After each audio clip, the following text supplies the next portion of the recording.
Welcome to another SPbN production. The following is rated for mature audiences and may contain graphic themes that will be distressing to some viewers.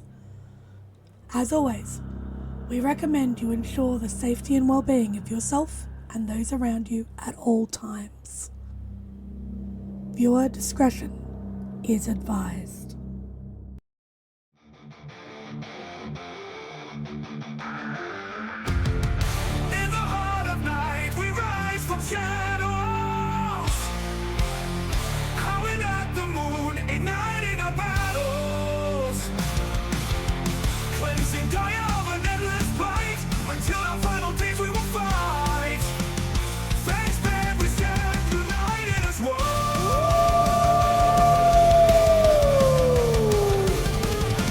Evil spirits lurking with horror and dread.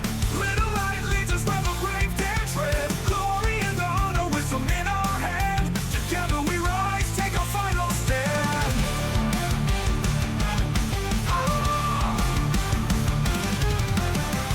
Everywhere we run, the wind is at our back.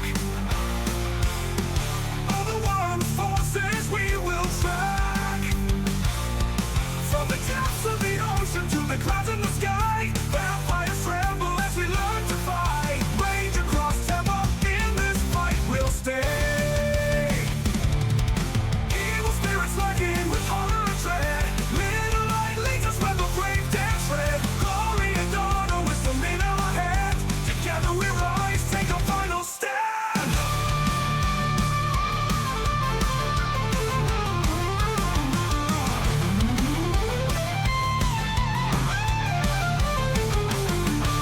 Rage across Tampa, in this fight we'll stay. Everywhere with the pack, let the night be our guide.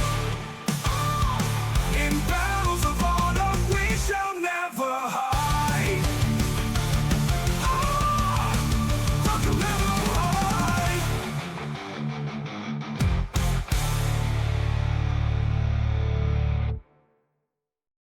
Good evening and welcome to the St. Pete by Night Entertainment Network. St. Petersburg by Night is an online World of Darkness role-playing community originated in St. Petersburg, Florida, but now spread to the world at large. My name is Kent, also known as Misha Kent on all social media, and I will be your storyteller tonight.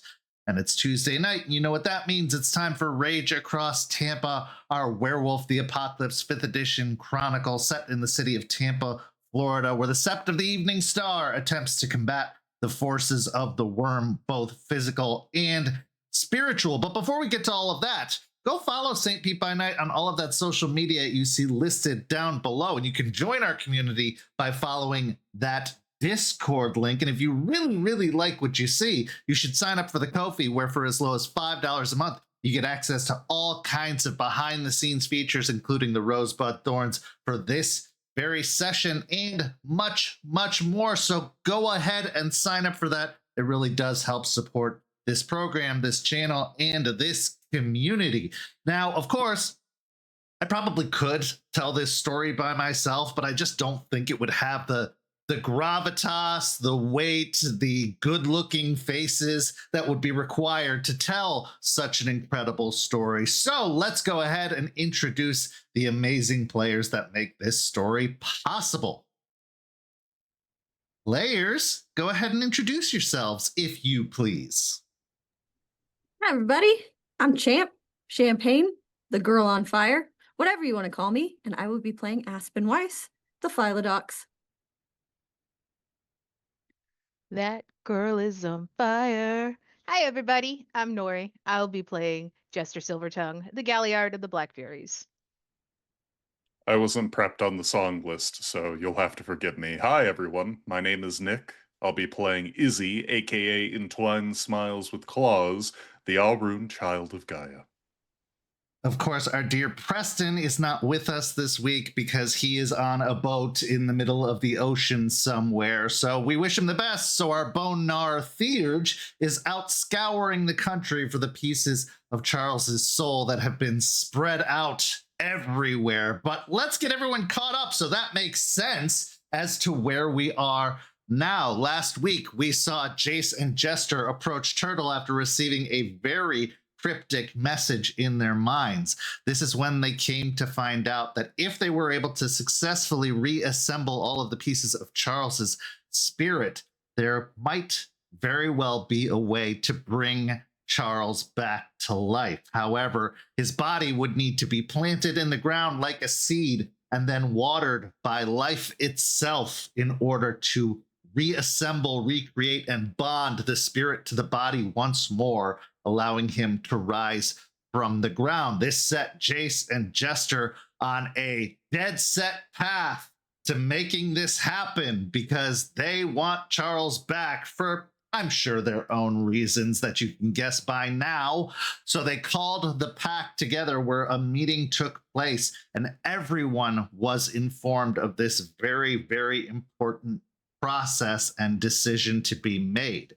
Thankfully, due to Delphine of the Hellhound's vision, they were able to plot out the locations of several of these spirit pieces, but many of them were scattered throughout the country in places of relative importance to Charles. So Jace decided to take on this task of finding these pieces because of the dangers that could be threatening in the middle of the country in the form of the Black Spiral Dancers. He would have to be quick and quiet and secretive in the process. Of course, Aspen would not allow him to go alone, always insisting on the buddy system. So it was decided that Stakes, her claim, also of the Bone Nars, would be sent along with him to help him find these pieces. If that isn't a buddy cop comedy in the making, I don't know what is. After the break, we saw Izzie meet with Terrence to discuss some of what he was feeling about the loss of Charles, the anger that was sitting inside of him, and the kind of resentment over Charles going and dying in the process of Vermont. And so Terrence was able to help Izzie work through some of those feelings so that he could be prepared for the important process of recovering the shards, including the scrap of Charles's soul that was attached to him himself. We then saw Aspen speak with the Sept/Pack patron Star about where she was heading now that she finds herself as a Ronin or a Forsworn and completely tribeless. Of course, the conversation eventually drifted to the Stargazers, who's surprised by that, and who their patron is, where it was finally revealed the patron of the Stargazers is Libra. Of course, this added a nice little bit of coincidental, possibly irony, although I can never remember the definition of irony specifically, that Aspen, being a lawyer, is very, very well acquainted with the concept of the scales and of balance, and they've kind of been in her life for a while, even before she was a guru. Almost like destiny is playing a very strong part in all of this. Then after the break, we saw Jester meet up with Larry to check in after Larry had lost a little bit of control at that riot gathering, well, protest gathering that almost turned into a riot. But then it led to a very interesting discussion about what it is to be a Black Fury and how best to serve Gorgon. That maybe a little bit of ceding that control isn't necessarily a bad thing.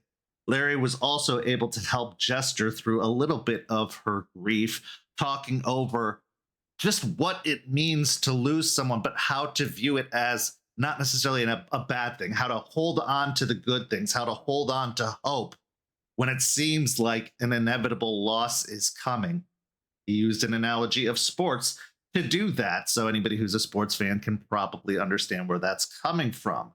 Then we saw Jace educate Izzie on just how to recover these spirit scraps, teaching him by having Izzie recover the spirit scrap that was attached to him so that he could be prepared to go forward on his own and with others to try and capture some of these spirit scraps.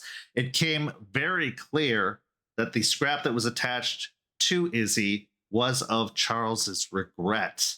His regret in how he treated his comrade in arms in prior times, and how he wished he had done things differently. And then finally, Aspen went to check in with Matthias to see how her mentor was doing ever since Hashigat had been expelled from his body. What she didn't expect was that Matthias seems to have not remembered anything since the time he was possessed and was still living in 2025. As soon as Aspen started to reveal everything that had happened since, something in Matthias broke and he fell to Hirano in its entirety, losing his wolf and his will to fight in the process. That much loss being heaped on anyone's shoulders surely would do some damage, but amongst the Guru, even more so. So, our story picks up this evening in the wake of that very untimely event as Aspen and Jester come together to bond, to bitch, and to plan the way forward. It's evening at the home of Aspen and Artie, a place that has been a popular gathering spot for the two of you over the years that you have known each other. This time, however, there's a different air in this setting. Aspen, the shock of all of these events that happened is still very, very fresh on you. Matthias's fall to Hirano, everything that happened in Vermont, and then the revelation that maybe, just maybe, Charles could be resurrected. It's a tumult of emotion. So I'd like you to walk me through what Aspen's headspace is like right now. Aspen is just kind of slightly sinking into the doubts a little bit, because it seems like every time there's a possibility of a win, like with possibly fixing the king, that was completely ripped away. The possibility that Matthias is better, and really he just falls right into Hirano. It seems like every good opportunity is just shrouded by so much negativity afterwards. So as much as she wants to be hopeful and feel good about this Charles situation, she is struggling to keep that hope inside of her that it's not going to come without devastating losses. Aspen has been taking her fair share of hits lately and bad beats. It just seems like every time you get ahead, there's something that draws you right back, maybe even further back than from when you started. Speaking of bad beats, Jester, you have also been in a state of grief ever since Vermont. And even with these potential moments of hope, you've still found yourself grieving and maybe even feeling like something has to go wrong. There's too many moving pieces required to make something like the resurrection of Charles possible. So it is a bit of a conflict inside of you because you want to be excited, you want to be hopeful, but also you have become very accustomed to the idea of bad beats and losses and how joy is never truly fully fulfilling without something dark looming on the horizon. And especially after Vermont, that darkness is very physical and thick and real. So why don't you walk me through your headspace as well? At the moment, Jester has been focusing more on trying to get these pieces, trying to make sure that this will go off successfully, because I need a win. I'm gonna be honest, after everything that happened in Vermont and how we were so close to helping the king, and then everything I saw there, and knowing that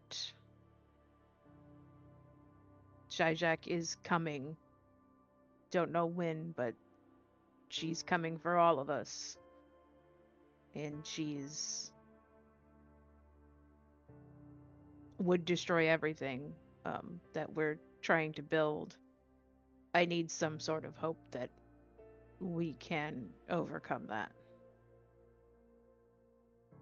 So our scene begins with the two of you sat on your favorite sadness sofa in the living room. It is late, so the lights are low, but there's enough illumination to still make it comfortable. The scene is yours.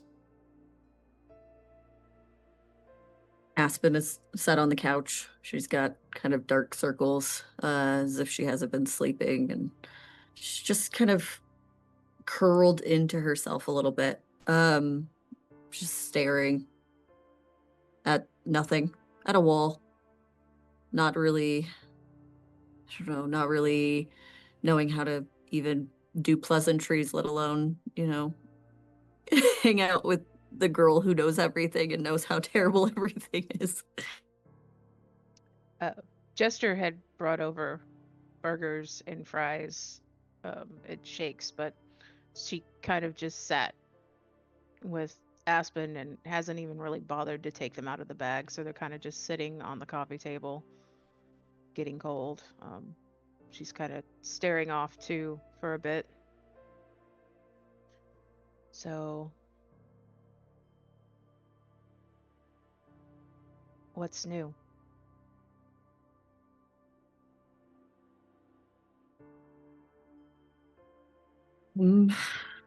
Well, Jace is gone with stakes in potentially horrible peril, depending on how things go. We've got to figure out how to get Charles pieced back together. We've got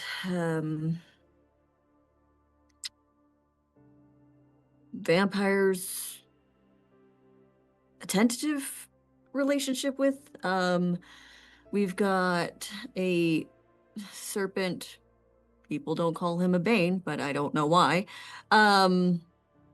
Problem that is potentially coming into the cairn, depending on what the spirits say. And then there's. I went to see Matthias today. He is not doing well.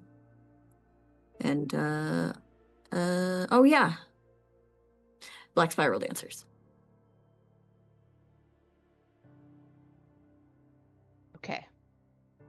So, Jace is a big boy. And we have ways to keep in touch with him.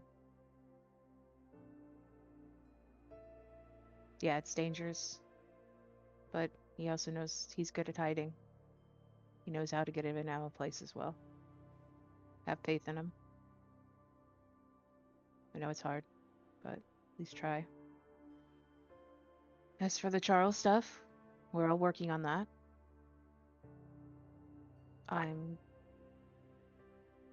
I'll approach Charles soon to see if I can figure out more about how all of it's gonna work.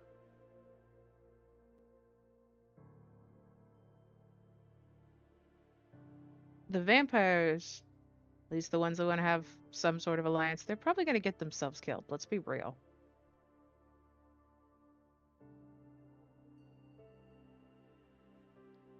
Yeah, that That one's could kind be of on the low priority and potential problems. Yeah. Katarina and I are preparing. We need to build an army, but why don't we focus on other things for now? And let us worry about the preparations. And I'll let you know how that goes. I take it the spirit is Hashiget. Yeah. And Matthias. He has found every way to make sure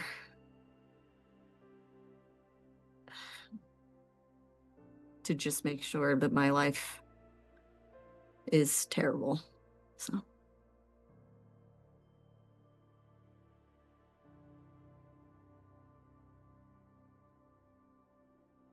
Matthias fell. Matthias is completely lost.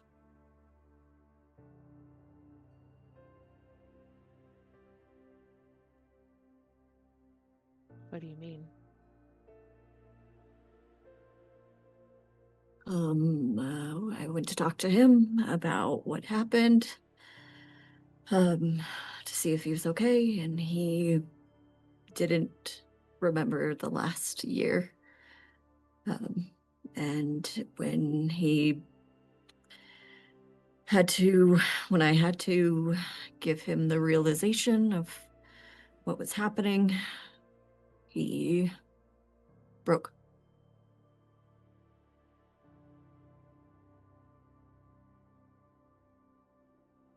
Broke like Verano or Oglosk broke? Verano doesn't see the point.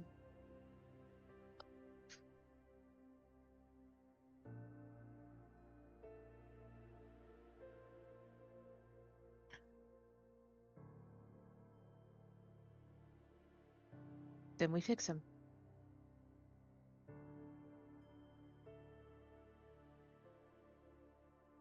Yeah. We'll find another. Talk to the spirits. We'll find another tier.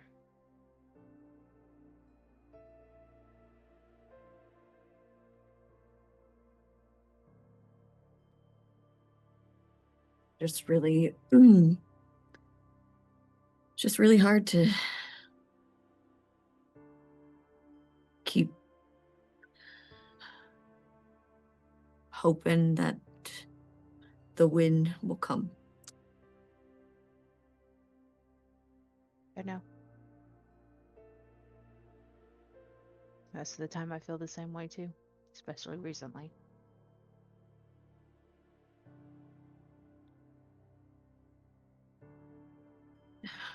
But anyways, how have you been doing with all of it? I know it's a lot, and we haven't really had a whole lot of time to really talk about it.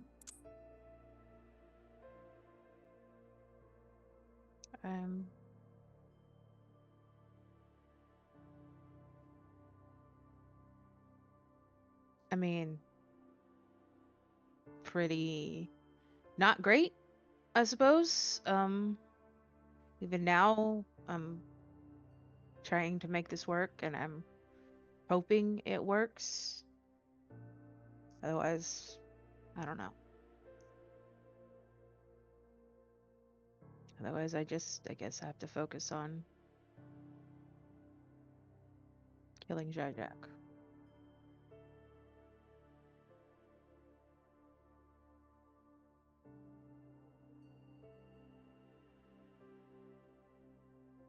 We have the direction with that, and we just have to trust that Turtle knows what they're talking about. I do. I trust Turtle. I don't think he would send us on some fool's errand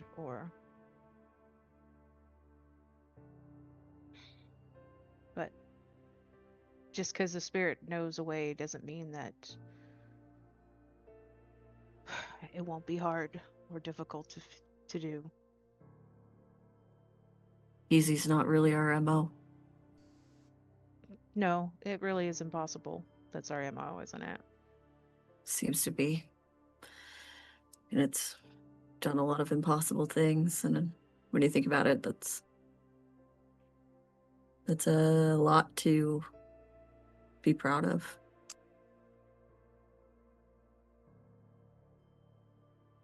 It is.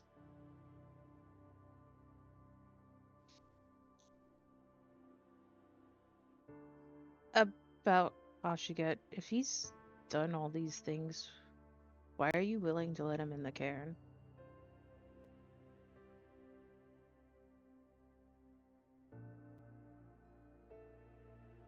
Because I know it's stupid, and it's probably a dumb idea, but it's kind of what we do here. Give second chances. We try to let people redeem themselves. We give them the tools to do it, and we're Percy and you know,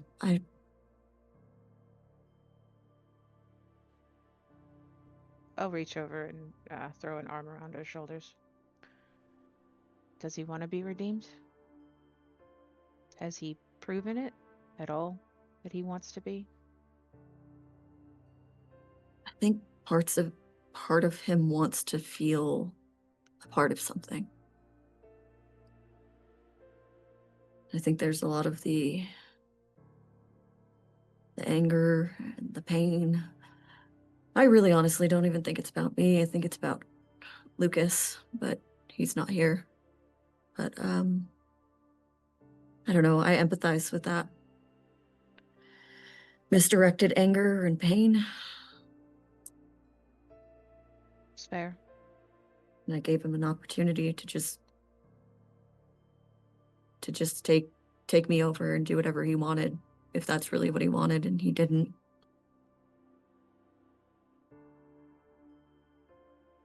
I mean, you could look at that two ways. You could look at that it's not really what he wanted because, like you said, it's just misdirected anger and pain, which is a possibility. Also, that misdirected anger and pain would be like wanting you to watch as he tears everything that you care about apart. I have concerns, and most of those, and I think I would be remiss in my duties as wardens if I didn't air the concerns about just letting him in with us out, not knowing if his motivations are to try to belong and want to be a part of what we're building. I get it. It's part of the reasons why I wanted to talk to the spirits, because if somebody's gonna keep an eye on that, it's gonna be Alara and Turtle and Star, and making sure that things are in check. And there's also the other part of me. We're in the throes of the first steps of a war, and if we have A worm Raymond, spirit. if we have a worm spirit in our cairn, is that a problem? But again, if we don't have Ray at his fullest potential with all of his tools at his side, are we shooting ourselves in the foot too? It's a impossible decision. Is it though? I mean, okay, so we're not going off the fact that Hashigut is just going to be connected with Ray, like, right? I thought that he was supposed to move him somewhere else or to something else. Yeah, that's the plan. But I don't have a good hold on what Bane tenders do. And I don't know how long it takes and what the relationship has to be. I don't know if it's like Pokemon, you have to build your relationship and then the bond gets better and then you can tell them what to do. I don't know. I don't pretend to know. I'll have to ask Eliza then on that. Maybe you should take some days off. Maybe just a few days. I can handle things. You look like you need some rest. You look like you need a moment to fucking grieve, Aspen. You've lost a lot too. I know you try to keep up this strong face for everybody, but I remember what you were like when Aiden died, and you were scattered even though you were trying.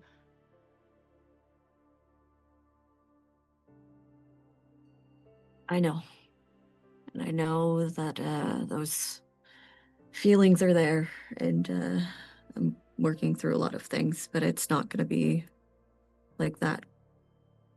I don't feel that way. I don't feel like I'm avoiding it. More feels like,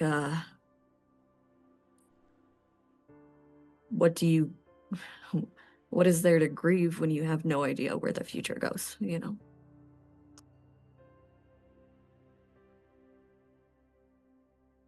Grief for the things you lost.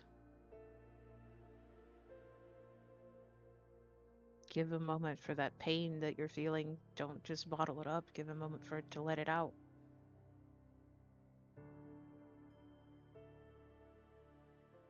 And kind of sit and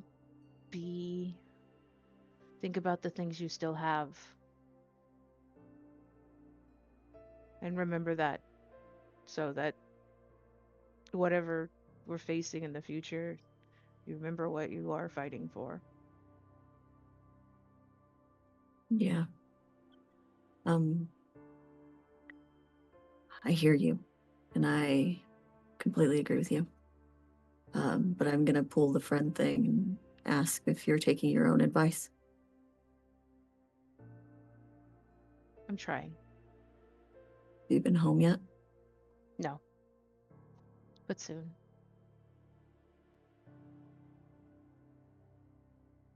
He's coming back, so I don't think it'll be as hard to go home. Still hard.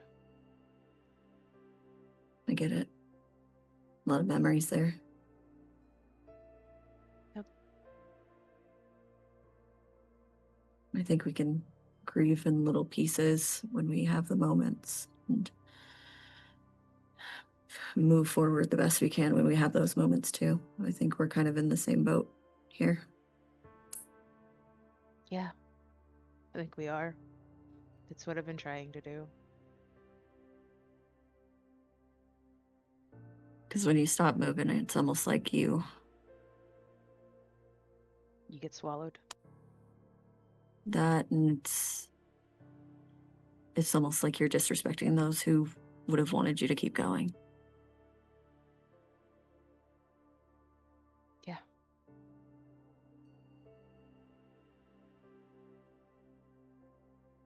Such stupid hard road. I'm afraid if I stop, I'll be like the king or my mom. Yeah. I understand that. If you stop, then you realize just how daunting everything is, stepping back and looking at it as a whole, and it feels like drowning. Yeah.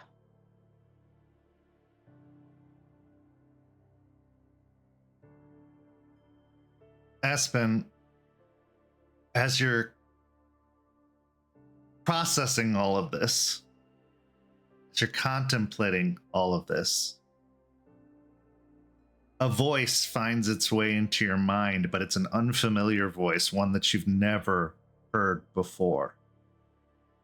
And as it speaks, it's echoed by the sounds of creaking, rattling chains and like a shifting mechanism that seems to go back and forth as it says,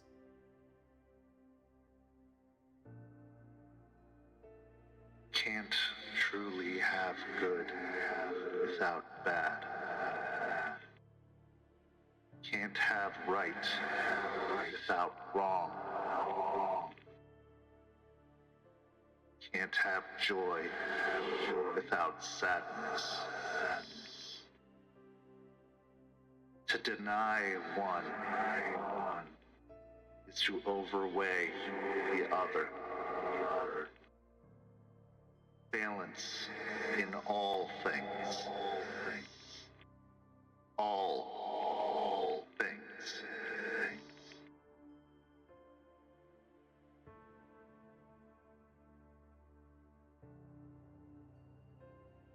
Kind of smirks.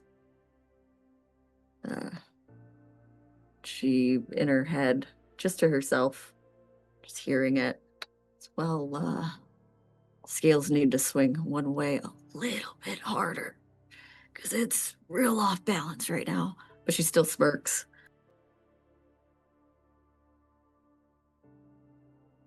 But I know if we push ourselves too hard, then we forget about everything that we lost. So we have to to find the in-between, and I know I can lean on you, and you can lean on me, even though these moments are few and far in between, it seems, with all the business we have to do on a regular basis, but gotta make sure we keep doing them. Yeah. We do. But, it's okay for you to take a break if you need it, even if it's for like a day or two. I mean, if you're worried about the logistics of the care and the sept, could always pull Elias in.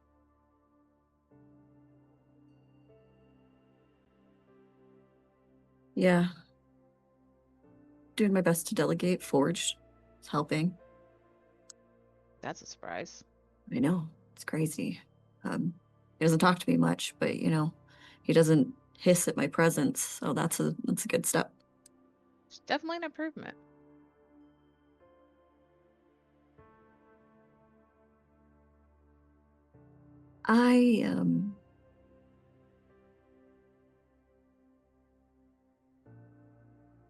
Don't be mad at me. Because I've been kind of holding on to something a little bit since we've gotten back, and haven't told you yet. But Falcon and I had a discussion when we got back, and by discussion I mean I freaked out. And I left. Not a Silver Fang anymore. Wow.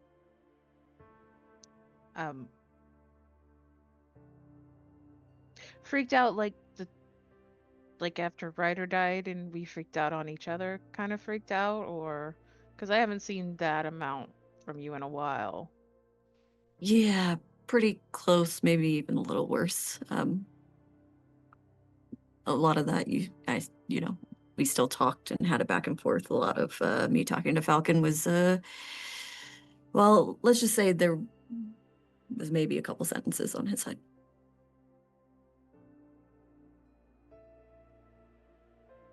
How do you feel about it? It's interesting.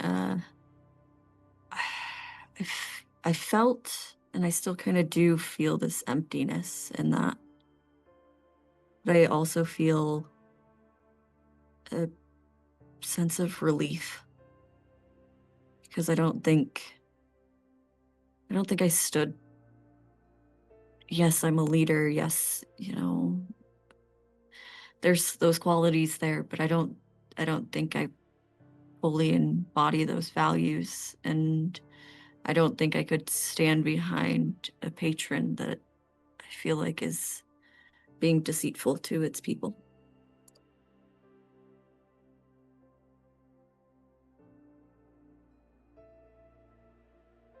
You get that? That makes sense. You've always been one who's been more upfront and truthful to your pack, to the sept, to others. I mean, you took the name Oathbreaker so you would never forget or hide from your past mistakes. So, I get it. You gonna go it on your own now, or what you thinking about doing? Talk to Star, talk to Eliza. I've been trying to figure it out if I just want to do it alone. Putting yourself into a puzzle, it seems so daunting when you don't even know what shape you are. But after talking to Star, I think I maybe want to have a conversation with. And she kind of stops for a moment and licks at her teeth. The Stargazer Patron. Stopping herself from saying Libra, even though she really wants to tell Jester that.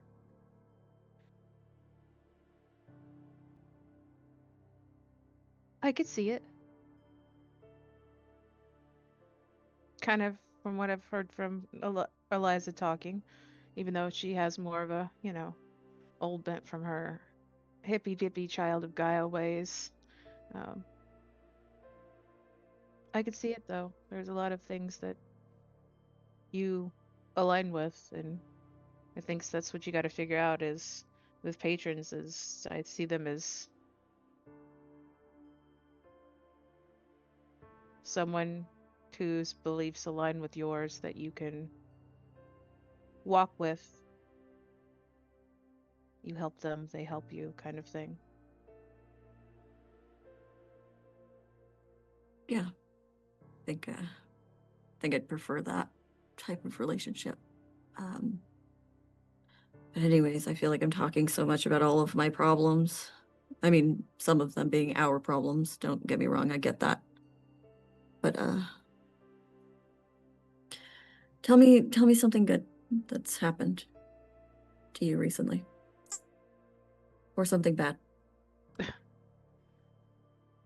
Katerina and I have started training more. Apparently, she was also helping train Charles when he was part of that sub, so she's really good. I found a few more pieces of Charles going out to different places on the map.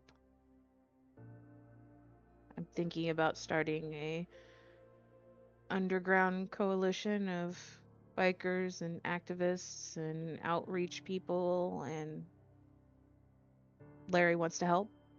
So there is that. I mean, I think that's amazing. I think you leaning a little bit back into the old malicious jester part is I think it suits you still. Yeah, I was kind of scared for the longest to go back into that because, well, what Bateman did. But I think I can do it better this time, not fall in the same pitfalls. I think so. I think you've learned so much since then that I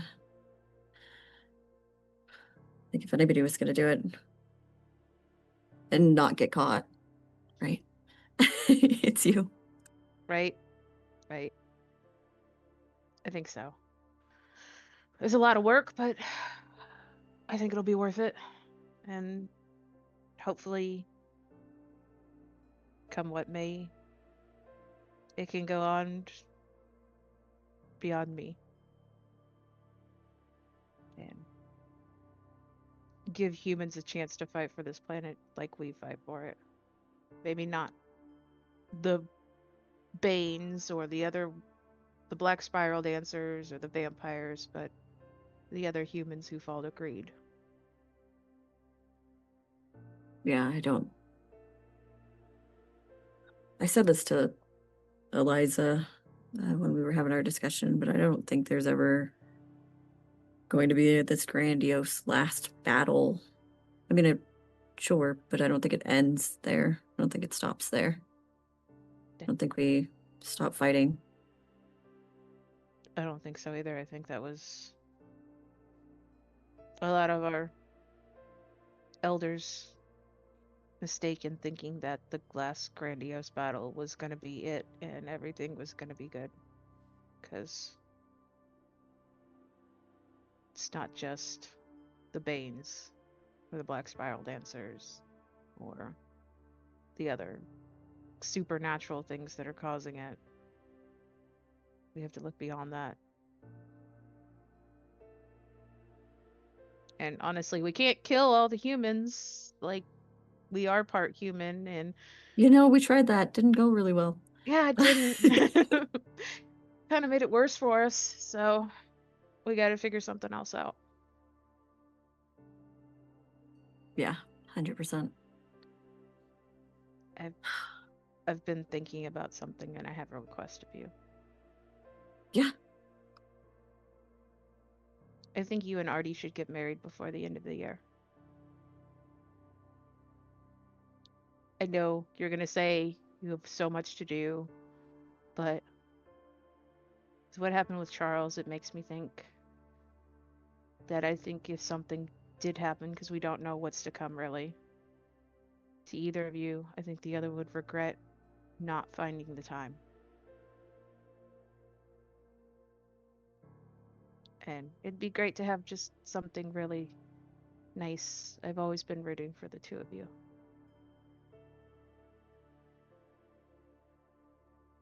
I think that's a good idea. You ever planned a wedding before? No, but I think we could figure it out. You know what? You're gonna have to help me with it because I think you're the only one that really, really can handle my type A behavior and not completely want to rip my throat out. Yeah, I could probably handle your bridezilla. Definitely helping you with it. Okay, as long as I have your help, we'll make it happen. Awesome. Good. Also, I need somebody else to, actually give me opinions and not just go, babe, I think that looks great. Whatever you want.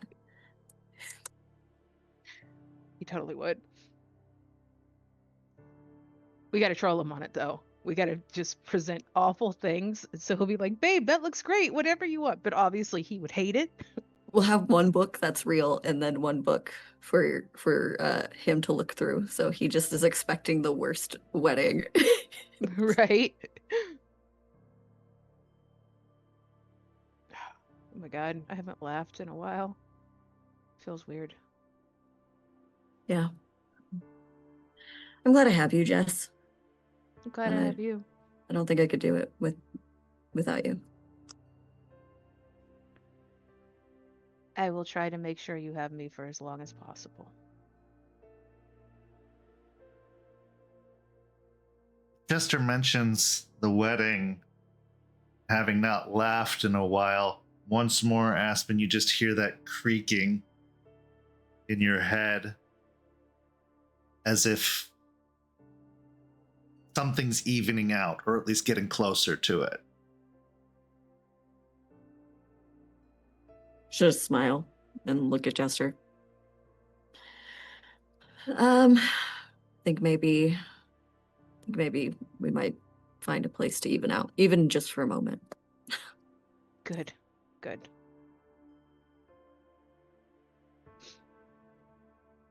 Serious about Matthias, though. Whatever you need, I'm here to help.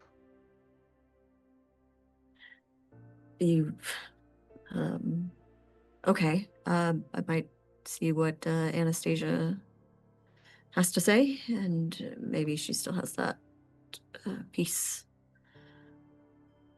Well, that would be really useful. That would be really, really, really convenient, and I'm keeping all of my fingers and toes crossed that that's the potential, and maybe she'll feel not bad. That sounds awful, but Obligated? want to help. Yeah, Want to help after saving her life? maybe. We should She try. also lost a lot too, so don't want to act like she owes us because that feels like an awful thing to say. Yep. I have an idea. I know it's with the king and with Eliza, it was hard to even convince them to take the tier.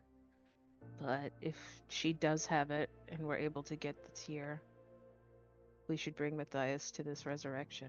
Because if it works, I think that's anything to give hope to even the hopeless.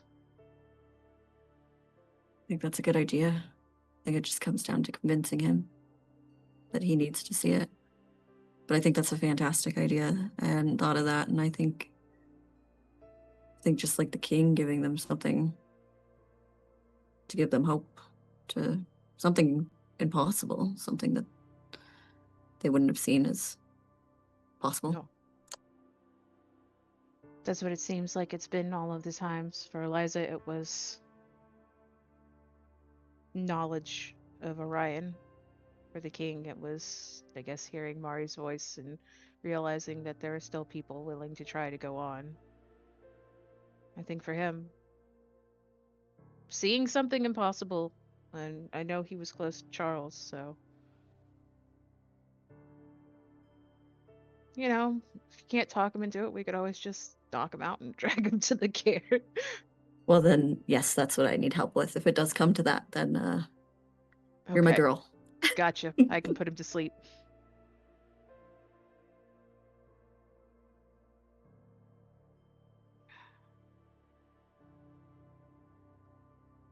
You hungry?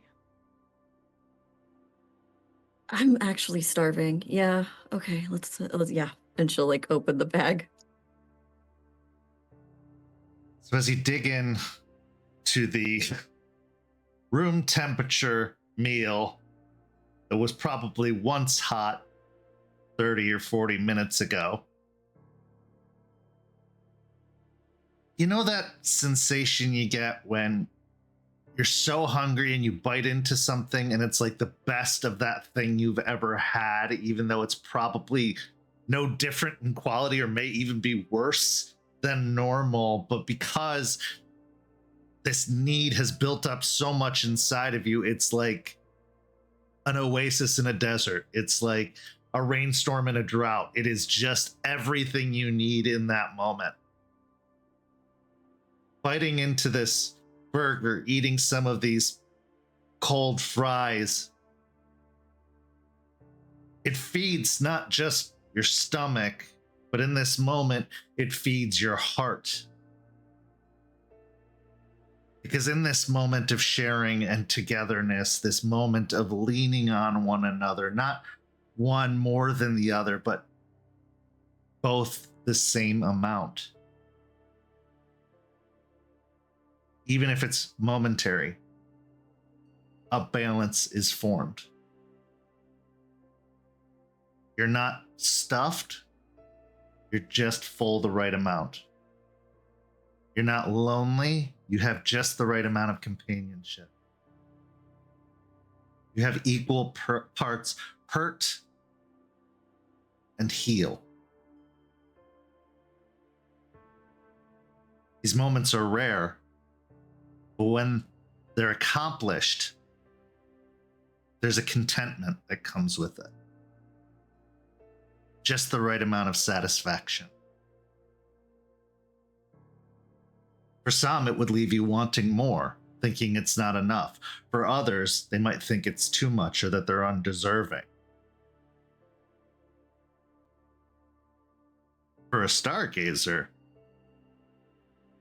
that's where they live. We now transition to our next scene, where Isidoro Darris goes to visit his past. Izzie. The idea of being responsible for catching, luring, containing these spirit wisps seems daunting as all get out. That's not what you're good at. That's not your thing. And yet, what it's for, what it means, this obligation to pick up all of the pieces and to put them back together. It's the most important thing you can think of right now. Yes, there's protecting the cairn. Yes, there's protecting the city, fighting the worm. All that's well and good. That's in your bones. You've been doing that for so long now, that's just second nature. But as far as priorities are concerned, it doesn't matter that this isn't in your skill set. This is what needs your attention. This is what needs to be done. And knowing with some certainty that a piece of Charles exists in a place within reach, but is intimately tied to your shared history, you're loaned to the services of Regina, the Jeep who carries you 90 minutes to 3 hours eastward, depending on the time of day you go, to the city of Orlando. But it's not downtown Orlando that you're going to. It's not Kissimmee, which is where Disney and Universal is located, even though a lot of people like to say it's Orlando. No, it's a suburb outside of Orlando. a suburb where at one time dwelled a vampire coven hive group. Who knows what they're called officially, but a group of vampires who did some very terrible things. Not just to the city, but even to you specifically. Something that changed you physically. So as the Jeep rolls up to the location where once was a larger building that had burned down, now it's just a flattened, leveled out piece of property waiting to be developed. It's even got a sign out front saying that the property is for sale with some real estate agent's number on it. You can see that the property has been parceled up a little bit and that there have been some structures erected or in the process of being built around it. But there's still this one smaller empty lot. And as you look to the location of the lot, you're taken back to a memory. A memory of watching a sunrise. A memory of feeling the intense warmth and heat on your back of a blazing inferno that was once a horror house. Walk me through Isidoro's mind state, even leading up to arriving at this location. After examining the spirit map and dividing up what duties would be assigned to whom, Izzie volunteered for the sake of Jason and stakes or claims to take any within the immediate Florida area to at least cut down a single day for them on their very long travel. And so after begging Artie for the vehicle, he rolls down one of the highways, choosing to trail by night. After all, he had maybe work the previous day, a night trip, so that in a way matching the memory, he arrives sometime in the early twilight dawn. And as he tries his best to recall the route, mostly staying away from the city, if only to avoid traffic, he finds himself trailing down a road here or there, consulting a map, because at the time it wasn't marked. It wasn't a formal signpost. And that memory begins clawing at the wall he built around that night of a series of very dangerous leech activity that resulted in, as you said, a nightmare that he would prefer to forget. And though the viscera and gore of that lair occasionally flash in his mind, he presses forward, knowing that he's not here to reminisce on that. He's there to collect. And as he rolls the wheel to the edge of the one lot, it's unrecognizable from that day. And yet, elements burned in his brain still linger. The way the trees shaped oddly here, the patch of greenery in the background, the layer of swamp that has been partially drained with the neighborhood development, and yet parts of it still remain. He'll tap the wheel. Okay, I'm gonna be right back, before sliding out and looking to find where he might find the fragment of Charles he's been looking for. Climb out of the vehicle. The lot is very dark.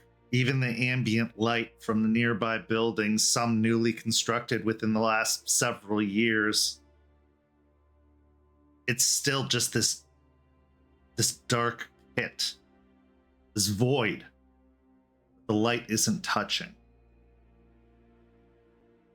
Kind of apropos, considering what it once was, considering the darkness that truly dwelled here. And maybe it's because of the overcast clouds that have been blocking out the stars with on and off storms coming across the area. Maybe it's even a little bit subconscious that it seems darker than it should be. You find yourself reaching into your pocket, feeling the cool touch of the spirit catcher. Still cold, even despite all the days that have passed since the wisp that was attached to you was placed within. You wrap it up into your hand and pull it out of your pocket. Then you find your other hand reaching to that place on your elbow, that place that creature, that horrible creature, that thing from nightmares touched.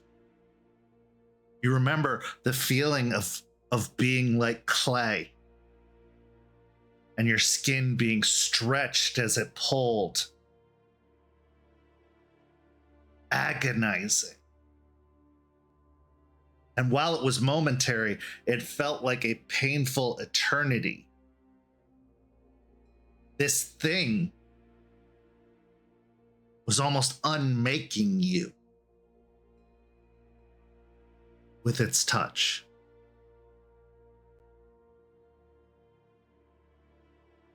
As you feel your heart start to pound, you feel your breath start to quicken, you take a moment. You bring yourself back to the present. The warehouse isn't here.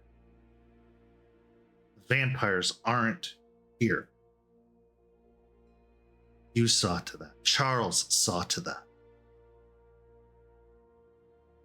And while things almost went very, very wrong that night,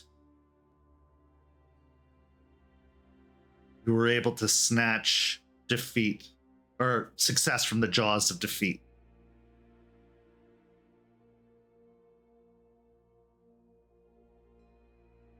You look once more, gazing over the area, and then the thought dawns, oh, that's right. I wouldn't be able to see it anyway without the ointment, the tincture that was created. So as you fish it out of your pocket, unscrew the tap, dabbing a little bit, you wipe it across your eyes. And with a renewed vision, you look once more. Give me either a wits and awareness or investigation. What is my current rage at this former site of horrors? Being here, I'm going to say it's definitely a 2.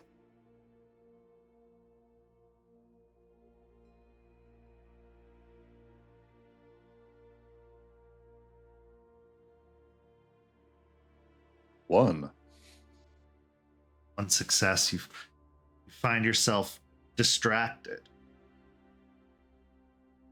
But what is it that could possibly be distracting you? And then you see it. From the pit of darkness in this empty lot,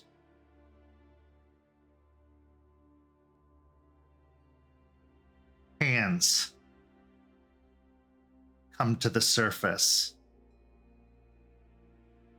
So many hands. Arms reaching out of the dark, trying to grasp at anything that could give them purchase.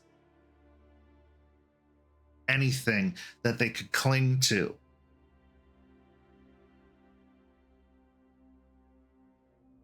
And then you start to hear it. The soft, longing, wailing moans. Please. The agony of the many, many, many victims that were taken into that terrible place. Because you can destroy the physical. That you're very good at. But you can't destroy the scar that's left behind. Not just here, but beyond here. These ghosts, these spirits, these impressions and memories of pain and agony. They can't reach you as you stand at the edge of the lot. You can tell that they want to. They want to take you. They want to draw you in. They want to pull you back to the darkness, to that place, to the evil that dwelled within.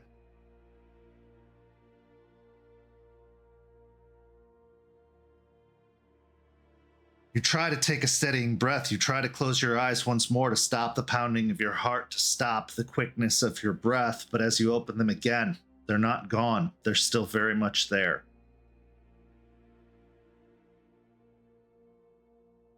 And all the memories come flashing back of being there in that place, of the bickering of your fellow pack mates, of your yearning for some kind of stability in the success of everything that you've accomplished, even though it was nearly a failure, even though it was your packmates who started to stray from the plan, started to ignore the warnings and the caution, the directives given. And so turning your back to this clawing whatever reaching from beyond, you turn to the east, because that's where the stability was that night. That's where the understanding came. And as you're looking for any sign, you see atop the rooftop of one of the newly created structures. Well, new to you. It's probably been 8 years or so since. Like a scrap of cloth caught on the edge of rebar or brick. A wisp blowing just at the edge of this rooftop. This building being about 3 stories tall. It sits at the corner of the awning of the roof. Just caught.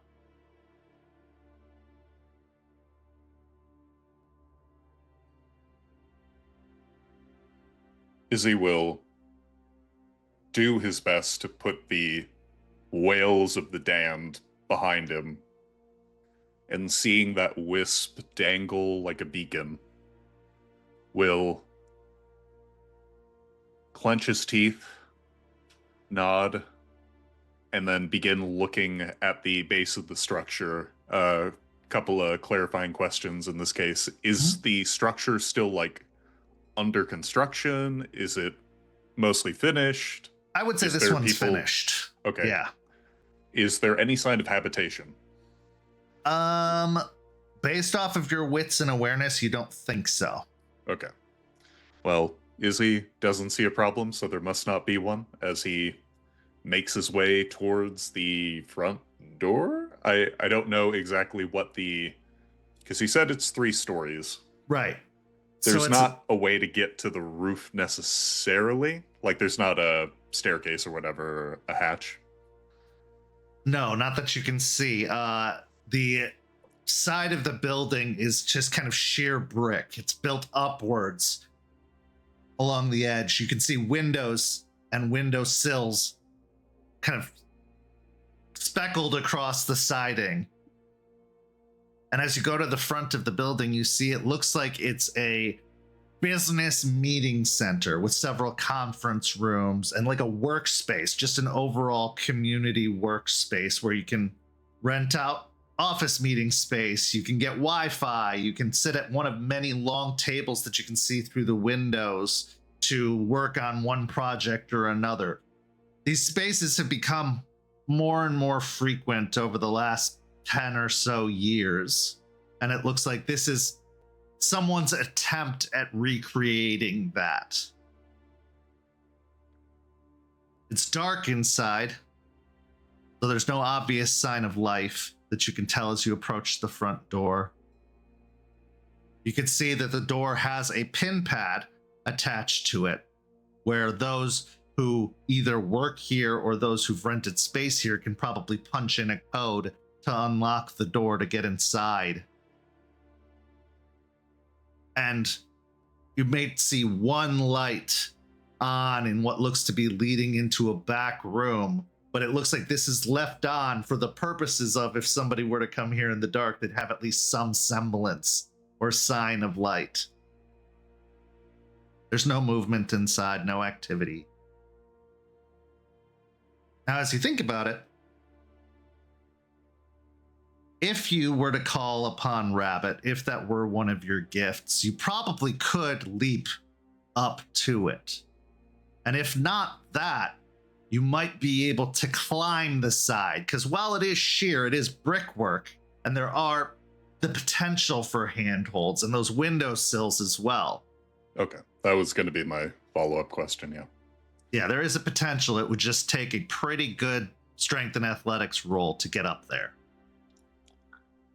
With his wonderful, without peer roll of a single success, Izzie feels confident that he is without eyes, and so he will do just the bare minimum, look left, look right, no one's standing right next to him, as he, like a dog sort of angling to jump a fence, moves back and forth trying to figure out where the best spot might be to cling to the roof.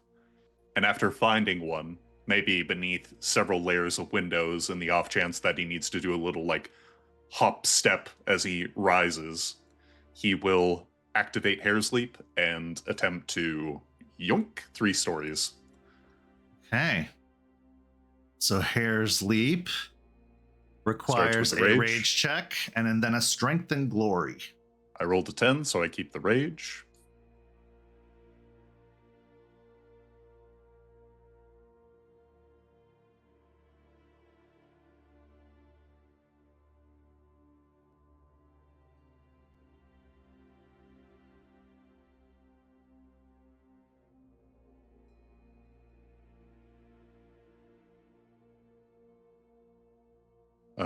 I got plenty of successes, but I think I'm going to burn a willpower just to get a couple more.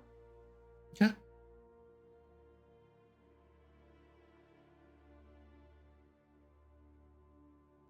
I did not get any more, so that's going to be 3 in total. Okay. So you are able to make a pretty good leap upwards, but you're not going to quite clear the roof of the building. So I need you to make a strength and athletics to get the rest of the way up as you catch yourself on one of the second story sills and are able to most likely climb your way up. It will take time and caution to make sure you get up there, but this isn't like the side of a cell phone tower. This is a lot less dangerous in that case. What, Izzie's not equipped for climbing like a sheer surface? But yeah, would endurance apply here or no? Yeah, I'm gonna say so, because you have to maintain your hold and your grip on the sills and on whatever handholds you have.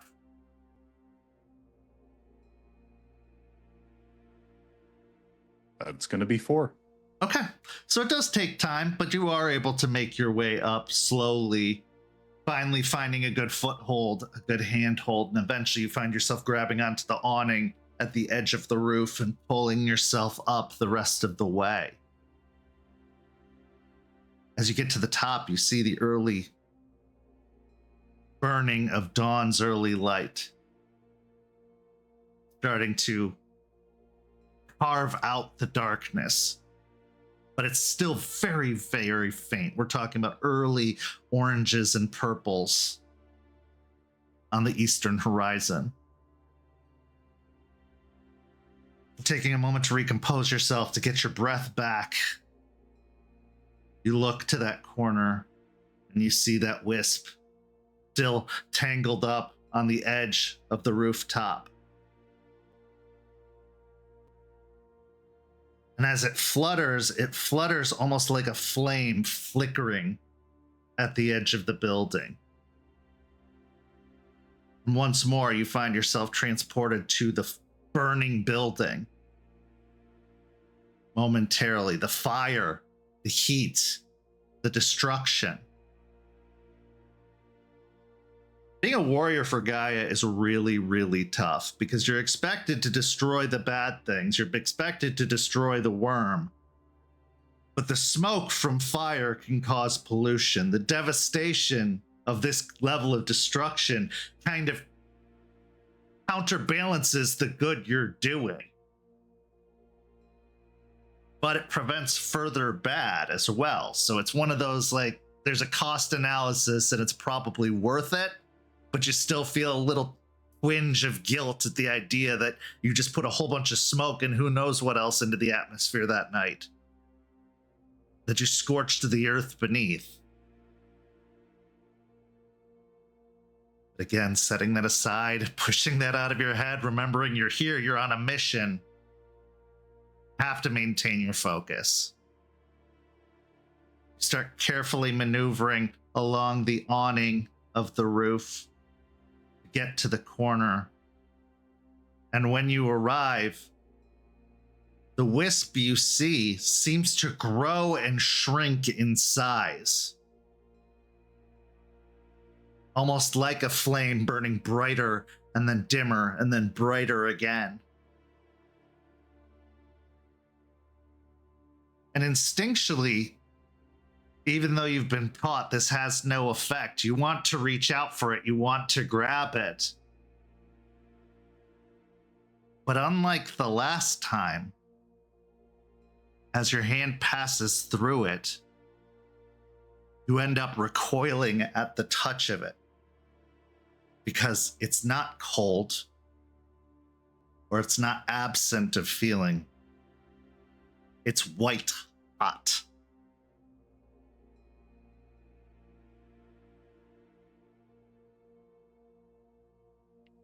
I think Izzy, as soon as the sensation registers, he does, do the quick recoil, almost dropping the ring as he grips the maybe apex of the roof to get a bit more balance before sliding a bit closer, not enough to touch, but just to get within personal distance.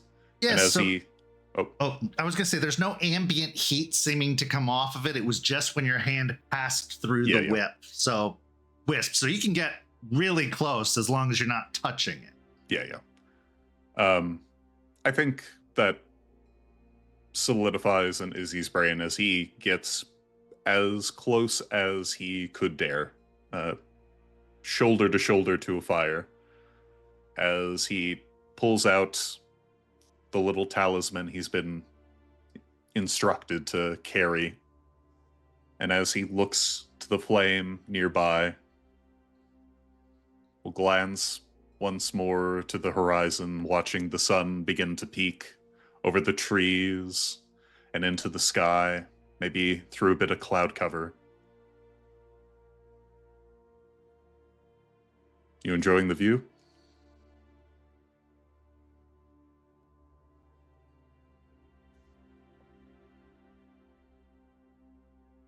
If only I could see it.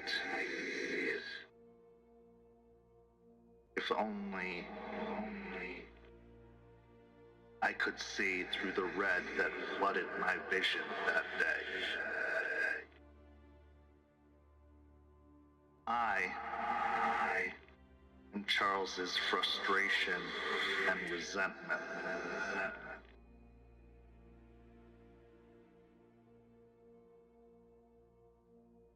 shit.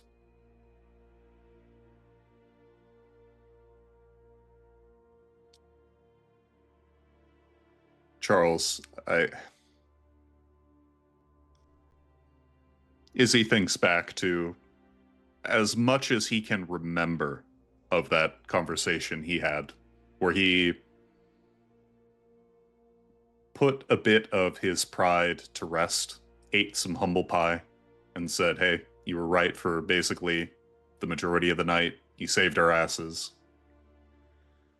And he tries to feel in this moment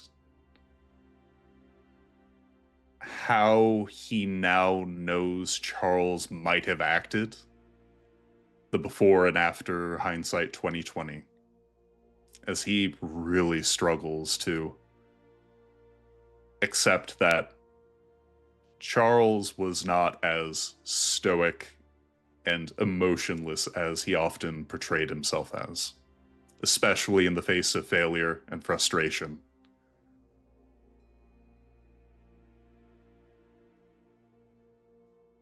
Yeah, we fucked up real bad. We fucked up so massively, and we only got to walk away from the fire because you were there, Charles.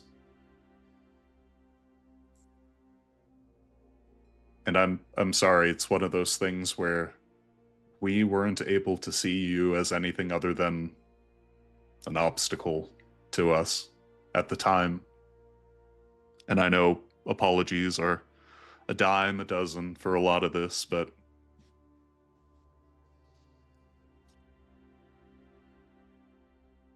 and he just tapers off at that point.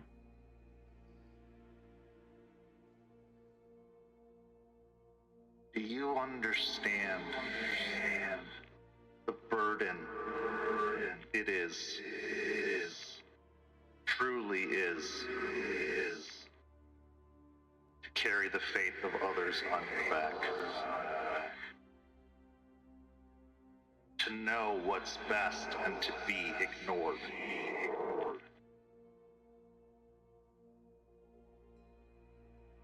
Yeah.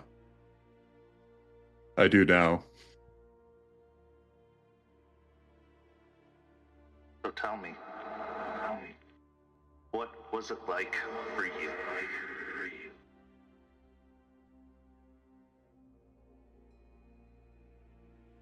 Agonizing. Even when you were trying to help, it felt like people were just taking every opportunity to cut you a new one. And you wanted to just wring their necks when they did stuff that made you question your mission upon this earth, right?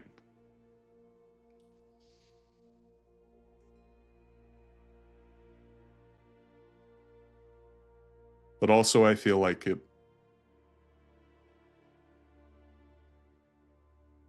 might have been the onus was on me, in part. Because as much as I tried to lead in the way that I thought you did, I put you to a level of perfection you shouldn't have been at. Because it's one thing to look at your leader and find fault, and it's another to look at a leader and think them infallible. And you did so much good for us, Charles, but I also should have seen that you had issues with us. Not just us responding to you in your direction, but it goes both ways. And I just wish that if we were the pack that truly was going to be your birthright, that we would have at least considered your own needs in moments like that. Because from that day forward, I looked at you like you just knew all the answers and anything else was insufficient. And it carried me over so far into territories so dark and waters so deep that I don't know how I managed to traverse them. And I just wish your frustration had a chance to be addressed by us. That it wasn't just displeasure, but that we could understand it together, you know?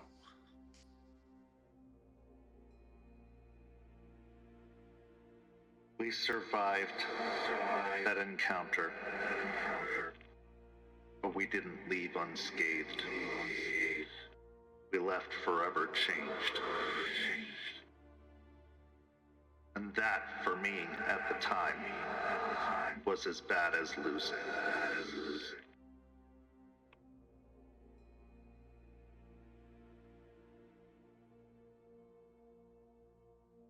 Isidoro, there is no test here. There is no coaxing necessary. What I want is a promise. A promise to not blame yourself for the actions of others. To appreciate a victory for what it truly is. And to carry on, no matter how bad it gets.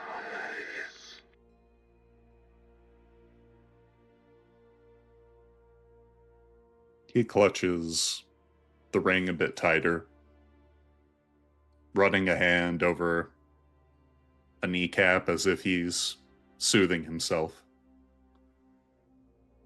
And as he looks back to the now cleared remains of what was once the Leech Lair, maybe he spies the shadows sort of claw in the distance, but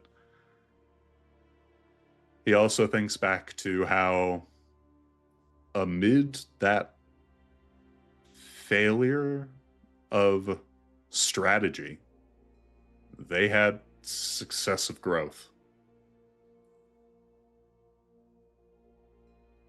And even though the day was still young, as he found himself looking to Charles in the new light of a dawn, as a leader worth following,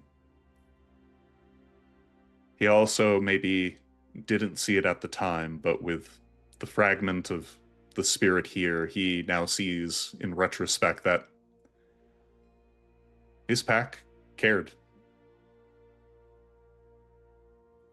Cared for each other, cared for the mission.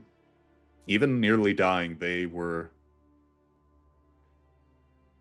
engaged enough to actively try to learn something from it. And as far as the leadership mantle is concerned, that is as much of a golden nugget of joy that you could find.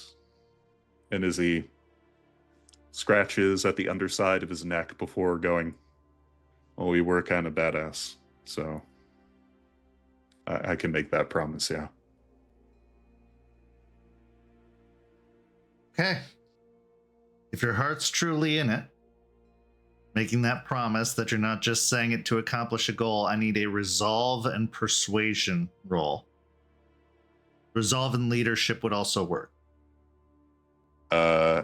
I have both at 2, but I have team dynamics specialty for leadership. Would that apply?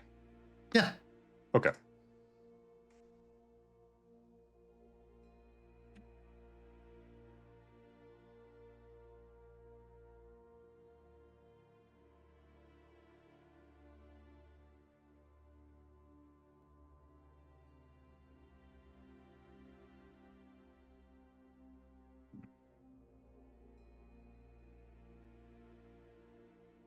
I am going to burn a willpower. Okay. 4 successes. As you make the promise, the unpredictable and almost chaotic wisp that seemed to grow and shrink drinks one last time before dissipating. And you feel the ring in your hand grow even colder.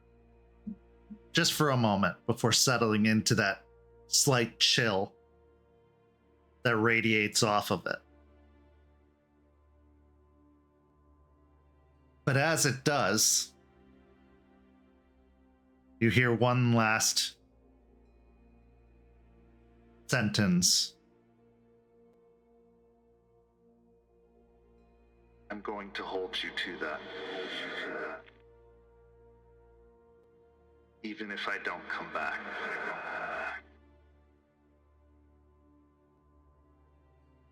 You better kick my ass. With the ring in hand, the mission accomplished, another missing piece crossed off. You remember that not all the pieces were going to be good, but they were all still important parts of who he was and who he might be once more. The descent from the building is a lot easier than the climb itself. I'm not going to make you roll for it, because really it's just holding on, getting to a point that you know you won't break anything if you fall, and then just dropping down. And as a guru, you're a stout creature, so the fall might bruise, but it'll be fine. You return to Regina,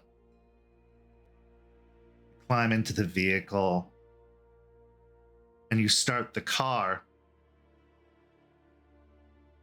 And the radio, as if knowing and reading the situation, plays the song from When in Rome, I Promise You. So as you start driving on the highway, you find yourself just innately bopping to the song, because really it's a jam. What's going through Izzie's mind now? As the music serenades his ears, he'll lean back a bit, maybe one arm now affixed to the steering wheel while the other just sort of dangles on the side of the door, as he keeps his eyes on the road, yet his mind's eye goes back to the memory. The horrors of that night are still fresh in recollection. Still stark, things he'd prefer not to remember. But he does remember the aftermath of how, after they left, they went, they reported in, and they were given heaps of praise for their mission, even though failures abounded. And in that way, perfection was rendered a strange fixation for Izzie. And he wasn't sure how to deal with it. Of a leader without flaw, without issue. But after the promise he made to Charles, the fragment of Charles, he now understands it in the light of, it has to be doing your damnedest. It cannot be you always win. As you continue driving and the anthem by When in Rome fades out, it is replaced by the ever-jarring song by Erasure called Respect. And that is what carries you home. Because while you had to dwell in the idea of defeat, this was a success. This was a victory. And that victory is worthy of respect.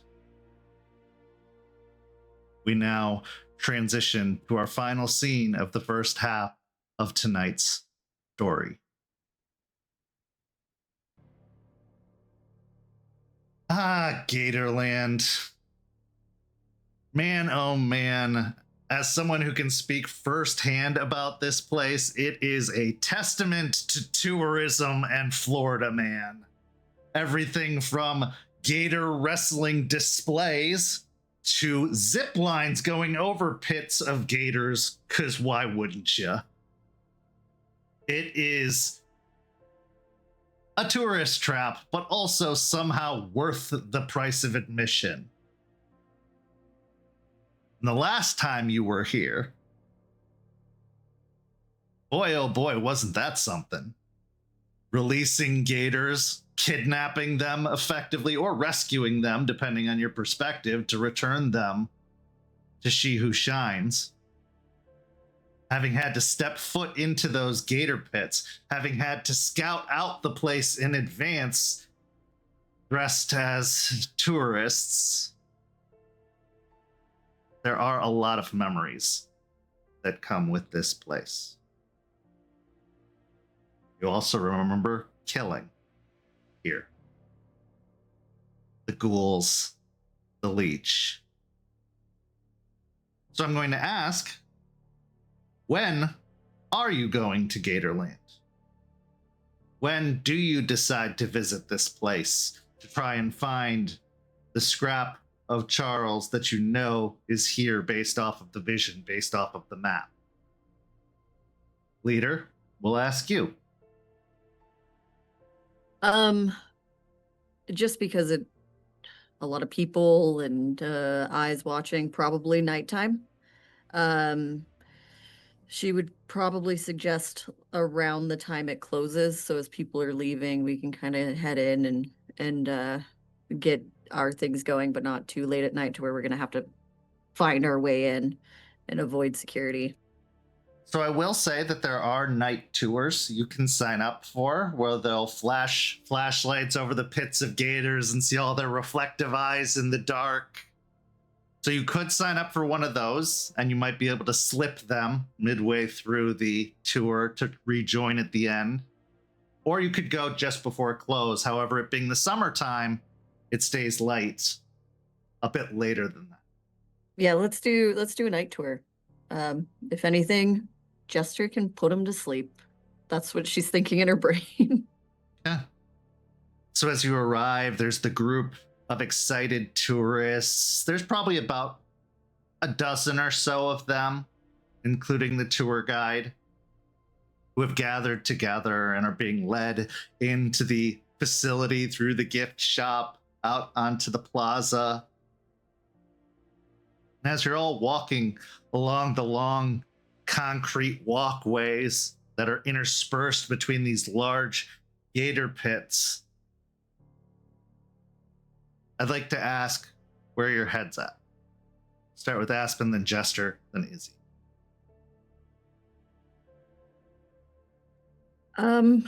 Last time Aspen was here was while trying to get rid of get the gators out. And that was a bit of a intense emotion, with the potential conversation of potentially dealing with Bateman, trying to figure out what to do. A lot of intense back and forth. But she also is thinking about how well they worked as a team during that time. And so there's a bit of nostalgia there, walking through in the dark again, trying to figure out the dynamic of what we were gonna do, but just being a pack and working together. So there's definitely nostalgia there. So she's cautious, but she's actually kind of having a good time. Jester. There is a bit of nostalgia going on. I'm also remembering the mission that all of us were together, and kind of the little snippiness that Aspen and Jace had a bit, as well as scouting it out with Charles and my time there, and all more of the happier, sillier feelings that I felt. But for the most part, I'm more focused on trying to find the wisp. I would have already applied the goo onto my eyelids while in the car. Kind of like you would do eyeshadow, sort of like just a little bit going a long way and just rubbing it across the eyelids so it does not look weird. Okay. And Izzy. Izzy has no connection to this place. he, I think it was like a year ago to the day-ish. Like it was the previous year that this mission happened, which was half a year before he showed up. So he's aware of the fact, maybe, as, you know, they take the car ride over that, and I'll leave that to Jester and Aspen to tell how much of that mission is imparted, but at the very least, something happened here, and he's not exactly sure how Charles's emotions tied into it, but as he wanders through on the, you know, evening tour, he is just captivated by the crocodiles, because he, Buffalo Boy, never had anything like that, even for his time traveling around with multiple packs, just a moment to sort of be a tourist. And as he emerges from the gift shop a bit later, he has one of the little, like, gator caps with the gator face on it that he bought with his little money that he owes. And he's just ready to start the tour. So as you've applied the ointment over your eyes, you get a look for a moment from some of the other tourists and the tour guide, but they just immediately dismiss it as, oh, of course, the goth kids are here for the night tour to, right. They don't think twice about it. Now, as you're walking along and they're shining this flashlight over the pits, showing the reflective eyes, I'd like all of you to roll me a wits and awareness. Are we at a 1, Rach? I will say that you, Izzy, are probably at a 1 since you have no connection to this place. Aspen, I'd say you're probably also at a 1 because this was a good memory. You succeeded in what you were trying to do. And man, weren't things simpler back then? Jester, I'm going to say you're still at a 2. Your desire and motivation to see this done is still keeping that exhilaration inside of you, that urge, that drive. Big fat goose egg. Yeah. 3 for me.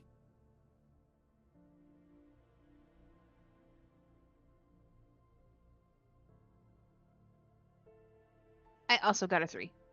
Huh. Izzy, you're just enjoying the tour. Like, you haven't lived in Florida very long, so gators are still exciting and new to you. So seeing all those dotted I's out in the pit and like knowing that they're all there, there's something just really distracting and exhilarating about it. Aspen and Jester, out in one of the cross junctures of the path, you see what would have probably at first glance been mistaken as like maybe a balled up piece of trash. Instead, it's a crinkly, balled up wisp that seems to be sat at the juncture. But as the group approaches the juncture, it rolls away as if blown in the wind. And you hear the strangest thing you've probably ever heard. A little less strange to you, Jester, but to everybody else, you hear Charles laugh.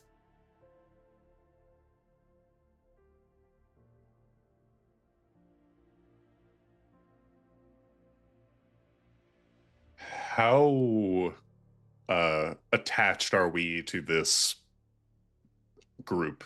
So it is a tour group. There is about, I would say there's probably 2 guides, considering the size of the group. It is dark, so there is potential to get away, but it will require a successful stealth check for the group to get away. And I am going to say the difficulty is a combined successes of 6. Okay.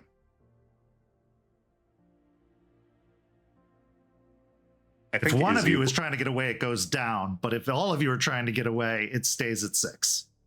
I think Izzie will look to Jester and Aspen, and in as much coded whisper, trying not to just, talk plainly in front of a bunch of random people, go, "What sort of hell did you subject Charles to here?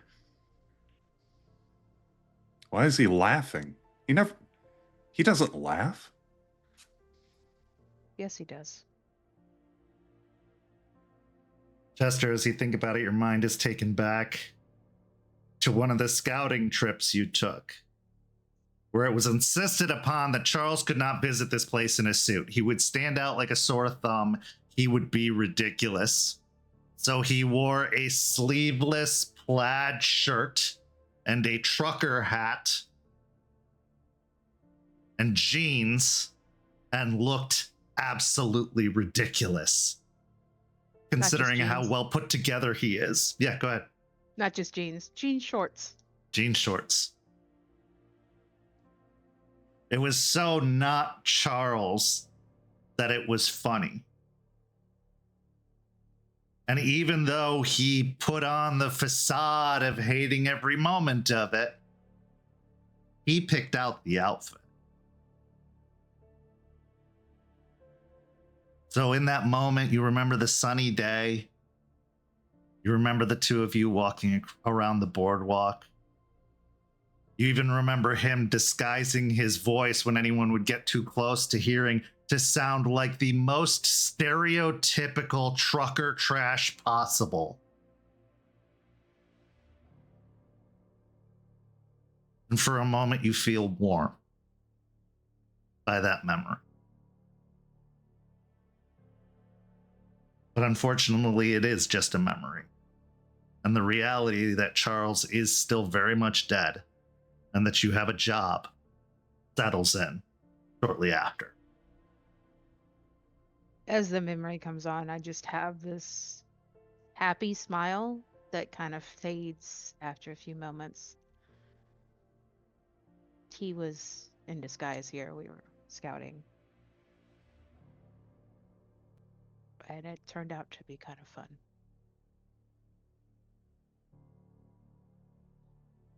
I'm looking at the way that the little ball wisp went. So, are we breaking off together or are we splitting up? You seem to have a better bead on exactly what element of Charles this happens to be, so I volunteer to stay behind. Honestly, I didn't know gators made these kind of sounds, and I would like to hear more. I can run a distraction, as it were.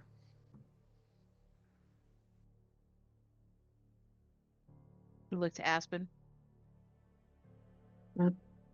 Yeah, if you want to stay and do the tour, Isidoro, and be a distraction, that'd be great. But I know you're invested in this too, so I don't want to exclude you for something that you want to be a part of.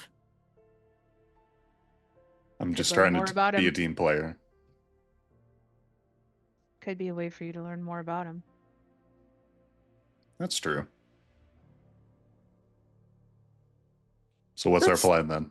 Let's just try to get away together. Let's just do the pack thing. Yeah. All right. Give me a dexterity and stealth group roll, so everybody has to roll independently. We're looking for a total combined 6 successes from all of you. So even if one of you gets 0, as long as the other 2 manage to hit that goal of 6, you will succeed. 3. Good start. I'm spending a willpower. Got one. I got Huh? 4.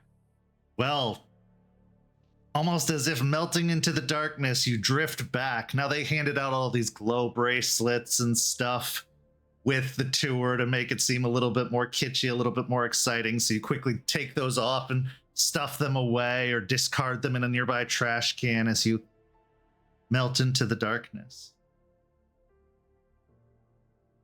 Again, you hear this mischievous Garl's giggle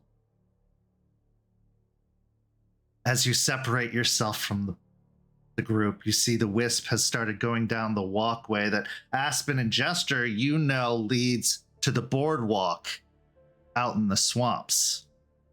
The boardwalk, which was your point of entry on the rescue mission. The one that walks out to a watchtower very similar to Lettuce Lake, now that you think about it. The one with signs and placards that talk about how the record-setting world's largest gator was once here at 13 feet long.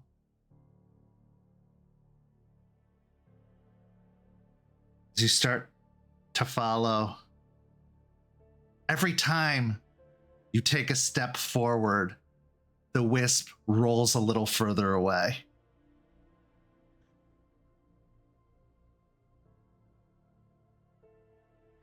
You really had fun here, didn't you?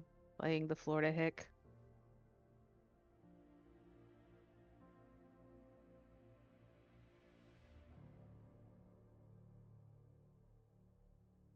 You can't catch me.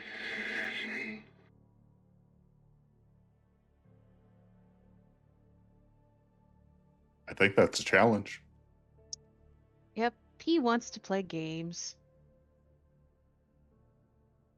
All right. I'm gonna try to catch him.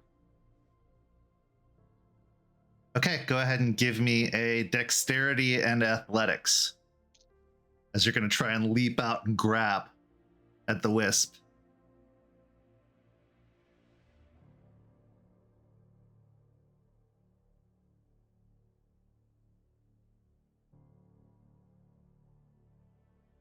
Three successes. As you go leaping towards it, it almost bounces off your forehead and ricochets away with another laugh as it goes up onto the railing of one of the pits nearby and is acting like it's teeter-tottering on the railing as if it's going to fall into the pit or back onto the boardwalk, like a child almost doing like one of those parking rails where they're trying to keep their balance. And the wisp says, Too slow. Okay, this is terrifying me. I did not know Charles had this.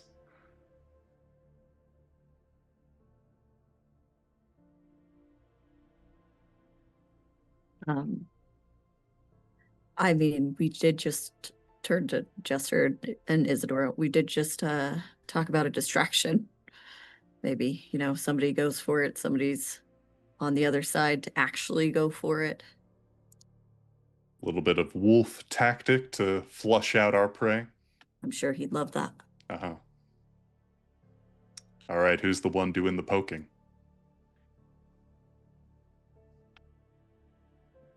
Sure. so I'm gonna tell you this so you know what you're getting into so that you're not doing something you're very bad at, which will make this hard. It's going to take a manipulation and subterfuge to try and trick him into thinking you're going for him. I can do that.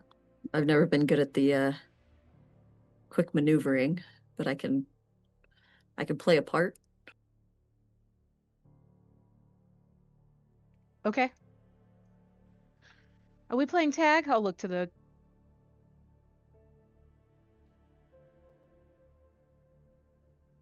Yes. Should go to lean in. Charles, we have a mission to do, and you're being ridiculous. And she's just gonna kind of like lunge for him to try and grab it. At that, Izzy will look to Jester and he'll start moving to the left and give a nudge of like, you take the opposite side, question mark. Sure. All right, Aspen, give me that manipulation and subterfuge. Beauty will not apply here because this is not a living person. Yeah, I figured. I did get 3 though. Okay, so as you try to feint like you're going for it, Izzie and Jester, you can both make dexterity and athletics rolls, but you will gain no benefit from Aspen's ploy, as the Wisp of Charles says, Charles, remember, we have a mission to do.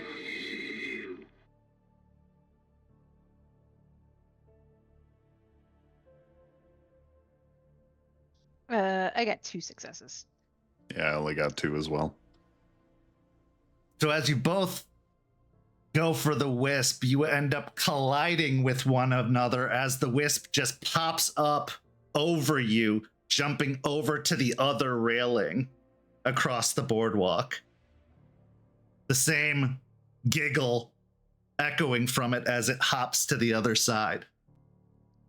Aspen smiles and leans over to Jester.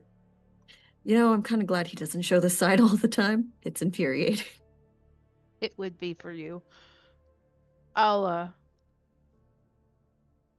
is it now, did you say? It's on the opposite railing from the boardwalk you're on currently. It basically hopped over you to the other side. Okay. Oh. Sidle closer. Just kind of with my hands behind the back.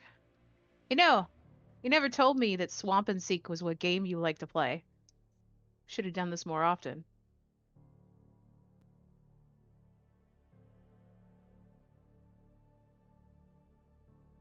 I think we both know I would have pretended to hate it. But you know, we both would have known you loved it still. Jester, give me a charisma and performance.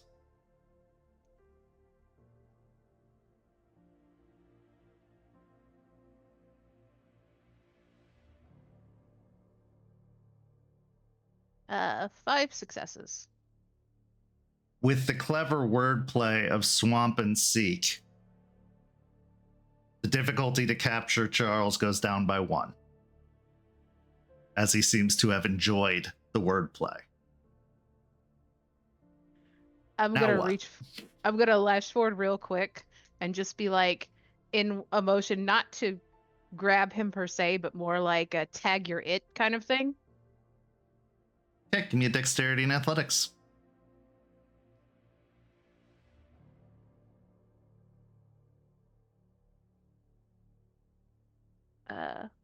Oh hey.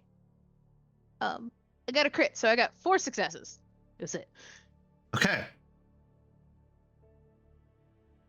With the critical, you manage to tap the wisp, your hand passing through it, before it immediately socks you in the stomach, and you actually do feel an impact of it hitting you in the stomach. No damage exchanged, of course. It's like a light tap or a slap to the stomach as it goes between your legs and says, Nuh-uh, you're it. No takebacks. Can Izzie try to dive bomb, grab it? yeah, give me a dexterity and athletics.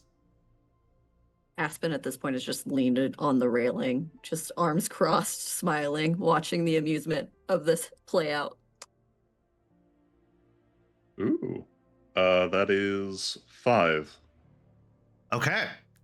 So as you go to leap for it, as it has just deflected off of Jester and goes rolling, you flop face down around it, wrapping your arms around the wisp. But as you do so, you feel something start tickling your nostrils. Go ahead and give me a composure and resolve. Oh boy. 3. Okay. It starts tickling and tickling and tickling, and you just achoo. And as you do, it blows the wisp out from between your arms and sends it rolling away further down the boardwalk. There's just a loud fuck.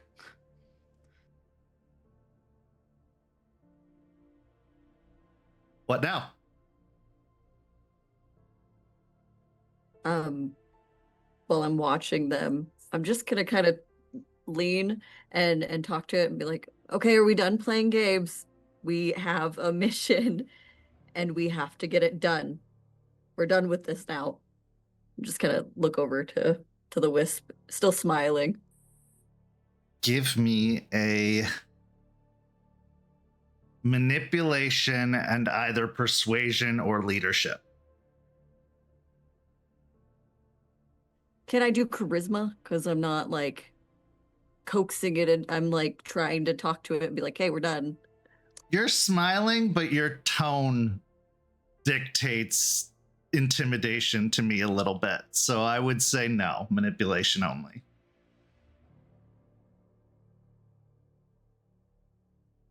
Because Aspen's frustration is rising, you can tell.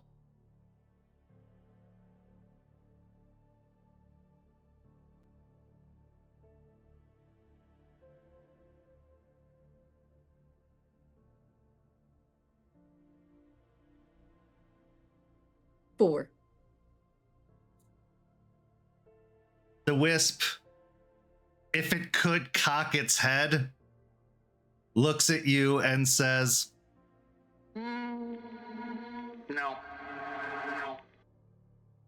and then just goes rolling away even further.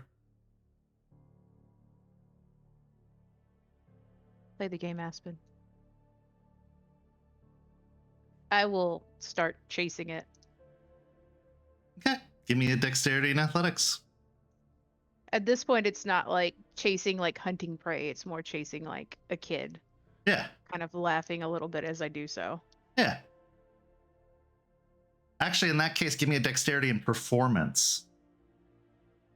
Okay. As it is now play and less athleticism or, you know.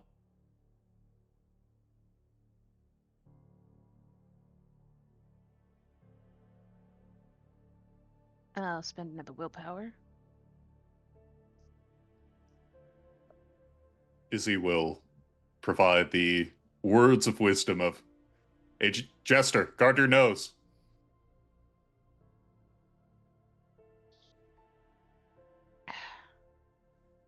Five successes. Okay. So as you go chasing it down the boardwalk, it giggling and laughing as it keeps rolling away, eventually you get to a point where the boardwalk turns. And in your cleverness and coyness, you end up cornering it at the corner of the boardwalk. And it looks like it wants to go one way and wants to go the other, but you're just too quick. You keep blocking every path of escape that it's going to take. I'll start doing wiggly fingers like, I'm gonna get you.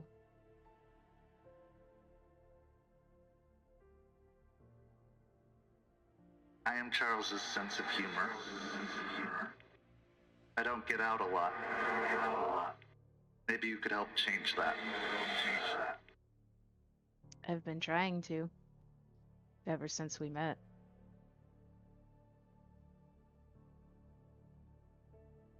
I never hated it. I always loved it. I just didn't think I was allowed to.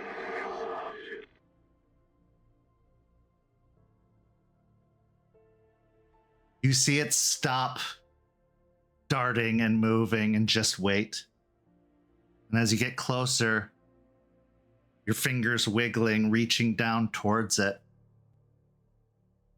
You feel intersperse with your wiggling fingers. You feel the tingling sensations rolling up your arm.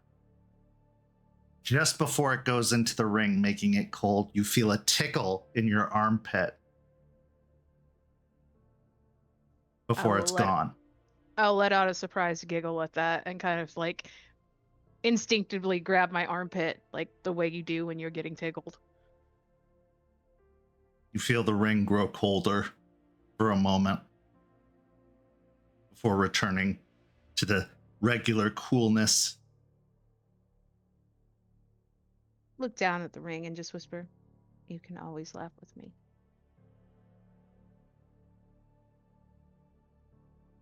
So, you have captured the ring.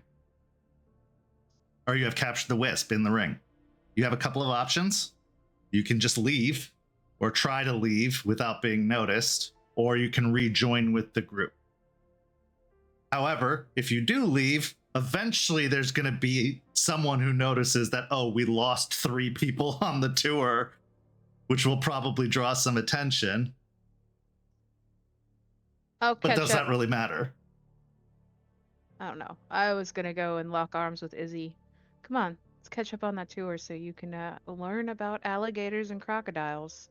I didn't want to make this an issue. I know we were here for Charles, but I wanted to keep seeing more. Come on. Okay, let's go. Let's go. And with that, he is dragging Jester. As you start creeping down the boardwalk at a rapid pace to try and catch up with the rest of the group, Aspen, in that same unfamiliar voice, you hear, Balance in all things. Work and play.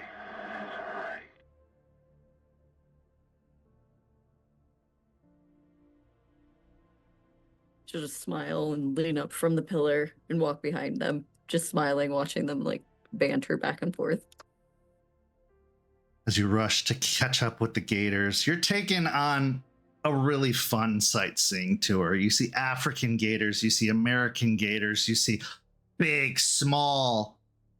You get taken into a small like reptile area where you see snakes and lizards that they also keep. They even take one of the snakes out for you to pet if you'd like to. They take a small gator out that's jaws are bound safely and comfortably, but allow you to hold it. And it's a really fun night. Even if you are distracted, even if you are thinking about all the other things that need to get done, there can still be joy in darkness. This is a perfect metaphor for your current situation, because even though you're walking through the dark, even the only light being the glow bracelets and necklaces and the flashlight shining over the pits, you're allowed to be happy. You're allowed to experience joy, even surrounded in the dark.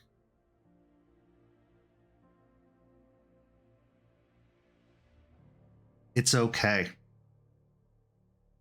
to grieve, but it's also okay not to, even if it's just for a minute.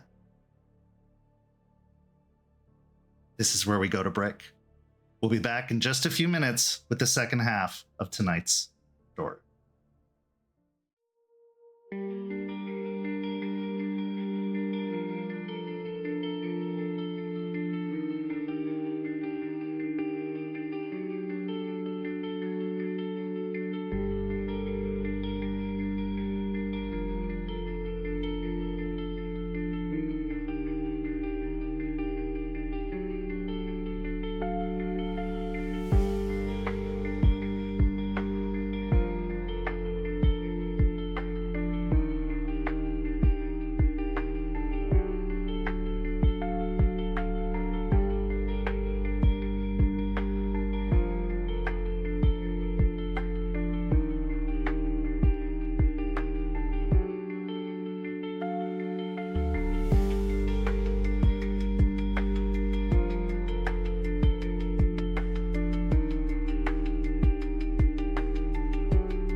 Welcome back.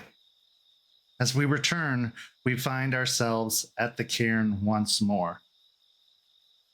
Late into the evening, storm clouds have cleared once more, revealing the endless sky up above, dotted by the little sparkles of stars.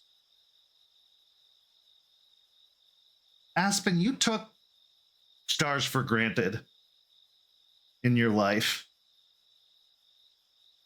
They were pretty at times, and in moments when you would romanticize a scenario, you could see them a little bit clearer, but really, you kind of had a very logical approach to them. There were balls of gas and light up in the sky, and thinking about the vastness of the universe might have made you feel uncomfortable, truthfully. Made you feel like nothing mattered. Nothing you did mattered. And it has to matter. It has to be a point to everything, to loss, to success. You don't want to think of your life or your actions as just a blip in time. You don't want it to pass, having accomplished nothing. At least that's how you used to think. Lately, a lot of things have been in flux. Feelings, beliefs. You've had to question a lot more about what you know it is to be Aspen Weiss, Aspen Oathbreaker. Kind of funny that Oathbreaker used to be owning a choice you made, owning your shame.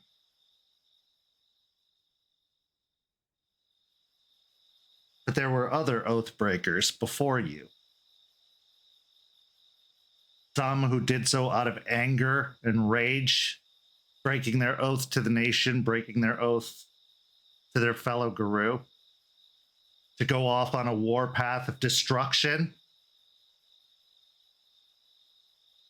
And then there were the others who broke their oath to find another way, knowing that to keep that oath was to keep up the endless struggle that would inevitably end in loss. Keep trying the same thing over and over again, expecting the results to change.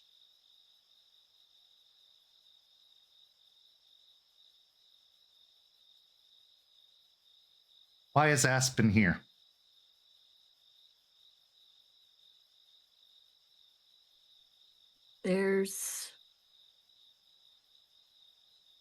She felt a sense of kinship, even in the irony we'll use again of the symbol and the pragmatism of seeing the duality of something, and that it's much bigger than one simple thought, which is a little bit how Silverfangs did it.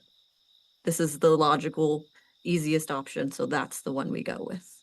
Not thinking of the bigger picture and the smaller picture and the pictures in between. It was just that. And knowing that there is a path where people know that it's more nuanced, but see it in a way that can be broken down into pieces and smaller pieces to fix the bigger whole. And also in the quiet moments, the last few days, hearing a voice in her head, one that rings familiar to the details that she knows so far, was comforting. It wasn't strange. It wasn't out of the norm. It was comforting. So it's just pushed her more to get answers. In the stillness and quiet of a late night at the cairn,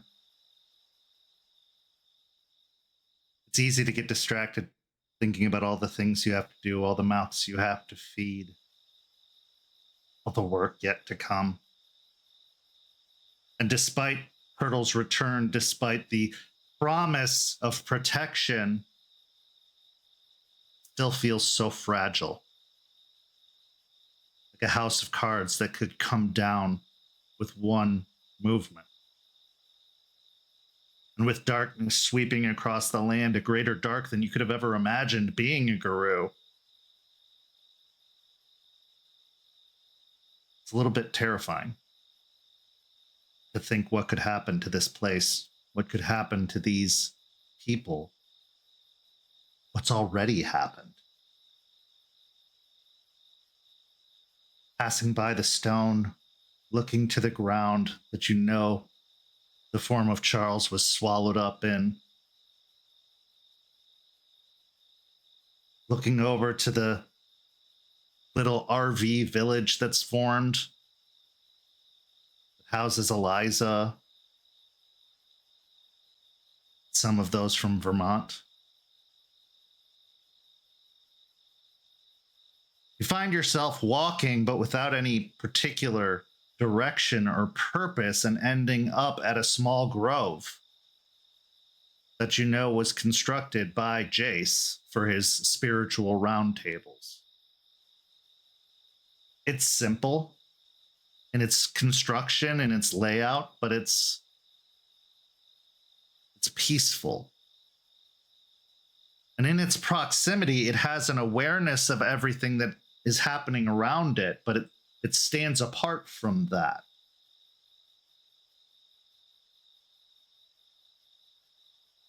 This is where you find yourself.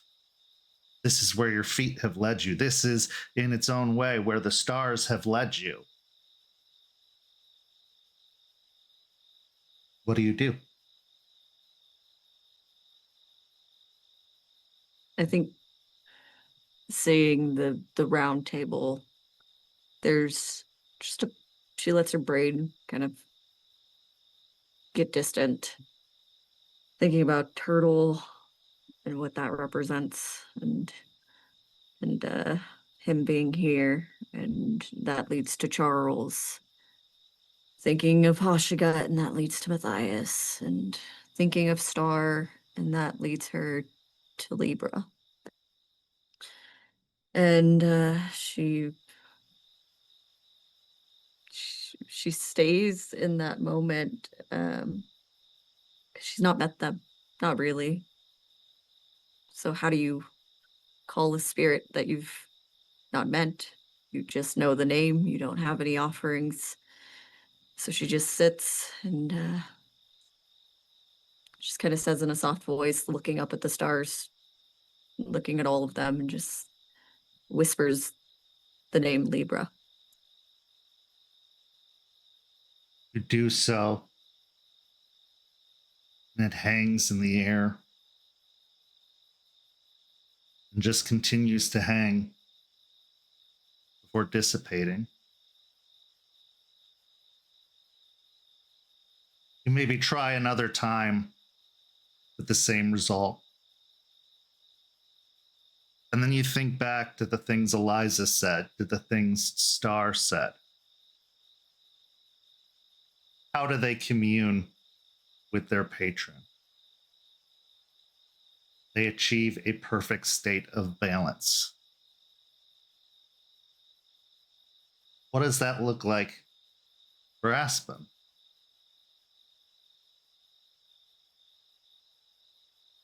Aspen thinks about that. She thinks about meditating, and just seems not silly, but just you just shut your brain off. You just do that. And it makes no sense.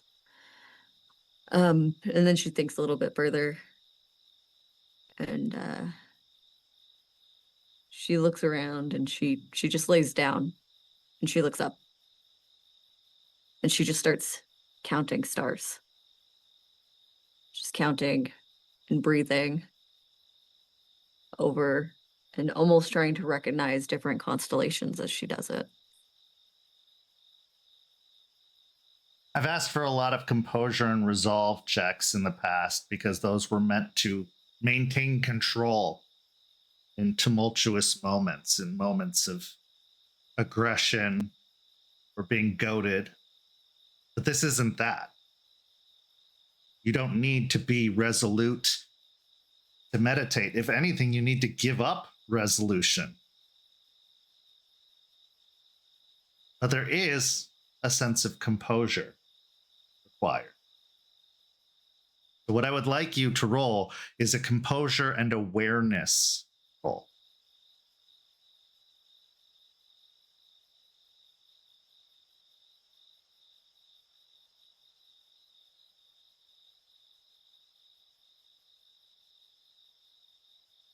Four. As you're counting the stars, knowing you can never count them all, but not caring, because this is an exercise that works your mind, but puts your other feelings to rest, puts your other concerns to rest, because it requires your focus. You don't even know when you stopped counting. Don't even know how long it's been. Has it been minutes? Has it been hours? Has it been any time at all?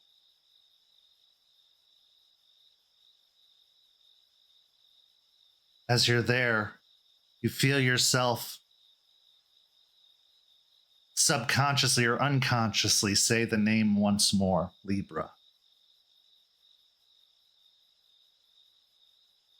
This time, it only hangs in the air for a moment before you hear that same creaking sound. Scales being adjusted to a new weight.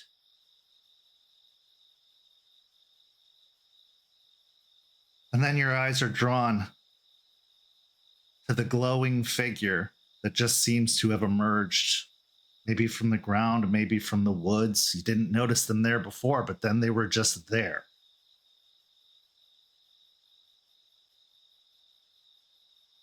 And in a haunting form of coincidence, the form that Libra has chosen to take is that of Lady Justice.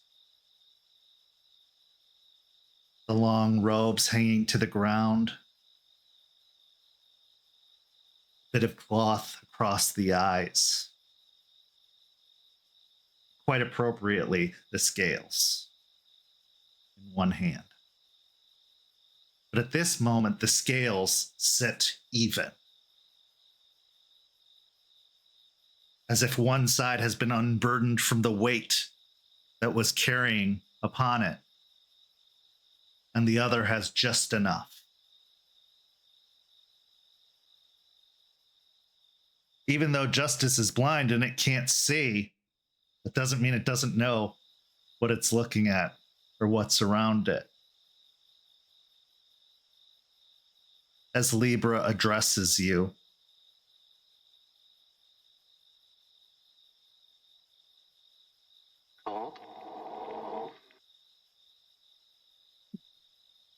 You came. I did. It's nice to meet you. We've known each other a lot longer than you think. But it is nice to make it official.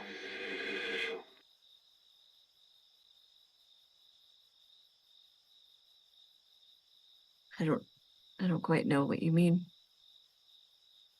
You don't have to.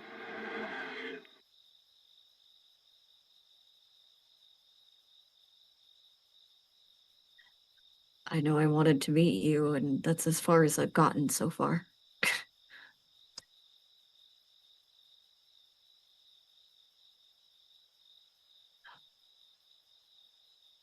You're only lost when you don't believe you are where you're meant to be.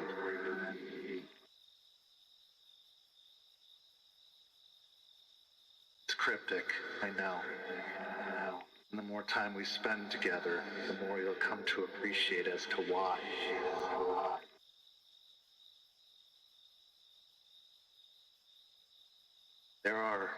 customs that must be known.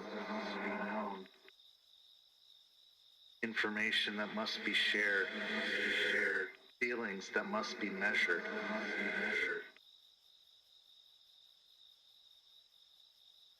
But to put a thumb upon the scale is to throw off the balance that scale represents. There are ways to add weight and remove weight that can be subtle, gentle, with caution, but also with a little bit of drive, just enough.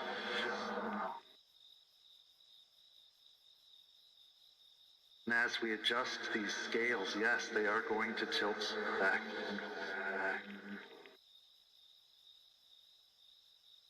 The goal is to find balance in all things. Balance within the triad. Balance within the world. Balance within the heart.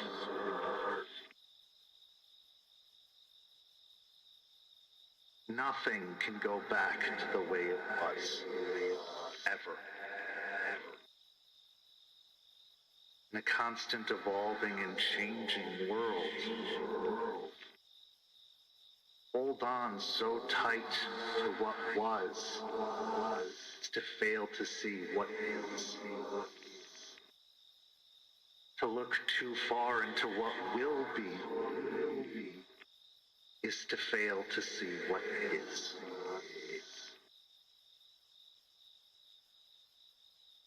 Too many are caught in the past or worried for the future.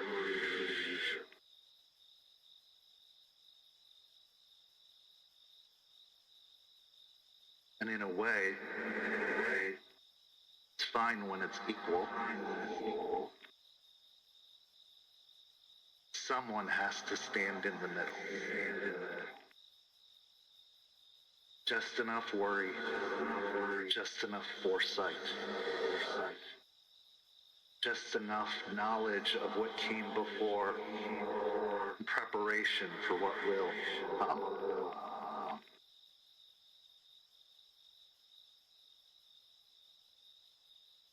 The journey to achieving this is not short.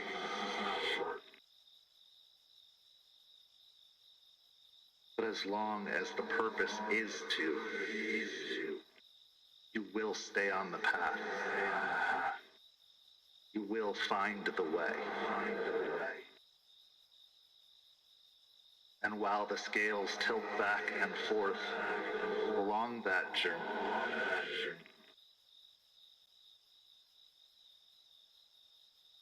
one must remain at peace as much as possible in the knowledge that balance will come. Because they are making it balanced. They are seeking that balance, even if just for a moment.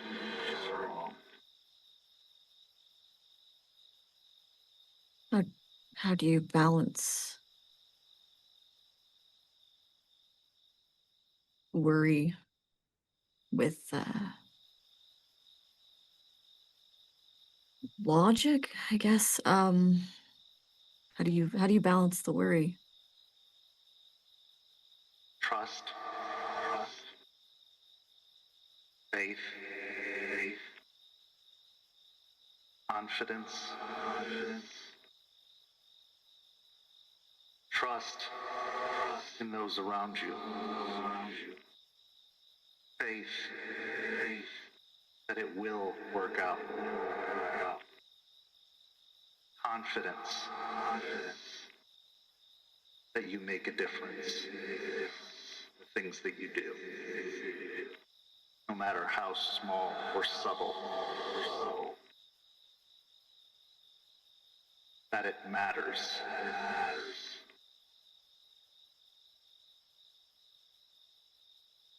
That makes sense.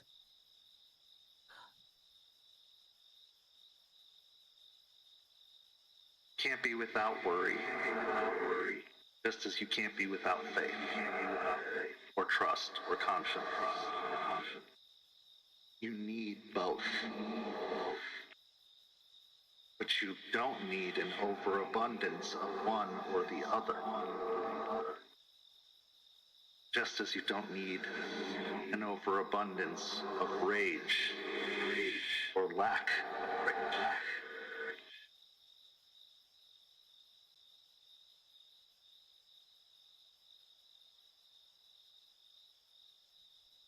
So, and hope, but grounded in what needs to be done to continue said hope.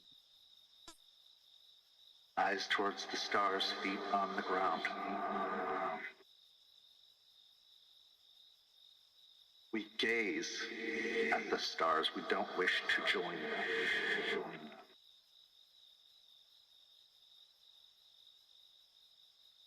Or get lost in them. How do you make sure you're keeping that balance?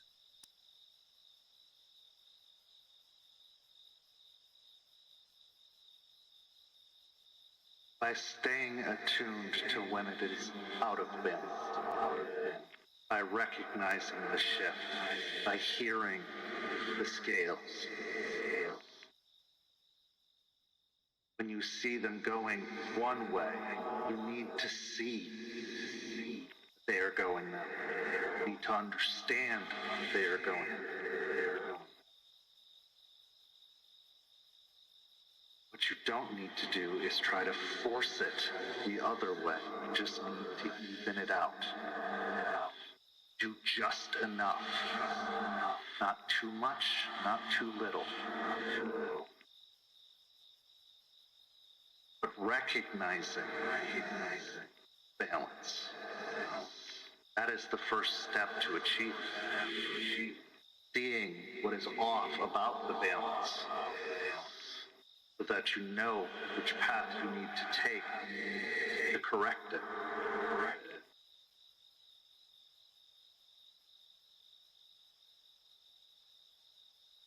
I understand. I understand all of that.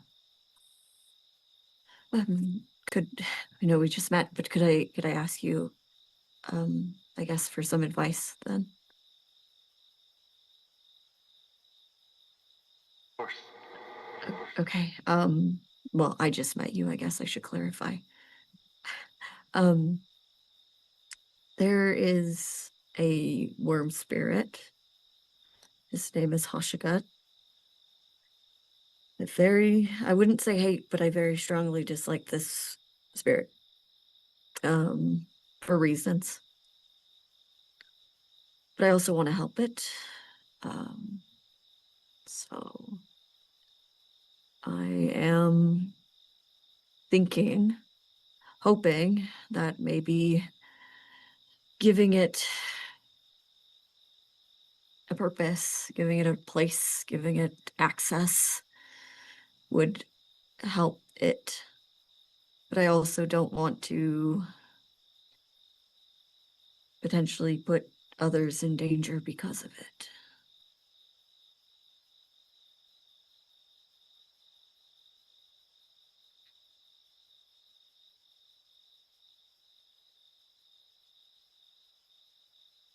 You know what a lot of gurus see cairns as?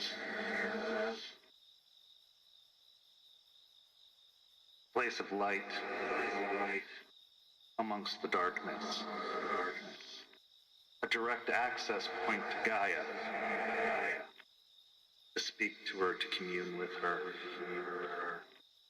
A gateway to the Umbra. There are many ways to build a cairn. Found one of the more obscure ones. But a cairn is truly meant to be a place where all is represented. Most cairns are not that. Doesn't mean they don't work, it just means they don't reach their full potential. This fear and hatred for the worm, what it represents, is just simply a fear of an ending. An ending to life, an ending to everything. It's natural to reject that concept, to be afraid of it. That doesn't diminish its importance. Why it must exist, why it must be included, involved in all things. As all things end, so that they can be reborn again and the cycle can continue.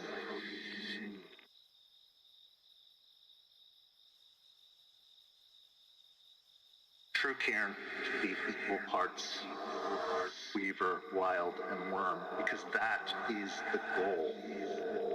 And many have forgotten that. So you're saying, in a strange way, Hashagut might be, in the long term, a representation of what the worm wants as well. Yes. To be a part of Worm it. in its purest form, uncorrupted.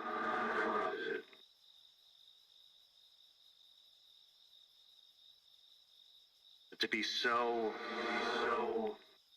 despised, reviled, hated.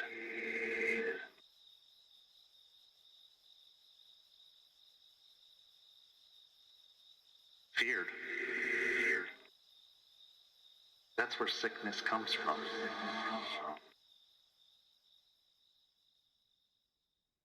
That is where the balance is lost. A healthy dose of fear is not just a saying.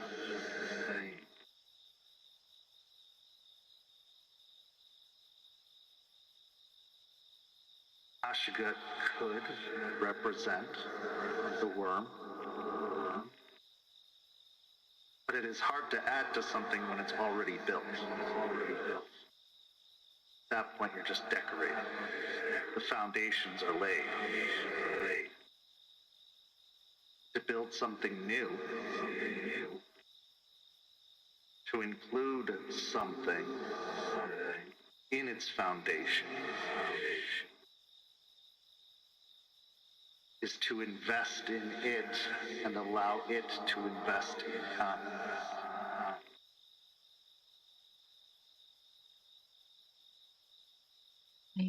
I think I understand that. I think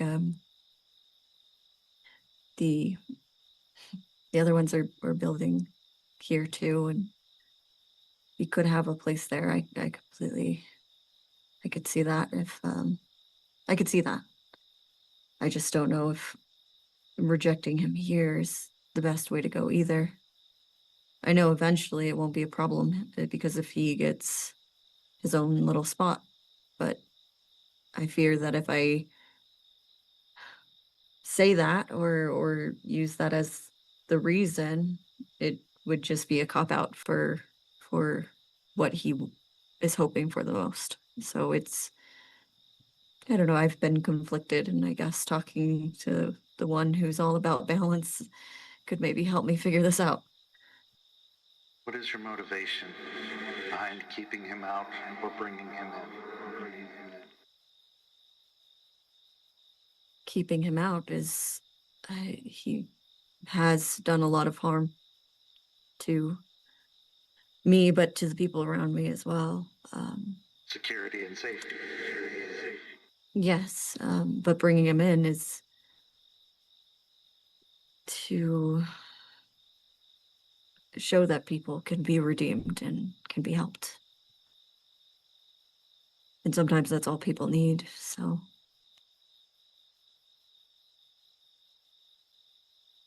Is that what you want to believe, or is that what you truly believe? Is it not to prevent further harm as well? By assuaging whatever feelings of being rejected that he has? I mean, yes, I think there's a little bit of not wanting him to cause more issues, but I think it's in the core of what we do here. Anastasia wouldn't be here if we didn't believe that. But is she really here? It's something I'm going to be working on. Our job isn't to decide for others. Our job is to help them decide for themselves.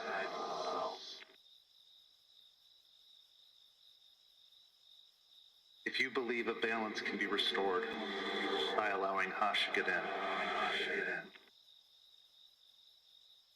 you need to help others see the balance, spirit and Guru alike. To understand the necessity of that representation. And yes, a reasonable amount of desire to protect. Not too much, not too little. And only you will know what that is.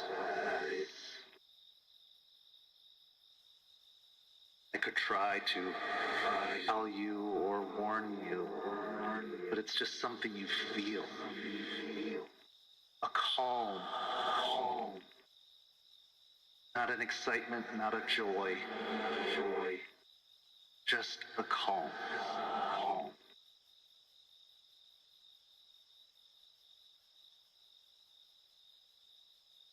I think I understand. It's gonna probably be a bit of a journey.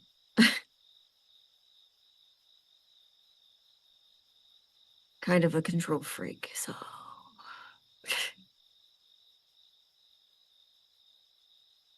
You need to surrender that. I don't expect it today. I don't expect it tomorrow. Before the end, you need to find a place where you are okay with not controlling everything. Just enough.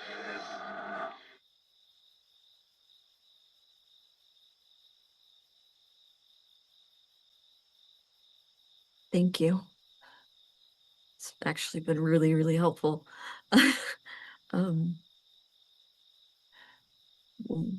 What now?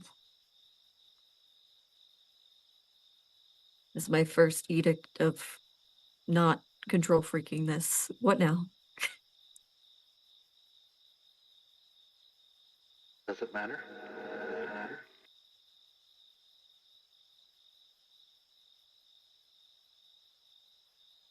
I mean, if I'm going based off of what you've said, you make your own path, it seems, but it's good to have enough knowledge of the directions that the path goes.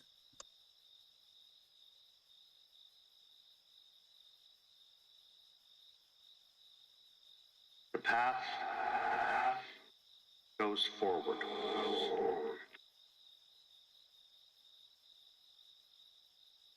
If you have resolved yourself to walking, if this is the path you wish, truly, then it has already begun. What now? Just keep walking. You will stumble to one side and you will stumble to the other. But if you continue to right yourself, find equilibrium, you will keep moving forward.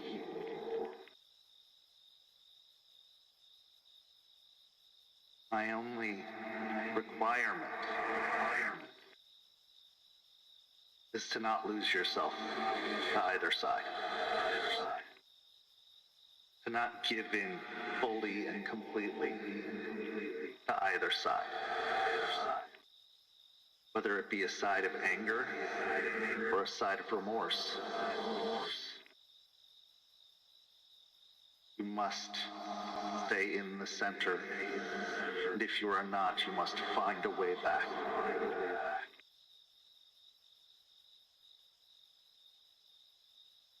Okay, I understand.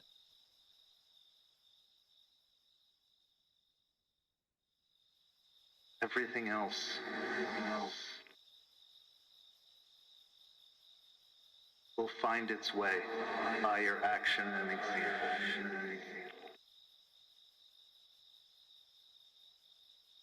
Just don't be lost in the joy of success or diminished in the feelings of defeat. Because it is just a moment of imbalance that can be righted and will inevitably be righted.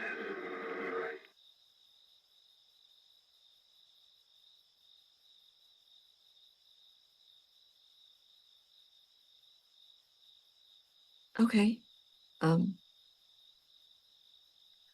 Okay, yeah. Sorry, that's just a lot. It's a lot to There's I a don't know, reason to very take. few walk it. Yeah, it makes sense though. Most believe a successful life is an absence of loss and sadness, full of success and joy, victory. But a truly well-lived life is one that acknowledges and accepts both, because the victories become far less sweet. You don't feel defeat.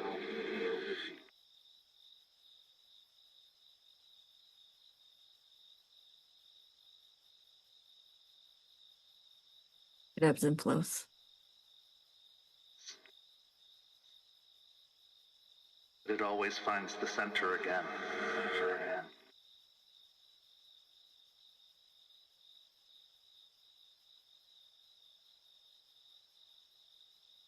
She'll kind of straighten up. Okay, I get it. I understand. Yeah. It Thank you. I guess I don't really know what else to say. It's Nothing needs saying. You've always known this, you've just forgotten to believe it. With good comes bad, with yin comes yang.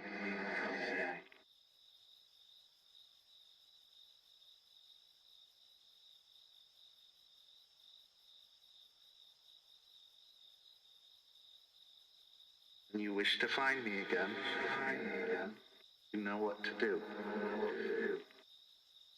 Find the calm, find the peace, find the center. But know that I am with you, that I am watching you,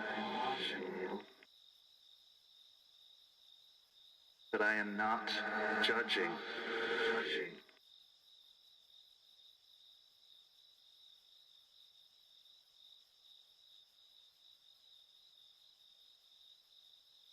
And you will be one of us.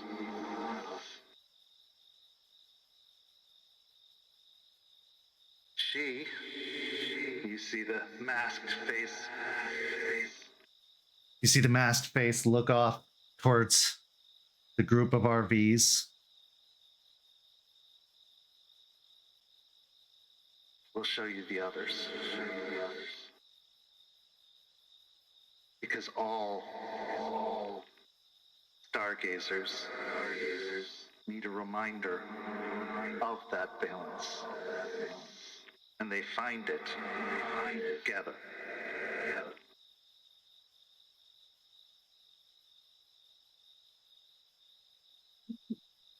Wow. Okay. Okay. Um, thank you.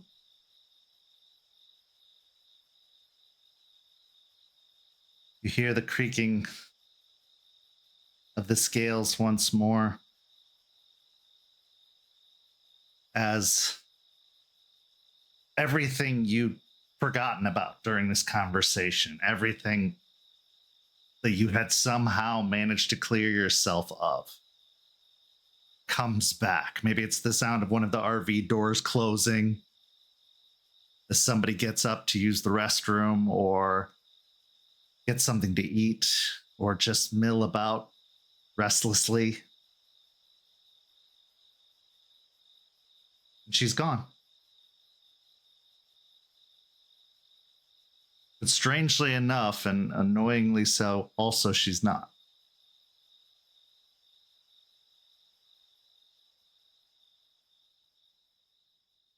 What is Aspen feeling now as the doubt and worry and stress and hope, whatever little of it there is at times, comes washing back in?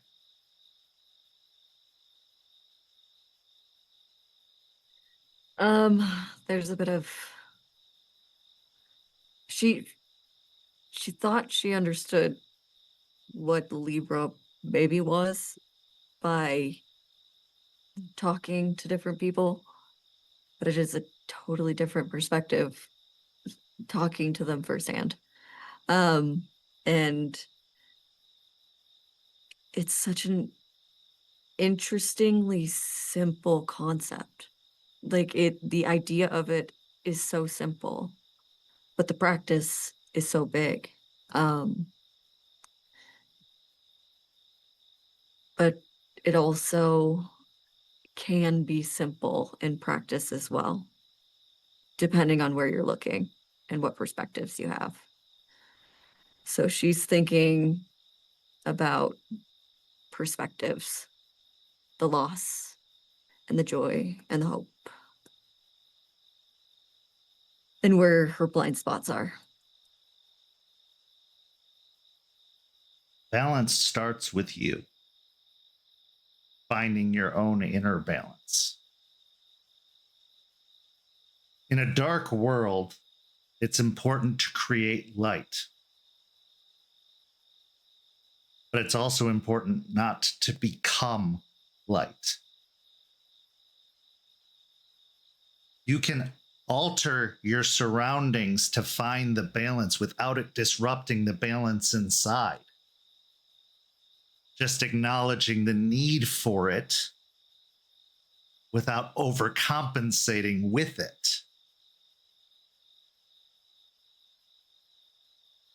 It is a very simple concept because that's creation. The creation of all of this was a balance of three things. We've complicated it by overcompensating with all of them in one form or another. Because we got distracted by what we thought it should be, what we thought it could be, what it was, and wanting to get back to that. But all it's doing is just throwing the scales off, overcompensating, and bringing one side down further and the other up because they are connected.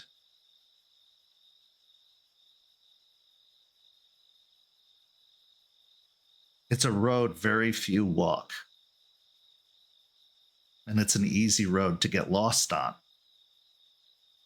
For many, stargazers took the opposite path of the Fenris and fell to Hirano unknowingly.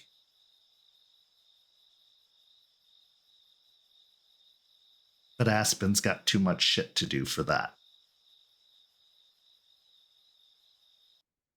we now transition to our next scene.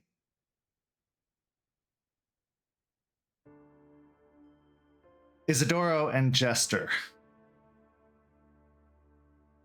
Boy, have you been busy. Traveling all over Florida, trying to achieve this goal. Restoring Charles, at least in spirit, if not spirit and body. With this impossibility of resurrection, being told that it's possible, you also have to keep yourself in a state of knowing that even if it isn't, he'll find rest whole and complete. He'll return to the cairn as he was meant to. That doesn't stop the other business from happening. The world keeps turning.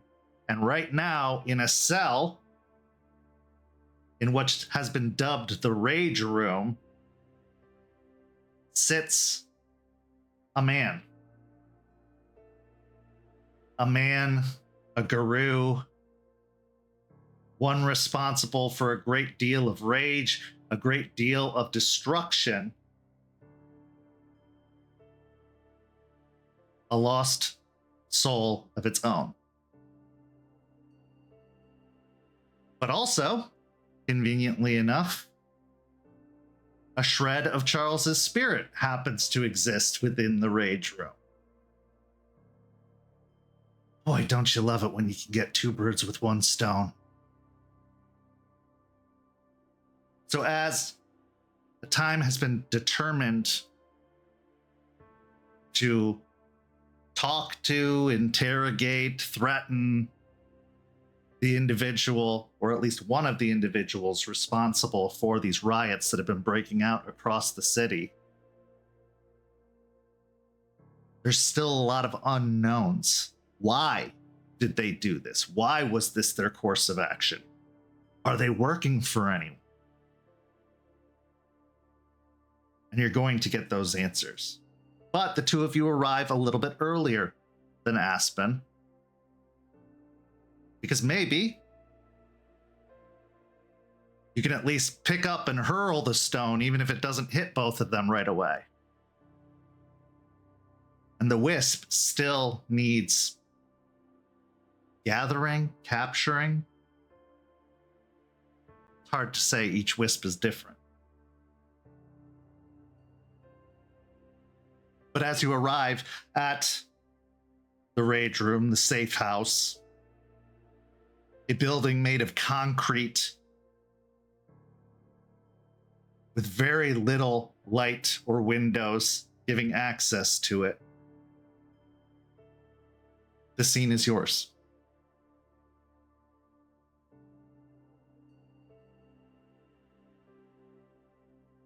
Jester will probably arrive first.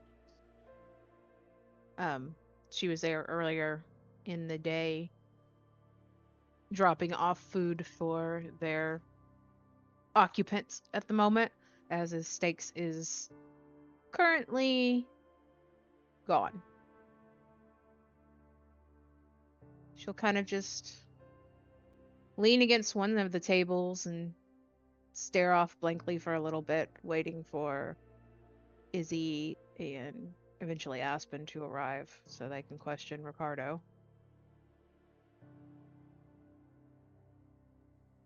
Izzie, probably a day out from his return to the area, has decided to do a little bit of upkeep, double check on all the places he normally checks up on, whether it be the St. Pete Defense Training Academy or back at the apartment, check up on the cairn.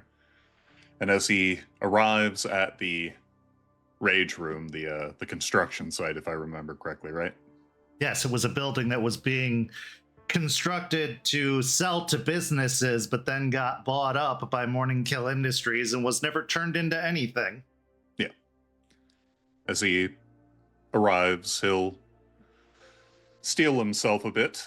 He understands that the presence of a fragment of Charles's soul here is a cause for celebration. If the Gatorland trip was any indication, maybe it's a nice, wholesome aspect of Charles.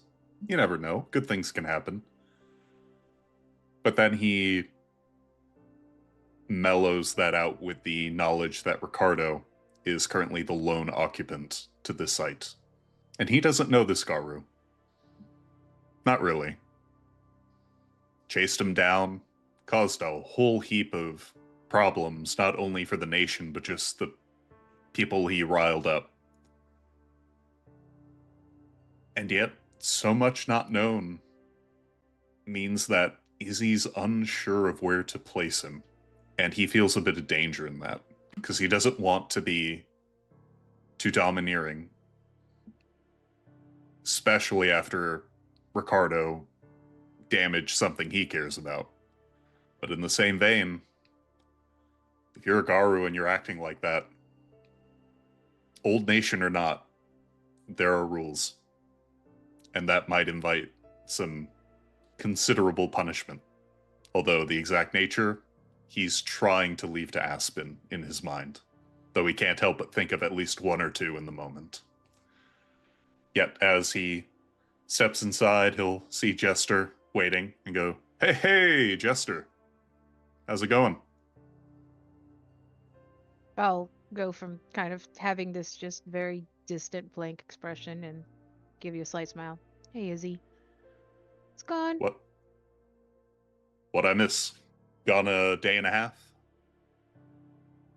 Same old, same old. Keeping sure everything's good and secure. Keeping sure everything's going. You have a chance to talk to our prisoner yet? It's not really talkative when I bring in food, but that's fine. I think we'll get some things done today. I think with the three of us, we can accomplish it, yeah. Still. Have you managed to locate the fragment of Charles that's supposedly hiding somewhere around here? I haven't started yet. You want to get that going? Sure, let's do it. You mind if I be our site on this one? I mean, I'll probably use some too, but yeah, Sure. you can take point on it. Yeah. Hey. Oh, I'll watch him slather it on. No, come here. What? I'll go over and I'll be like, all right, hold still. No, okay, close your eyes, but don't squinch them up. Like, make them wide, but close They're them. burning. Please. I'll wipe it out of his actual eyes and just get it along the lids. You gotta remember, it's kind of like with makeup. Just a little bit goes a very long way. What makes you think I know anything about makeup? Well, then this is a nice lesson. So as I'll you actually- both... Oh, go ahead. I'll actually take what I have left over in my eyes and see if I could just use that for mine. Sure. Go ahead and roll me a d10. A D10 and not... Okay. Hold Just on. a single d10. Well, success, fail. It's a 50-50 shot that it's enough. Okay. Nope, it's not going to be enough. Okay. So as you put some on and you open your eyes, you see that one eye is seeing what it needs to see, but the other one is not. And that's so jarring that you end up having to take a little bit more and dab it on just to get that equilibrium. Okay. I'll do that and be like, huh? I was hoping I had enough, but I didn't. Don't worry, I tried the exact same thing when Jason showed me how to do this. I tried like little dots, but it really needs that full line. As you look around, blinking a few times, settle the sight. Go ahead and give me a wits and awareness, both of you. What are our rages? I think You're at a 1. I still think Jester's at a 2 until this matter is solved. I don't think it goes below 2. Nope.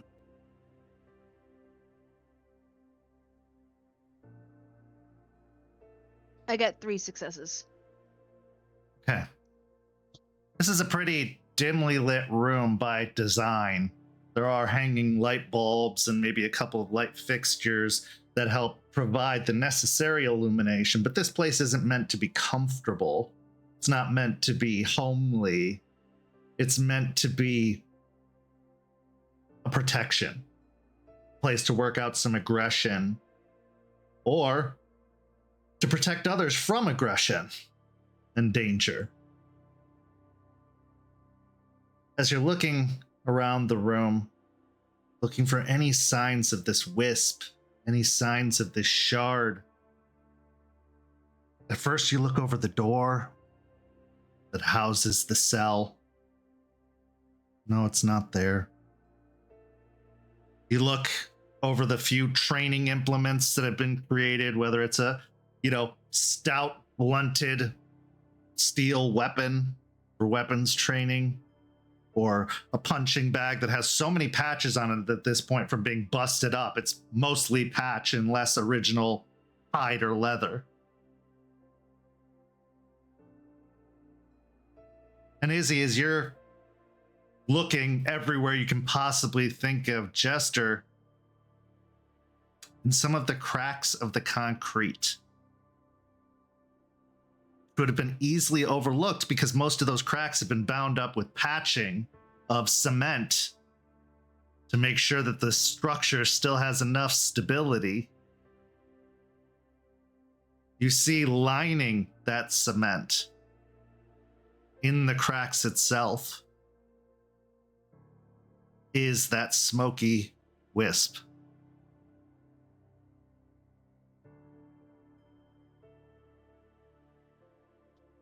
I'll move to the cracks and peer at it. This is an odd place. Wave Izzie over. Huh? Oh, you found him? It's over here. Izzie will approach and sort of hunch over, take a peek.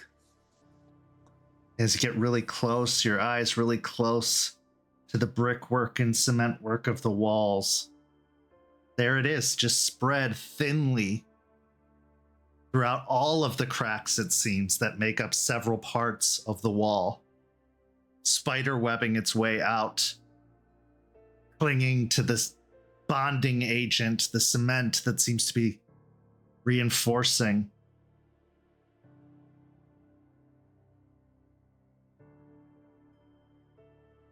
This is definitely the strangest soul fragment I've seen so far.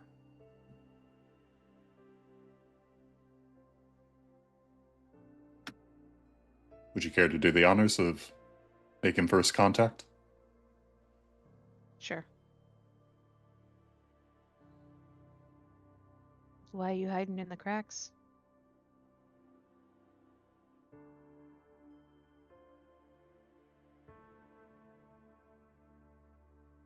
I'm not hiding.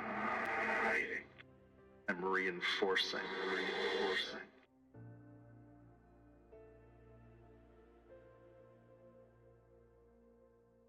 I am Charles's restraint. And these are the places where that restraint faltered.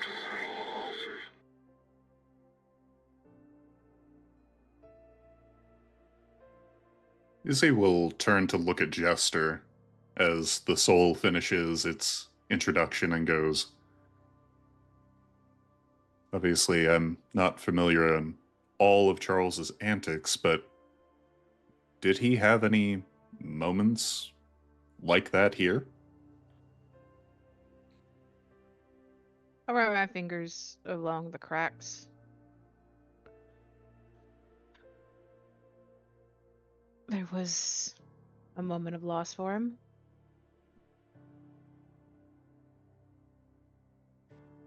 Beginning of the year, we were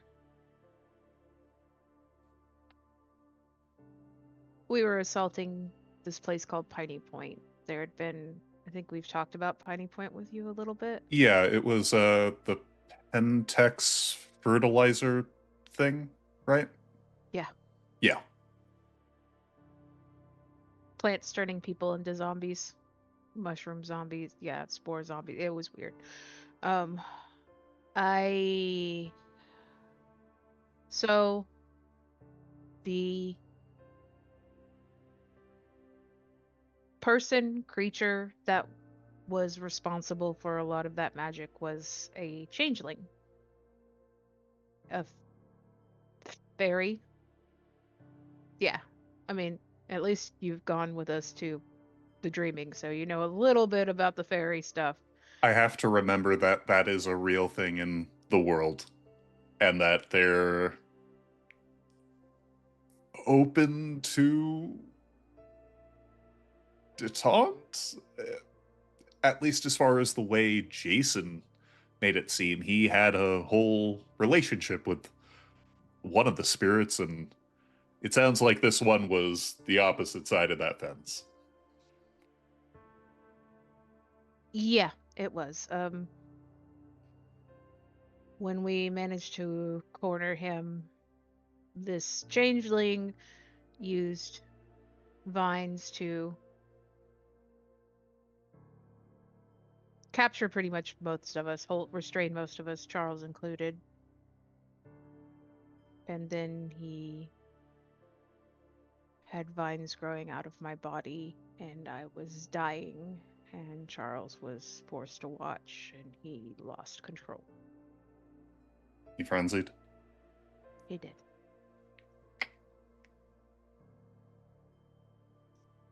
That wasn't the only time.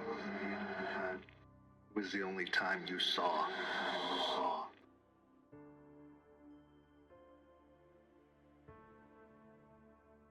Don't leave us hanging.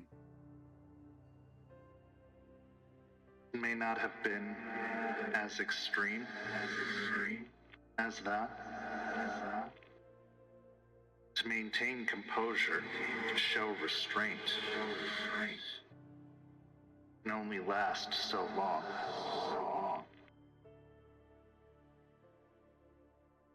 He didn't buy this place and build it to be a prison.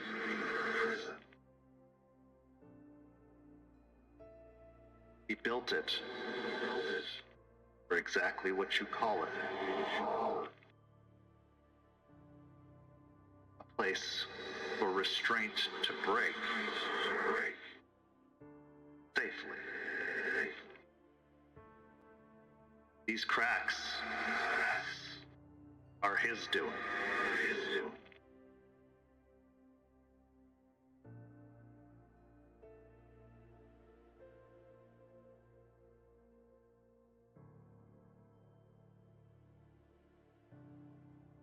All of them? Because I'm kind of sure some of us have put a few cracks in this place too. As I recall, I had a hard day when I first arrived here. That, funny enough, Jester, I believe you were the one who recommended I come here. Yeah. Not all of them. No. But was there a time where you would have believed any of them would have been his?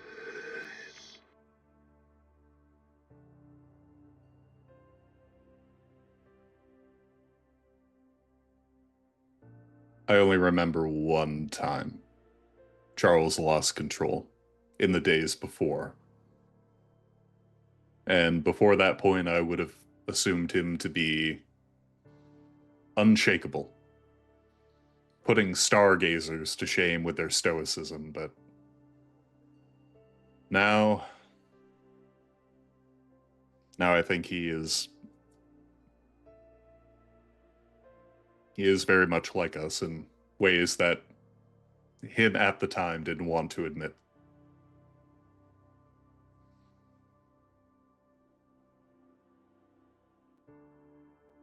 Seeing him fight, truly fight. Things of the worm. when he's just able to mostly let go. I believe it. Because most of the time he held it all back.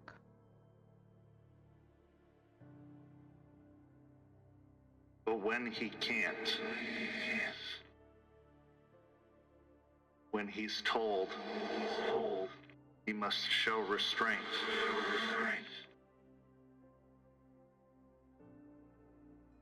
when a thrall is brought and kept,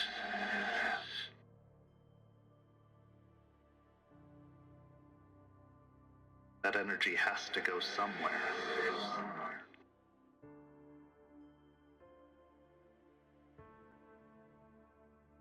At the time, So- I was worried that he would do something to that particular thrall. Are we talking about the recent one? We had a Valentina, was it? Yes. What was he gonna do to them? What he would do to any thrall. Right. I was thinking about a different one. There are multiple. There was another. The other was someone very important to me. To Bateman twisted his mind and fed him his blood and got him addicted and turned him against us. It seems like a very leech thing to do. And this thrall, from your tone, is no longer with us. No. Yeah, I killed him. I'm sorry. That's what had to be done. That one also. But the part of me that represents that isn't here.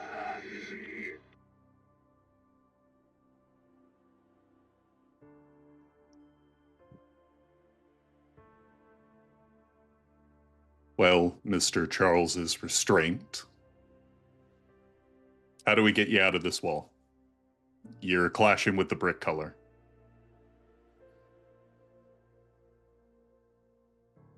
And the plaster.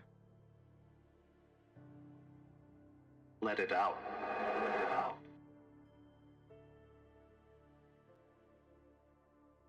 Izzy will smirk a bit as he looks over to Jester and go, "Now I'm no Theurge, but this deep riddle seems to have a solemn answer that I can't help but think of in this moment." I'm just gonna punch the wall with a scream. Give me a strength and brawl.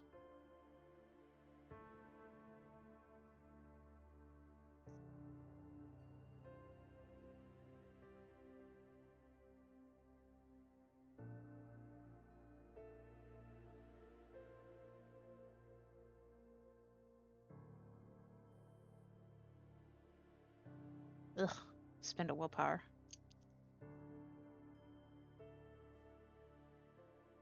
Oh, hey. Cool. I got 6 successes with a crit. Okay. So as you throw a fist at the wall, it crunches against.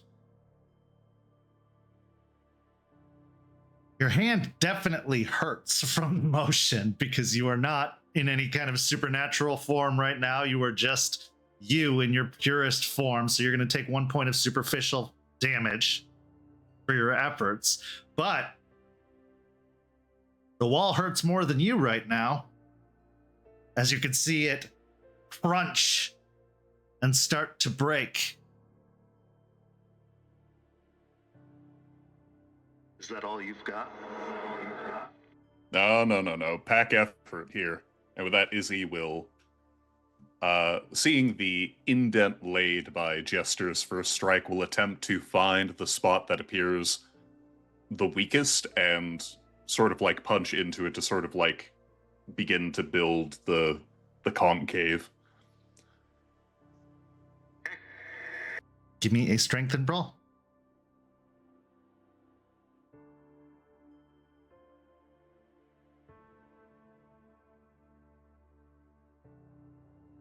No crit, but 1, 2, 3, 4, 5. 5. Okay. Sorry, 6. You will also take a point of superficial damage for your effort, but you do see that it does go even deeper. I assume that grants a point of rage. That does grant a point of rage to both of you, yes, for taking damage.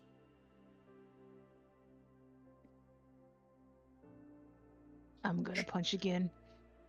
As he shakes off his hand, he will go, well, Black Fury, Child of Gaia, Let's break this wall. versus one wall. Hey, do I get an extra die since I am breaking a wall down? You know what? Yes, this is getting in your way from accomplishing an objective, yes. Cool. I think as the punch is coming out, just to get the math going, Izzy will switch to Glabra. Okay, give me the rage check. He fails, so he's back down to 1. I got 3 successes that time. This one, you're just going to take the one superficial for your efforts and not make any real headway on the damage to the wall. Izzy, now sort of bulked up, his arms a bit longer, stockier, a bit of the hair coming in, though, with his gift from Luna granting him a more human appearance. He will crack his neck, swing it back and forth before, with a bit of like a jump, go in for the full like body weight punch. Okay. Roll me that strength and brawl. The extra strength of being in Glabra. Crit for 4, 5, 6, 7, 8. For 8. Crit for 8.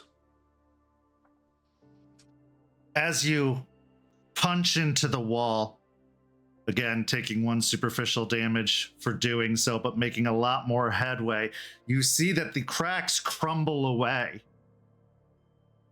and give way into the wall. And based on the way the masonry has broken and done, there is almost a small pocket in this wall, likely created from when the cracks originally were made. And in that pocket is a little iron lockbox.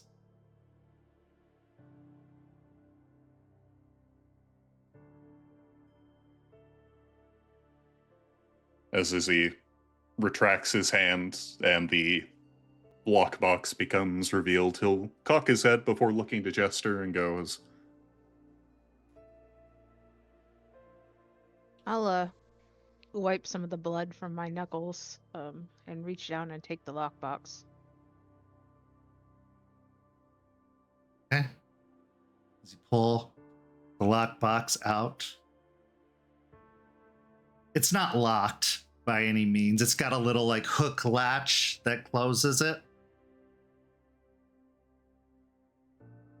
As you unhook the latch, you pull open the lid. There are 2 items inside of the box. One of them is a blood-stained tie. Jester, you recognize this to be the tie he was wearing at Piney Point. And the other is a post-it note that says, "Never again."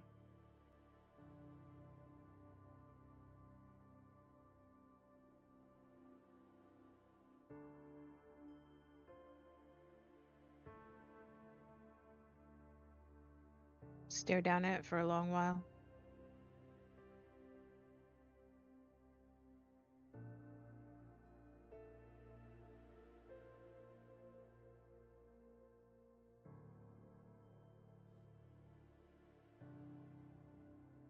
You even practiced restraint there, you know. You may have lost control, but you regained it before you really hurt Jace.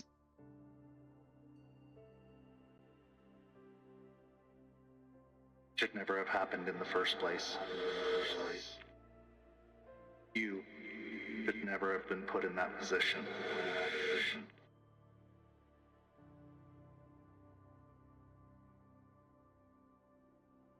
We can't always predict what's going to happen, Charles.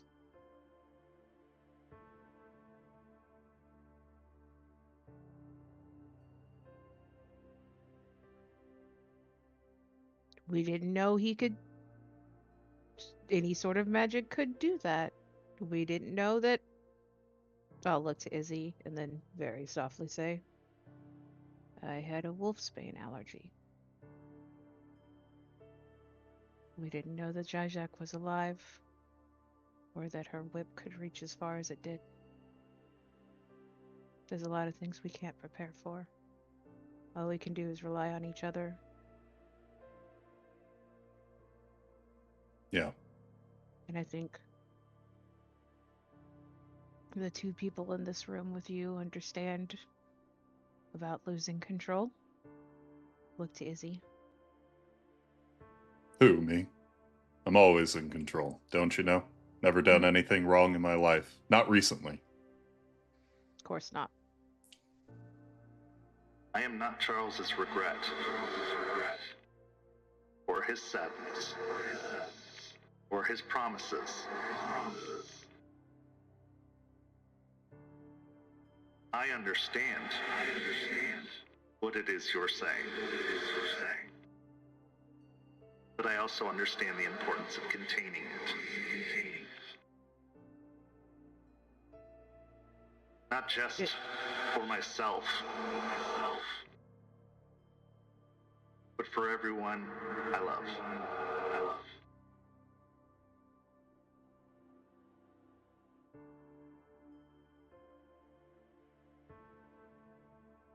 That's why this place exists. To lose control safely. Not that it can't be done, not that it shouldn't be done. But there is some control in the loss of control. If preparations are made.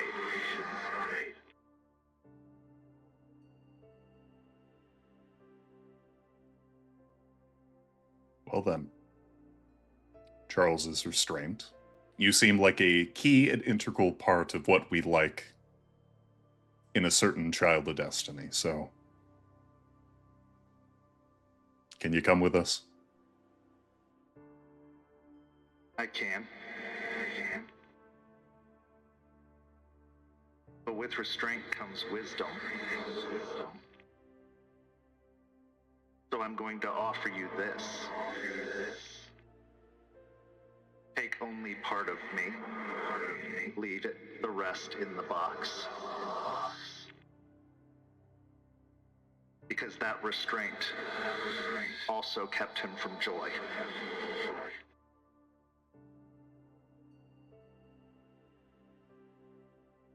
And expressing that joy.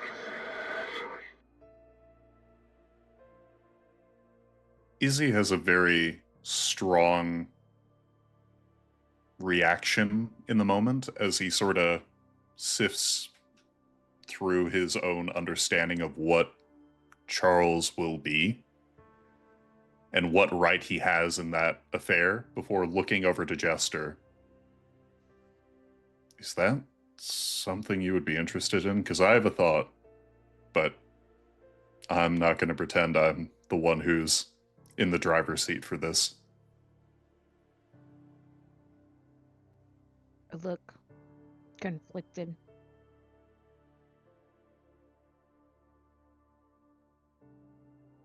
She feels strange about leaving a part of him out of him being whole. Like, what does that do? What will that do if you're not whole?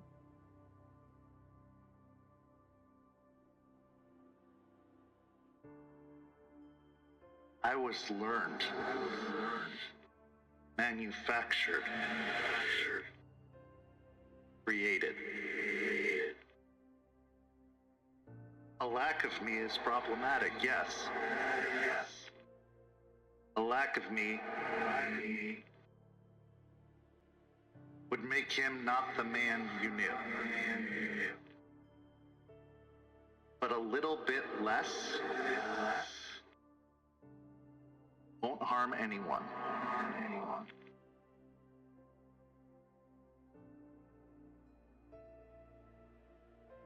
Look to Izzy. What were your thoughts? Izzy will put on that very mischievous grin as he goes, I understand the sentiment. To be better, to be born again better. But Charles has that baggage. And fuck me if he's not gonna have to deal with it. He's gonna have to scale that wall. And I know it's caused issues. But I think the Charles you came to love would be able to scale that. To grow. I didn't just keep things in. I kept things out as well.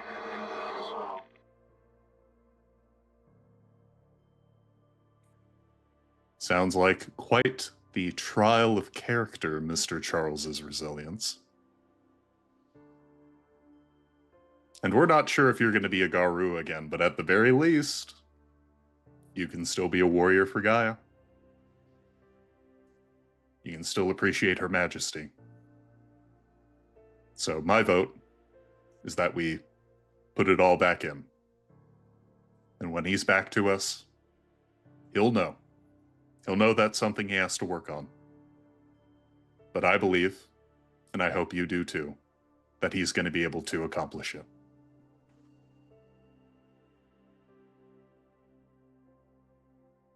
I'll listen to Izzy, but I'm staring at the restraint.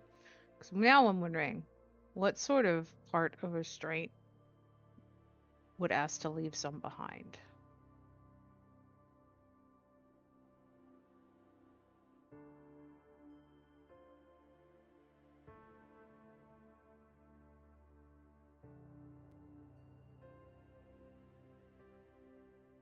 Restraint is a valuable tool. It keeps us from doing terrible things, acting on impulse,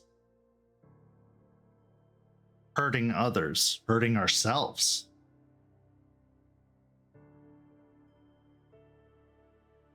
But it can also cause harm of its own. Not saying the things you wish you'd said when you had a last chance to say them. Not knowing it was the last chance.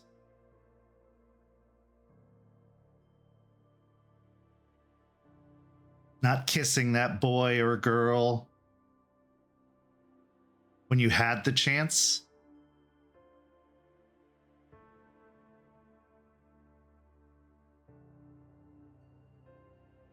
Not allowing yourself time to grieve. Because grieving is weakness.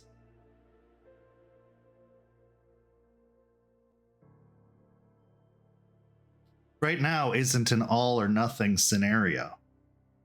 And it may be the only one that exists because you're right.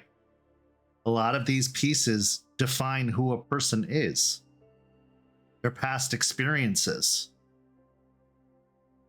What they've manifested of themselves.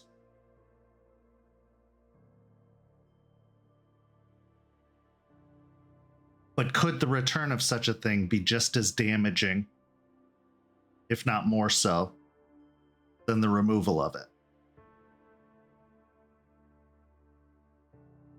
Will there continue to be things left unsaid?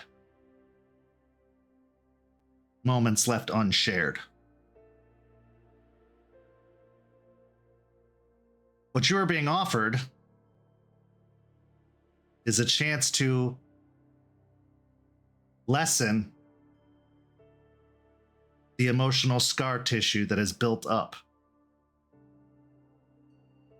over Charles's life. Now, that does potentially open the door to some unpredictable things.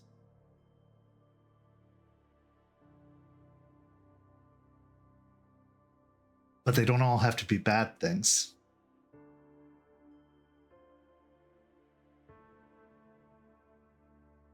Now, yes, you could bring it back and let him decide for himself.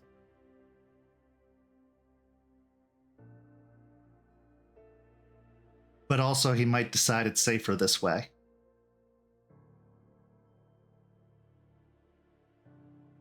That note, never again, is unfair and unrealistic, especially in the life of a guru. But it's what he believed. It's what he promised with a blood oath to a theurge.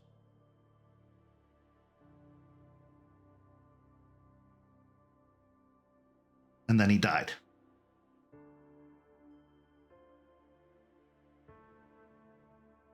The choice is yours, really, because yes, whatever is decided here will be a defining part of who Charles is, should he come back.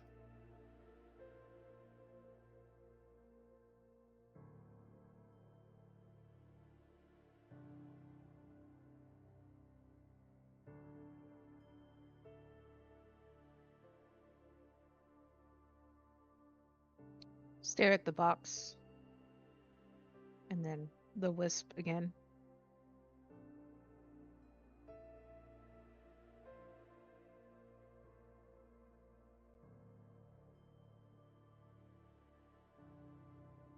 Okay. We can leave a little bit behind.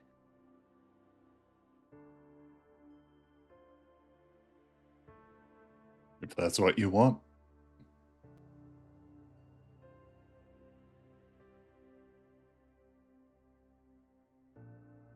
You've succeeded. Because someone without restraint might have left it all behind. In hopes that they'd get everything. The dam burst, all of it coming out. But a dam bursting drowns a village.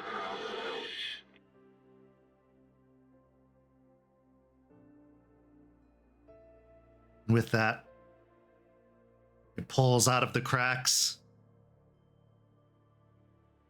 and melts down into the ring, which grows cold to the touch. But you know how concrete can sometimes have little sparkles in it? Those sparkles are just a little bit shiny with what's left behind. Yes, this hole will need to be mended and patched. And you could bury Charles's secret beneath it once more. Or you could leave it open to the light. And then there's the third option. Just a little bit. Let him decide the rest.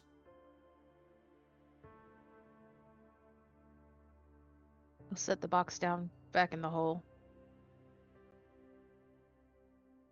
Not bury it, just leave it on top. So he can figure it out when he comes back.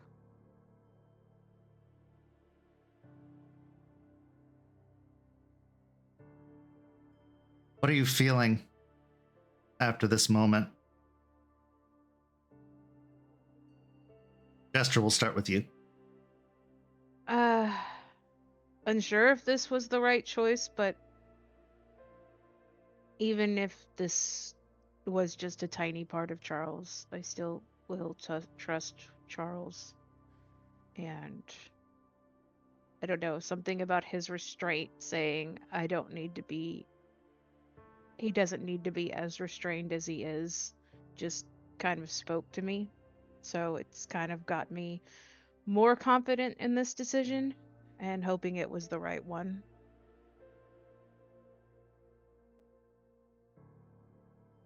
Isadora. Izzie already made his reasoning patently clear to have all of the restraint return. Not so he could be that stringent thing again, but so that he could have the opportunity to address it. Izzie's a Garu defined by his wounds, by his scars.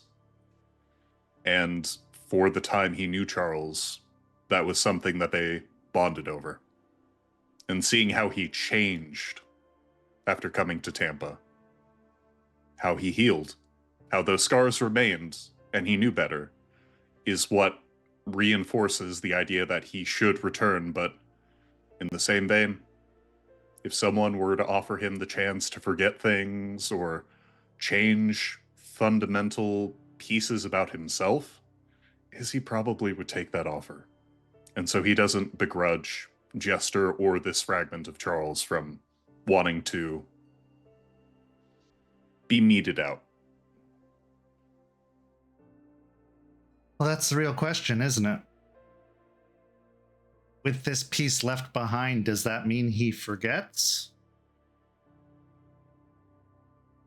Or does that mean he's moved past? Because the scars that build up are a reminder, but the emotional scars that build up, you're changed by those. What a lot of us call our trauma. What defines us. Charles had a lot of emotional scars since he was born. It might have been the bonding glue that kept him together, or it may have been the hard shell that set him apart. You won't know until he's back together.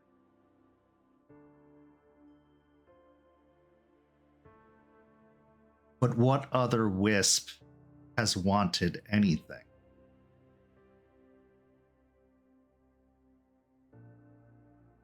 We now transition to our final scene of the evening as Aspen arrives to join both Jester and Izzie to speak to this renegade guru.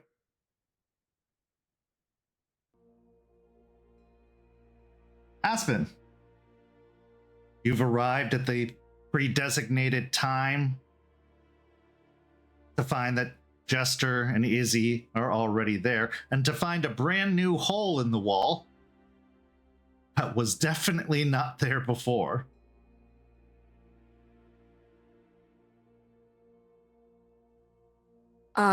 She'll go to look like she was about to speak, kind of rushing in, and then look at the hole. Well, you were busy, I assume? You know. Landlord's problem now. Yeah. Just playing Charles Pokemon. Got it. Okay. And she'll smile at Jester with that comment. Okay. Yeah, sorry I'm late. Meeting ran long. Oh, it's fine. It's fine. Important stuff. Yeah, I guess we have some pointed questions, right, for this person? To say the least. Yeah. Okay. Aspen. Yes. Just so we're setting a united front. What is it you are requesting of us in this meeting? Because I have grievances with Ricardo. He hurt things I cared about. But I'm also a child of the unicorn, and I really want to know why and what he's doing, what he thinks he's doing. Is that the angle you want to go in for? Are you looking more for punishment? Because he broke a hell of a lot of rules. Gaia knows how much of the veil he spilled just on a whim. Does he even know about the rules to even know that he was breaking them? I think there's a space in between. I don't think punishment is really where we're going. I think what we need is answers to know how to move forward with everything that's been going on when it comes to these riots and where the pieces are moving when it comes to that. I do also, I understand where you're coming from, Isidoro. The issues that have happened and you wanting. She kind of smirks, just the smallest smirk. The justice and all of that. But I think we're a good united front and we work well together. So the questions that need to be asked will be asked, and maybe some of those answers will give us a perspective of what needs to be done moving forward with him. Works for me. I'll try to remember we're putting on a soft touch. Not completely soft.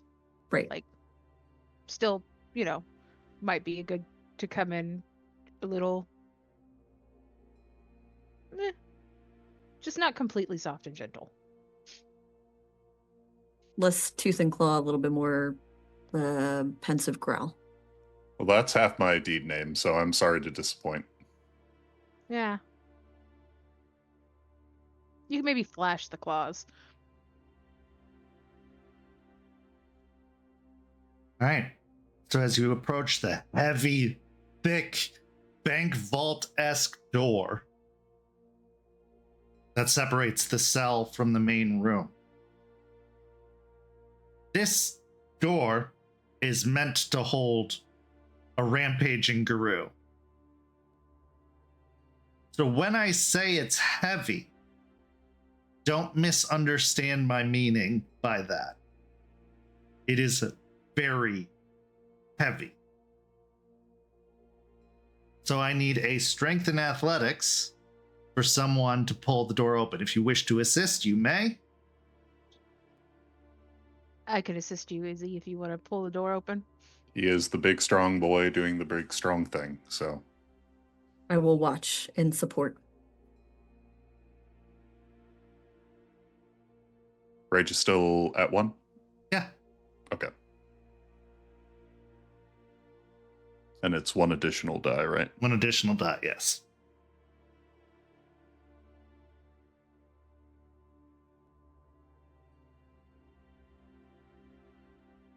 I'm going to burn a willpower. Actually, I'm going to burn a willpower. Okay. Okay, so that's a crit for 4, 5, 6, 7. Okay. Yeah. It's funny because we talked about it being a big, heavy door, but it doesn't seem that heavy to you in this moment as you and Jester just pull it open. Now, to those who are like, how did Jester deliver the meals? There is a sliding panel that opens for food to be delivered. But in this moment, the door opens. And inside, in the dark room with a single camping lantern, sits Ricardo Estevez, a young man in his early 20s. His head was shaved, but you're starting to see the stubble of growth come back in, as shaved heads usually require upkeep to stay looking shaved. He has tanned skin, his half-tattoo sleeve on his right forearm. He has a chin-strap beard, but that is also starting to grow out a little bit more. His eyes have the dark circles under them of somebody who's been sleeping like shit for a few days. And as the door opens, he starts to stand, but then seeing 3 of you, lowers himself back down onto the seat, crossing his arms and leaning back against the wall, sat upon his camping cot.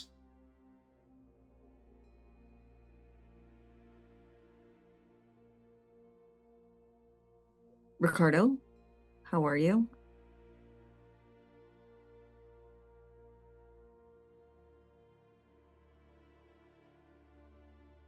The room service here sucks.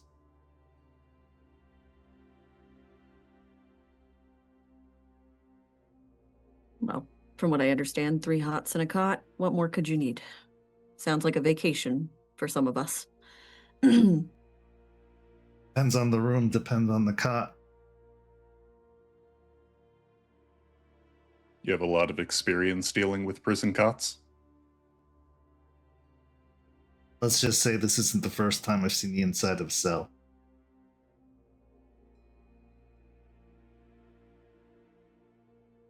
We're here to understand and hope for your cooperation and to get some information, to be completely candid. But as long as you're cooperative, this should all go quite smoothly.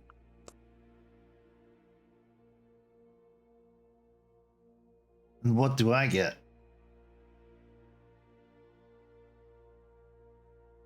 I think that depends on your cooperation.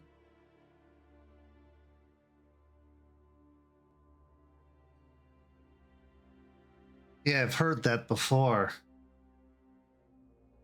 I cooperate, I get whatever I want, and yet I end up still in a cell, even if I were to say something. Okay. So in this scenario then, what would you prefer happens? And keep in mind, I'm not asking for the La La Land of a jet escape plan. Anybody can roll me a wits and insight. Can I use my specialty with intentions? Yes. Cool. Can I use Unicorn's boon favor? Yeah.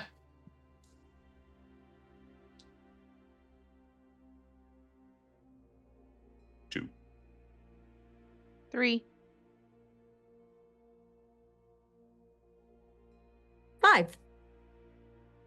Okay, so for Jester and Izzie, he seems to be mulling over what he would ask for. But Aspen, you can see a little deeper. And a part of him is scared.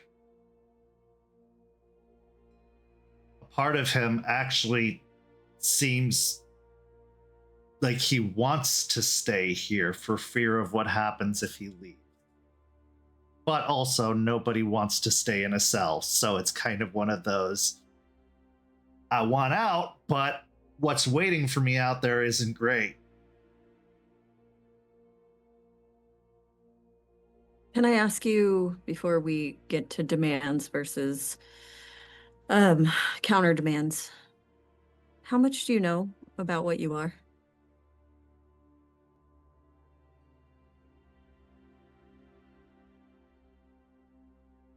How much do you know about what I am? Quite a bit, actually.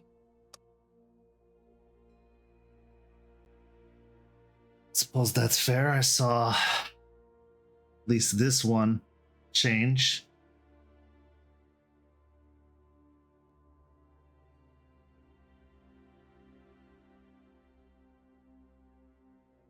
I'm a werewolf. Silver is bad, fire is bad. I don't turn with the moon. But most of what I know is what I've learned in books. There's been no one else educating you on this. Aspen, keeping your 5, and actually I'll let both of you in on this too, because it's not very hard. The dart of his eyes betrays something. That maybe there is, or was, or is going to be.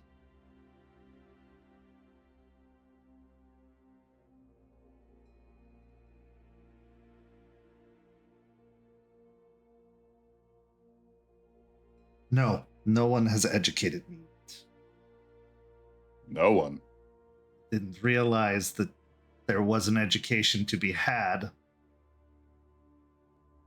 Izzie will stroll along the perimeter of the room, Is there, like, writing utensils? I vaguely remember one of the scene descriptions including, like, an art book, if I remember correctly. For Valentina, there was. Yeah. For this guy, no. Okay. He's, anything that could be considered a weapon by a werewolf is probably a bad idea. Hey, I'm just double checking because he wants to make a little doodle. He's lucky with the cot and the tray. Okay. Yeah. I will. And even the actually step tray is a forward. plastic lunch tray that would break if he tried to hit anybody with it. I'll step forward or like step and kneel to like where I'm kind of eye level with him. I'm sorry. We missed you. We should have had the means to find you before your change. And we missed it. Somehow you slipped through the cracks. And look to Aspen. That part's kind of on us. There are people who are supposed to teach you. We're supposed to find you. We hope to find before you do change. But a lot of times it doesn't happen. Not the first time in my life I've been overlooked or forgotten about. When you look like me, it happens a lot. Where did you have your first change? Because she's thinking through her mind and how she's been doing the kin seeking as a practice over and over. So she's wondering how he fell through the cracks. It's been almost 2 years. As you think about the math, it probably happened shortly after Aiden died. Gotcha. You've been alone for 2 years? Yeah, well, I had the gang, but I tried to keep a distance from them because I didn't want to hurt anyone. That's a good instinct. Also had to have been really lonely.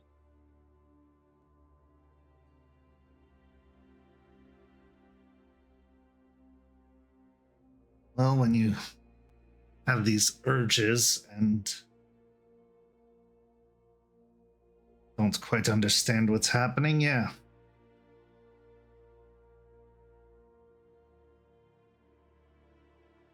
You're pretty good at it then.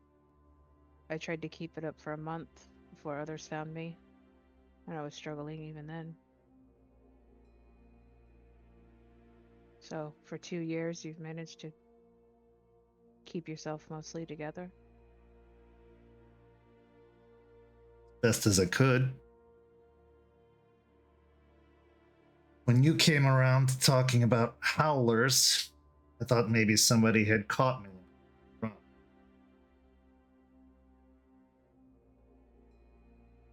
Wish we Caught on had. really quick that there are some out there who hunt our kind. He actually pulls up his shirt, and you see a bullet hole that is very badly scarred.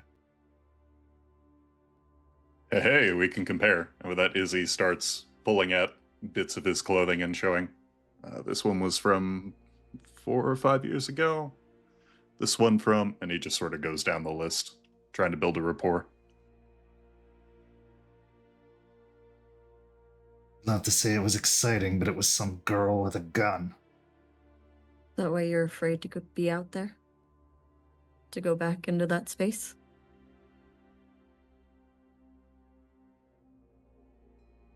Aspen, give me a charisma and persuasion. Yes, you can give me looks. Can I assist since I've Sure. been... You've been talking too? Yeah, absolutely. Actually, you could probably have Izzy assist too, because he's also been talking. Yep.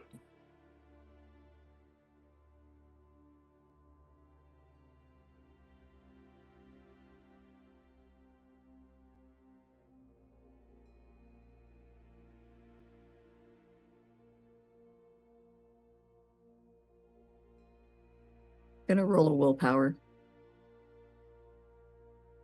Yeah.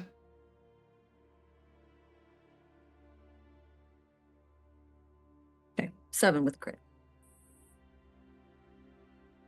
You see his wall start to show cracks and break down. No, I'm not going to get caught flat-footed by her again. I don't even know how she knew what I was. Just did.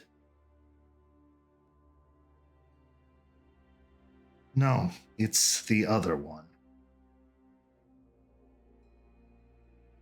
Who might that be? Kill me if I say. If we can offer you protection. If we can make sure that you are protected in all of this. I don't think any of us in this room, and I'm pretty good at knowing all of the people, well, the rest of us in this room, I don't think we wish to see you harmed. How are you going to protect me? He said there were other wolves, but he said they were weak.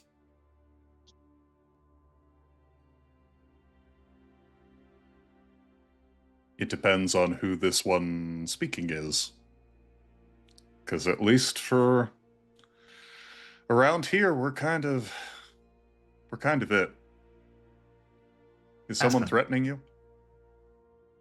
Can I get any sort of insight on the fact that he was like, he said there's other ones, but they're weak? Yeah.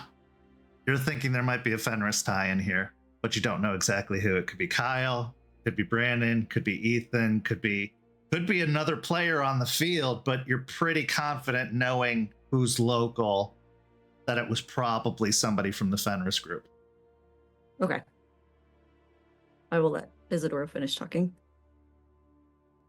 He's basically spinning the tale of like, hey, you're afraid of like the big bad wolves. Well, we're kind of it.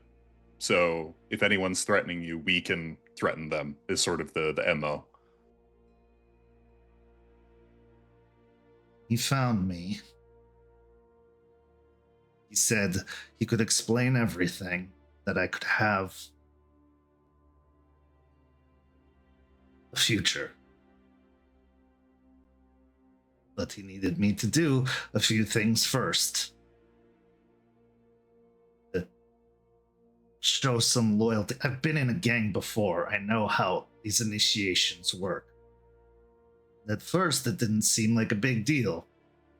Cause a couple of uproars, plaster this sign all over town.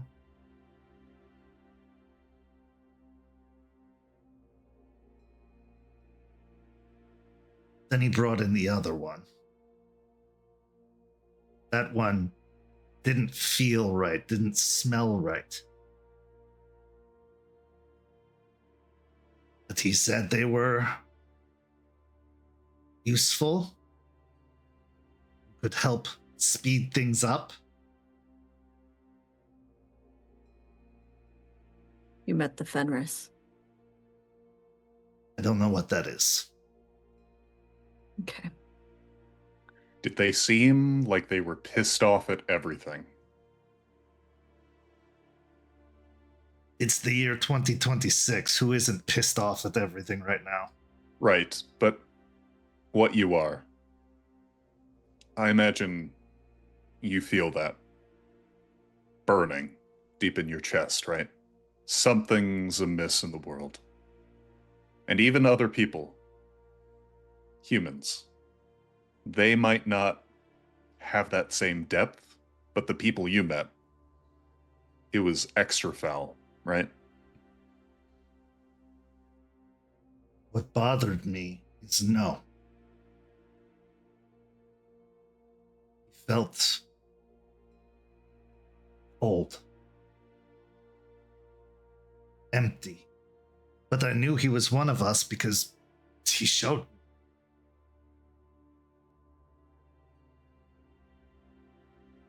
Just felt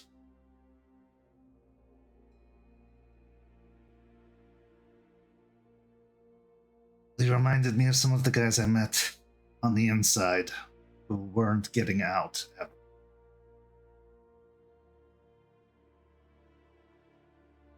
A killer.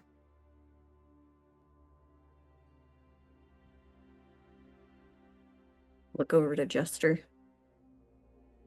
And then she'll look to her phone. She'll be like, give me a minute. She'll like back up from the conversation and she's gonna text Artie and see if he'll send her some pictures of Kyle, Victoria,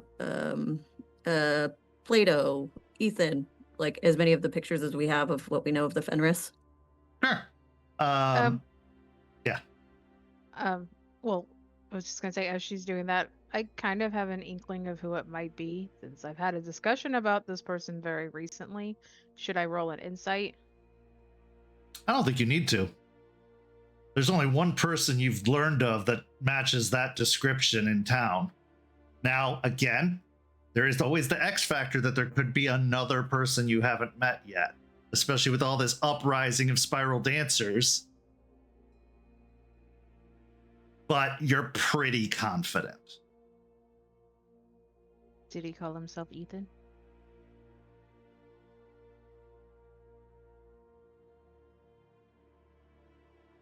Looked to be in He his didn't 40s. call himself anything. Was he in his 40s? Probably. Middle-aged. Was old, yes. He tried to get in your head by talking to you?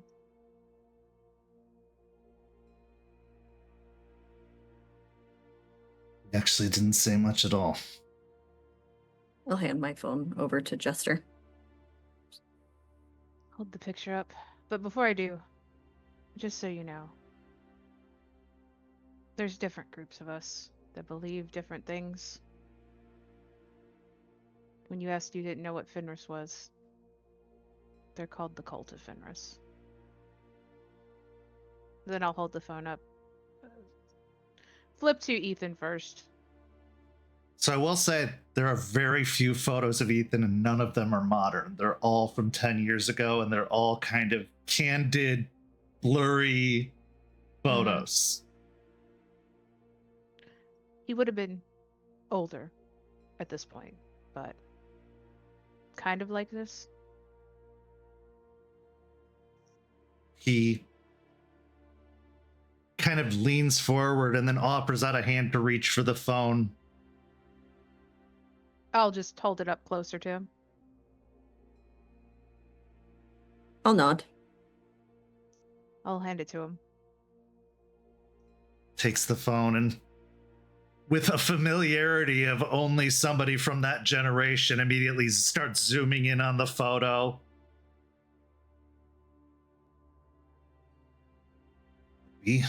Hard to tell.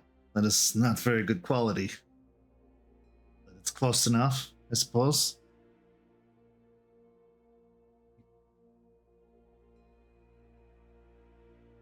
He said that there were other wolves, but he said that they were weak. If I even tried to go to them, I'd likely get myself killed.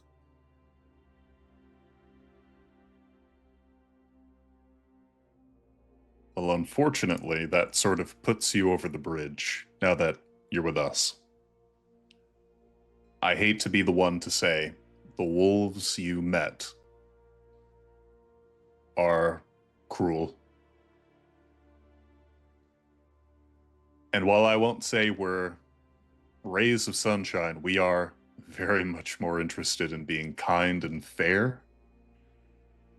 And Ricardo, your best bet right now is going to be telling us everything that's happened to you. Because 2 years is a long time to be a werewolf and not have any formal training.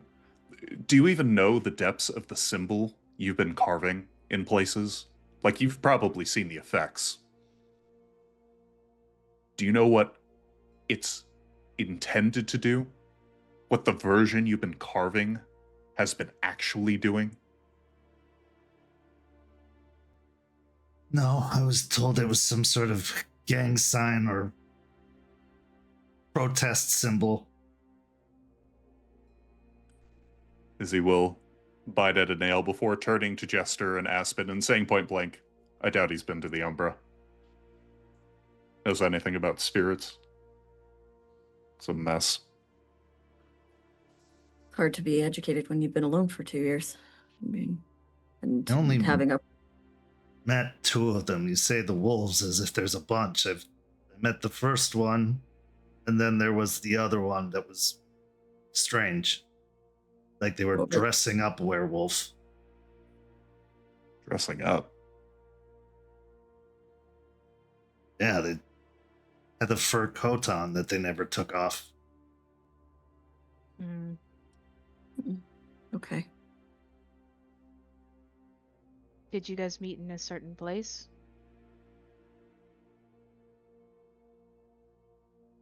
Few different places. He just always seemed to know where we were and could find us. What's the earliest moment you remember meeting them?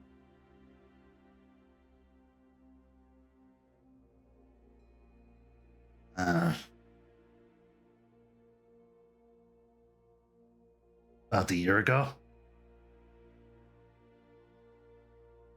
Now, a question for you, Kent. The cult roughly came back what time? Like, it Time was... he's referring to was before they showed their faces again. Okay.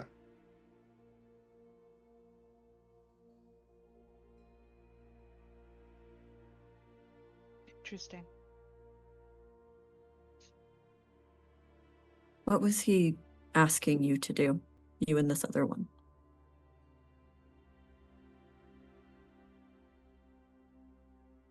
Go to places with a lot of people, with businesses, and sing a song or bang a drum, tag the place in the symbols, and then just walk away. Did you hire the people with the symbols and the t-shirts?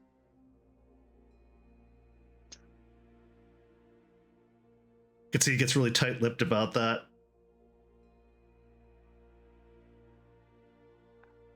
It's okay if you did.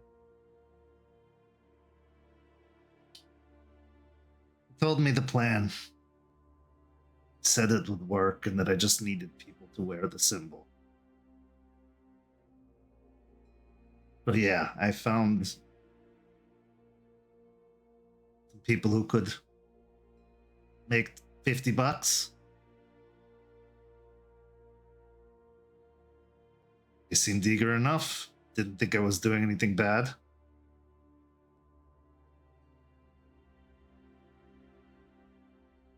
So those symbols, the ones you don't understand, since you've been around for 2 years, I know you feel a rage bubbling inside you almost all the time. Right? Again, 2026 in America, how do you not for the past 2 years? But it's different than what it was before your change, isn't it?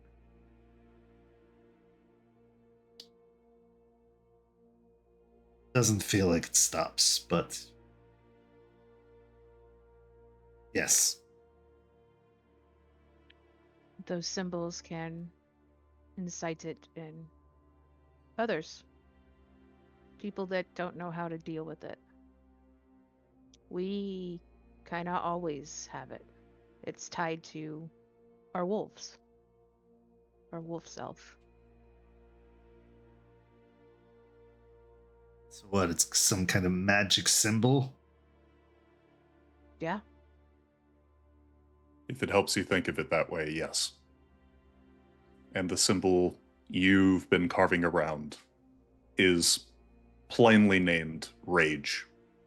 Although the version you've been doodling on the sides of walls or plastering on t-shirts is a bit more than what we would normally see in wolf gatherings that we have.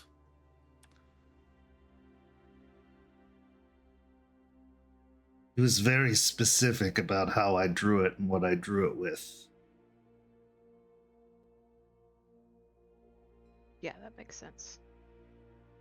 Can't. Has to be a certain way, or it probably would not work.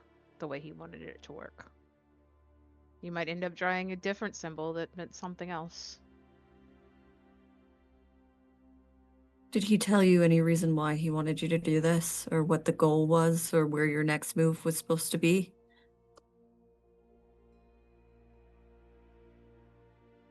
He said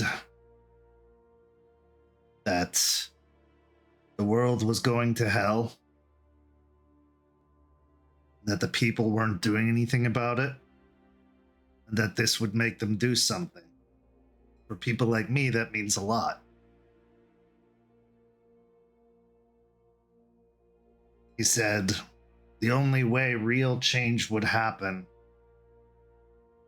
is if action was taken. That the government wasn't going to do it, the police weren't going to do it, even the humans weren't going to do it without a little bit of help. This information is going to seem a bit jarring, but there's werewolves out there, Guru, that will burn everything down to their goals. Those are the people you've met. They work very different than what most other Guru work as, us being included. We don't care to see people hurt and buildings just torn down unnecessarily in the hopes that something will be changed. That's their goals. And it isn't a feasible or useful way of doing things.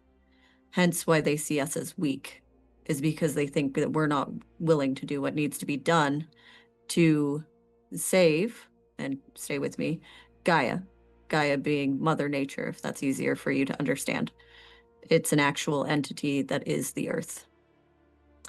I'm trying to break it down as simply as I can for you in a very short, I guess, Cliff Notes type way, but that is why he says what he says, just to give you context and maybe a little bit more information. Izzie will, to accentuate Aspen's point, I assume there's some remnant of food left over, maybe? If there is something smudgeable, Izzie will dip his finger in the goop, potato mash or whatever, and draw the single curve that is Gaia.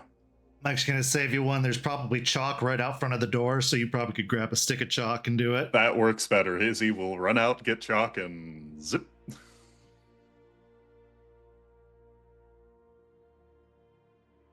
So you are saying the guy Wu fights for Mother Earth? Guru, yes, they do.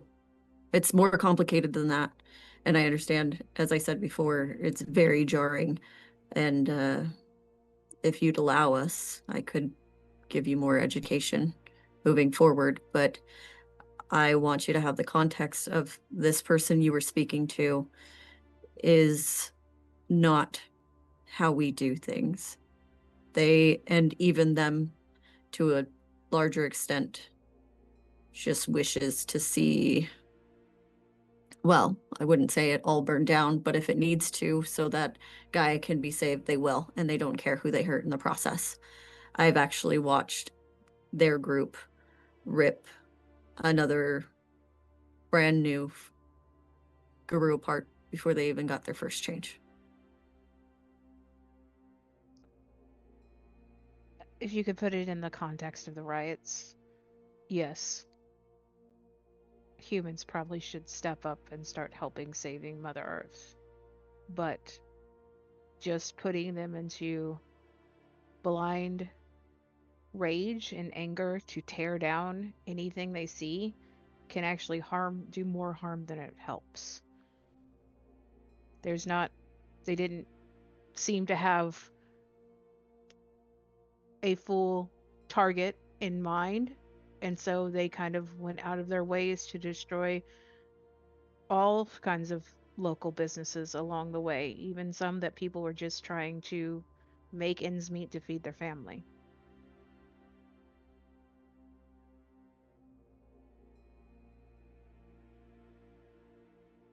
I wasn't trying to do any of that. It just happened with all the craziness, and usually I was gone before it was done.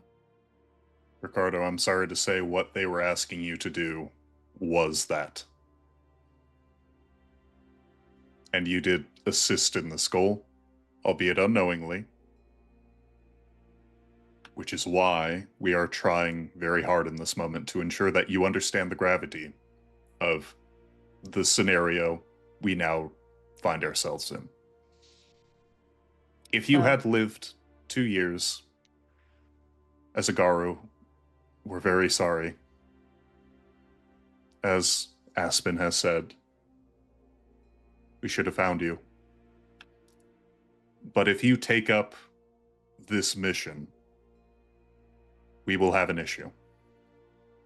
Because we cannot have that coming to burn everything down. We are builders and healers, not accelerationists. Didn't want to take up any kind of mission. I just wanted to know what I was and what I could do and find others like me. Have Would a you like very. us- Go ahead, Jester. Would you like us to teach you? Well, I don't know. From what you're talking about, the minute I step out of here, they're going to come kill me. And it sounds they're not. like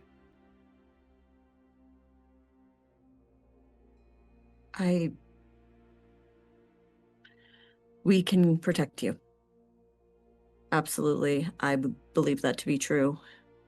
That is a fact for you. But a question I need to ask you is that if we let you out and give you the education and the ability to be educated, are you going to run back to them? Is this all a ploy to go back to them? And I don't mean to insult you in any way. I need to know that for the safety of the city and everyone around.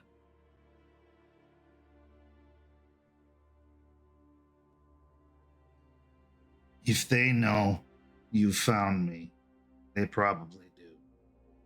It's probably wouldn't matter if I went back. I'd be a snitch.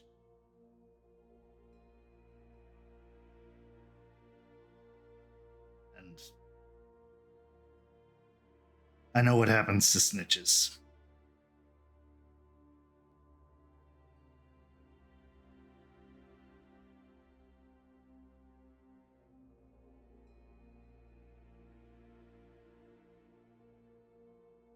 Why would you help me if I've only been a problem for you? Because you want help. It's that simple. Because you're one of us. You can be helped.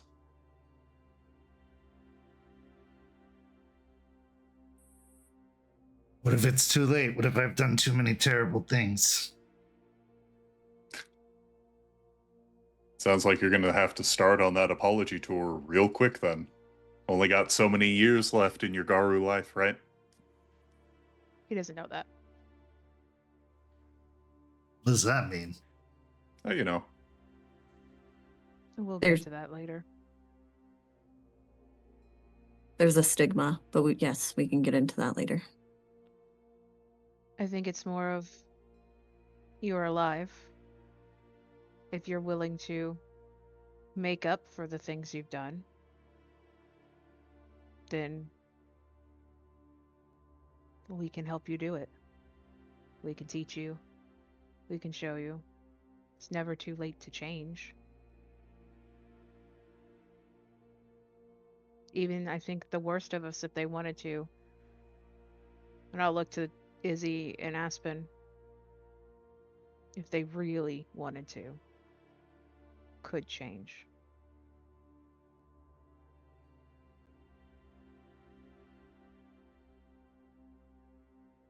Part of me thinks, yeah, it'd be fine. There's more of you than there are of them, but something about that man.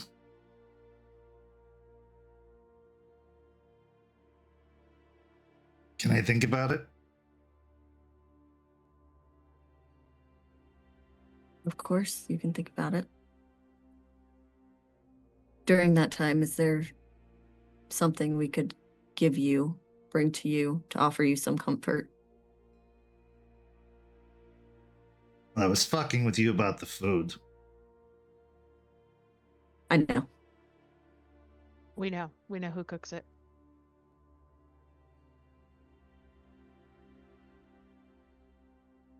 Do you have a... I don't even know if they make them anymore. iPod or... You want like a music player? Some ambience? I always like music. Any specific requests?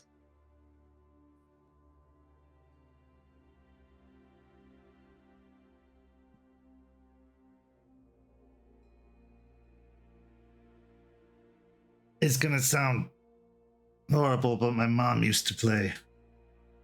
Madre used to play merengue music. Any House was particular never songs? quiet. It was the worst. Any particular songs you want? No. We can get you one.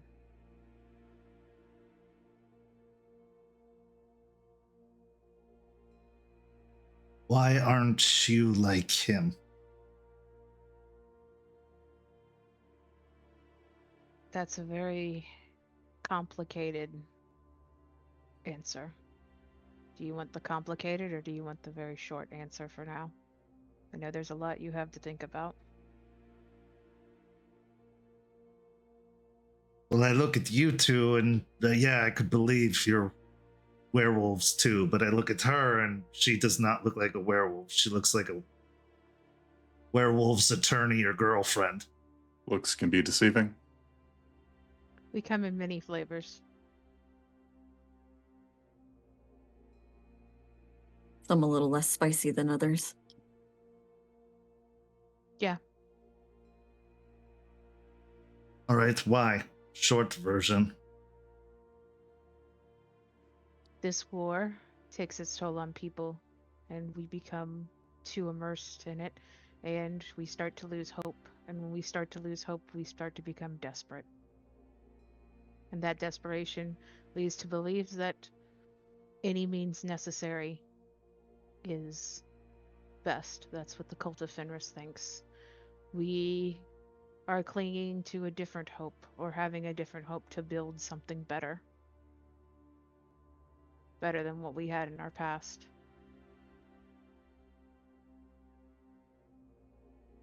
This guy didn't seem desperate. He hides it well.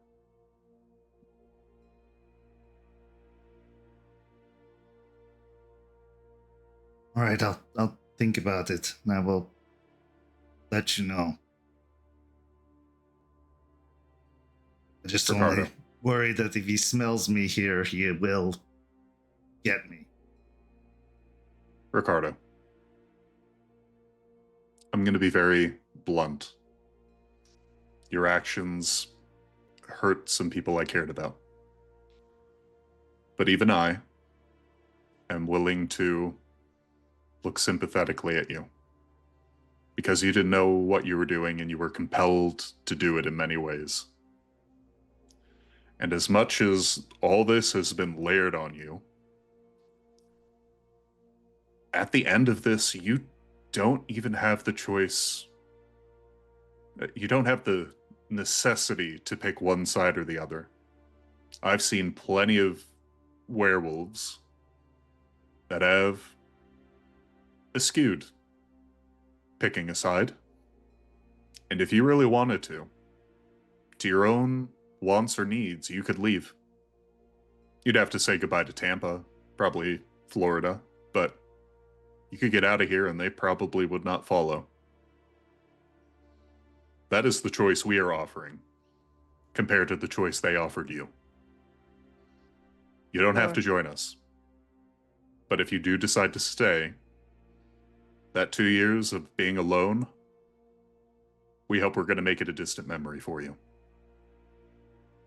Aspen kind of looks at Izzie, looks down at the floor. But I think it's in your best interest if you stay with us. There's a lot happening out in the world that I can't fathom to break down into such a small conversation. But please know I'm being completely truthful that we want to keep you safe. in all aspects. Like another charisma and persuasion roll from the group. Collectively or only one person? I think one person would be fine, but if you guys want to do your own, you could. Yeah, mean, I'll assist Champ. Yeah. Another dice to the champ.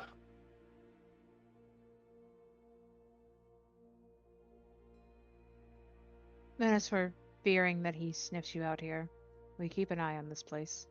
You may not see us, but we're watching it. And we'll make sure he doesn't get to you.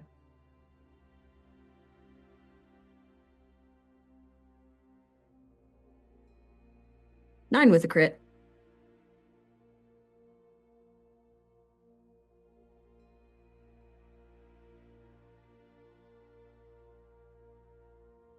Okay, if you say so.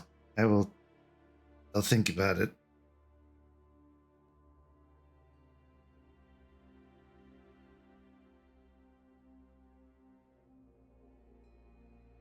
I appreciate you listening, and I'm sorry you had to go through all of that. Would you be willing to show us some of the places that you met him?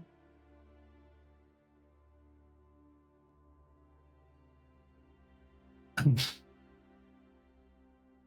mean, I guess. I don't think it'll matter. We didn't meet at the same place twice, ever. It's fair. Like I said, he found us. We would leave him a mark to let him know we were hoping to meet, and then he would find us wherever we were. I guess that does bring me to another question as she looks over at Jester. Had the other one, the one with the coat, did he ever say anything about where he got it or how that came to be? No, I just thought it was weird he was wearing a fur coat in Florida. That is rather weird. Izzy, can I see your chalk? Izzy will hand over a piece. Hold him the chalk. Can you show us the symbol the mark you leave for him? Sure. He would go up to the wall and start drawing a symbol on the wall. And the symbol he would draw is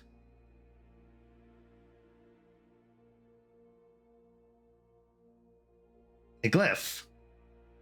And the glyph is of Gaia's howl. It's rough, but it's an estimation for the glyph expert, looking at you, Izzy, that it represents Gaia's howl. Would that have any particular meaning? Is it like supposed to be like a beacon, or is it supposed to represent a particular concept? I would say the glyph of Gaia's howl represents Gaia dying, basically, like the desperation of her calling out to the guru to do something. I'll take a picture of the glyph on Aspen's phone and then forward it to me and Artie and Izzy. And then hand Aspen her phone back. Thanks. Anything in particular you like cooked?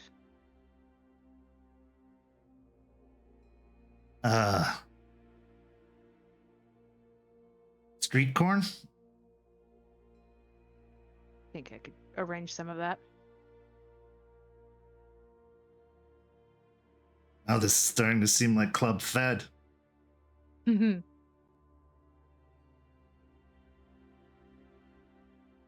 I think we're all hoping that you're going to be more than a prisoner sooner rather than later. Well, you get rid of that guy, that'll ease my decision a lot more. We're trying. Although, the other guy, the fur coat, I thought the first guy was scary being cold. The second guy is scary because he's crazy.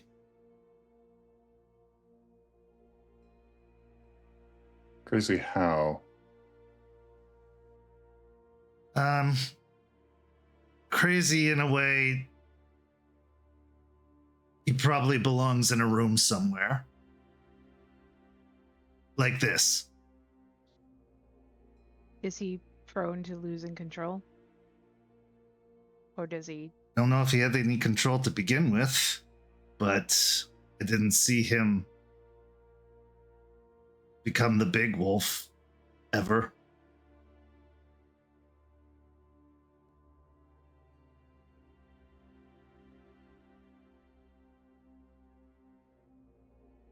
Okay, thank you for telling us. He's dangerous. He always smelled like blood all the time.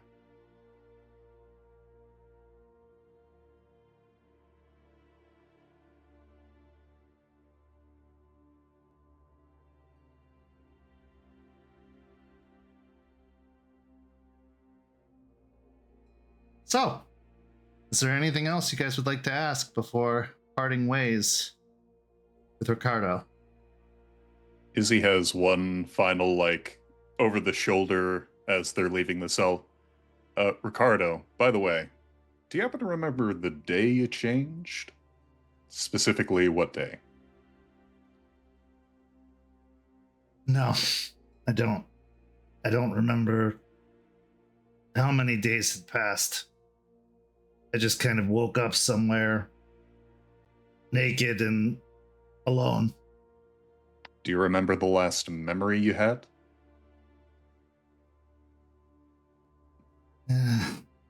It was close to Christmas. Okay, we can work with that. Izzy will just look over to Jester and Aspen and go, trying to pin his moon sign.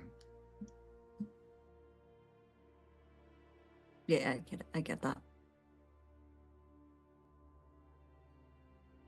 Are you all into astrology or something too? Yeah. Nope, more werewolf magic. We'll get there. Remember, kid, space is fake, hell is real. So. Okay, so as the three of you depart, you have a few minutes to converse amongst yourselves without Ricardo overhearing as the heavy steel door is pushed back into place and the wheel is turned to lock it.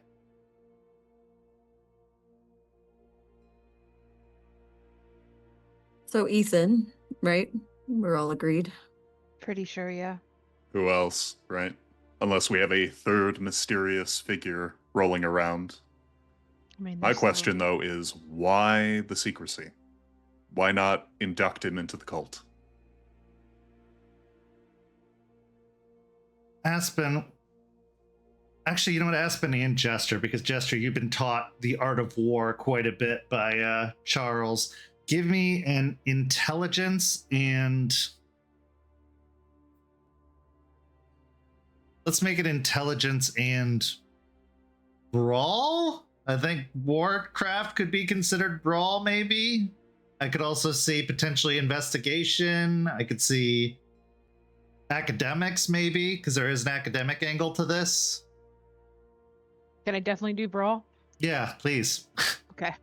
The struggle. Politics. Politics is a good one too. Yes, thank you. Peru politics? Yes. Ha!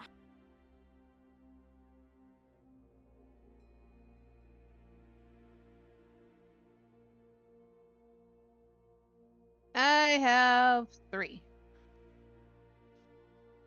5. Okay.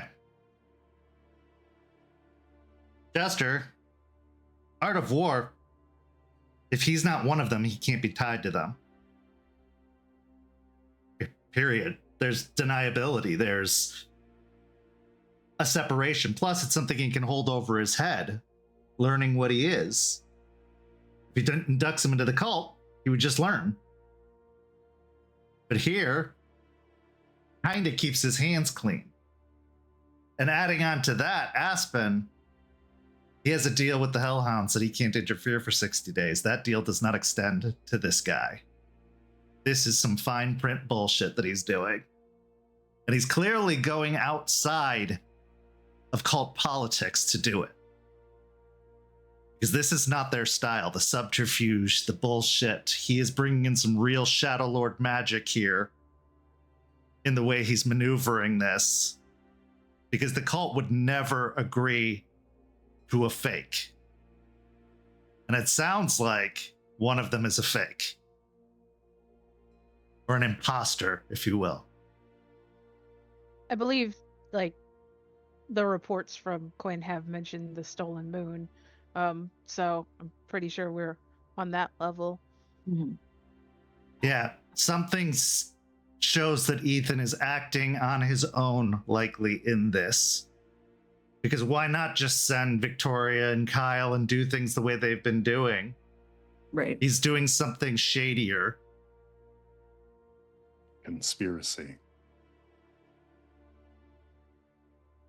So that's what you figure out from those rolls. That's why he would be so secret, is its old Shadow Lord tricks come back. Shadow Lords would use Ghislaine and allies and influence to pull some shit. It's not that unusual to manipulate, then do it yourself. He's trying to make sure he's operating outside of any of the cult being laid to blame for this.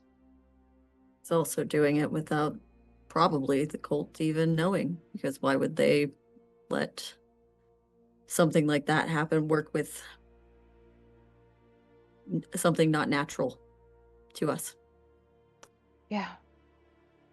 So all that bravado about fighting for Gaia is just hot air for Ethan. He probably believes he's fighting for Gaia, but he's doing it in the way he wants to do it. I mean, think of it. He probably expected us to go and possibly kill Ricardo. And then what? He could lay that blame on us that we killed a guru that wasn't even a cult of Fenris. Yeah. Part of me thinks that Ethan just likes having the badge to let himself be able to do whatever he wants to do whenever he wants to do it, based off of what Delphine was talking about. The rest of the cult surely can't be in the same boat, right? I don't know. Honestly, it doesn't sound that different than what he was when he was first here 12 years ago. Ryder kind of knew him pretty well. And he liked to go off and do his own thing or manipulate to do what he wanted to do. But that does beg a question. Ethan and Plato, right? How well are they actually working together? Some division we could exploit. I think so. I think the Hellhounds are going to want to hear it. I think I'm going to talk to Skeeter, see if he knows any information on the movements of the other members, and possibly Ethan. I think that's a great idea. Izzie will pull out the phone and begin the little text message alert like, hey, guess what we found out?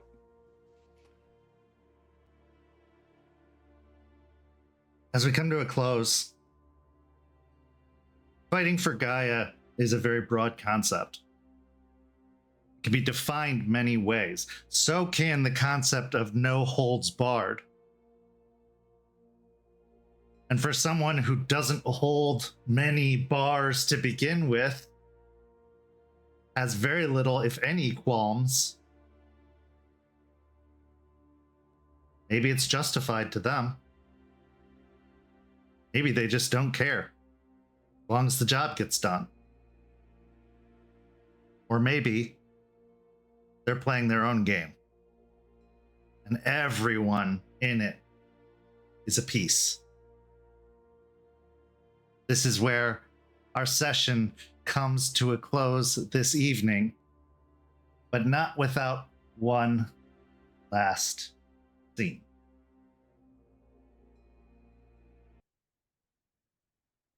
Our final scene takes us to the community center on the east side of Tampa, a community center that has long been boarded up and closed, but now looks like it's in the process of reopening. Some of the boards that were nailed to the walls have been pulled down, the ones covering the windows.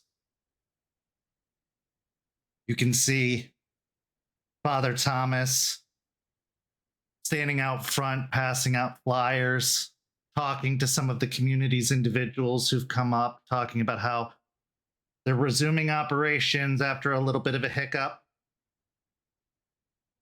But that's not where our focus lies. Our focus lies deep inside of the building. Our focus lies with a young woman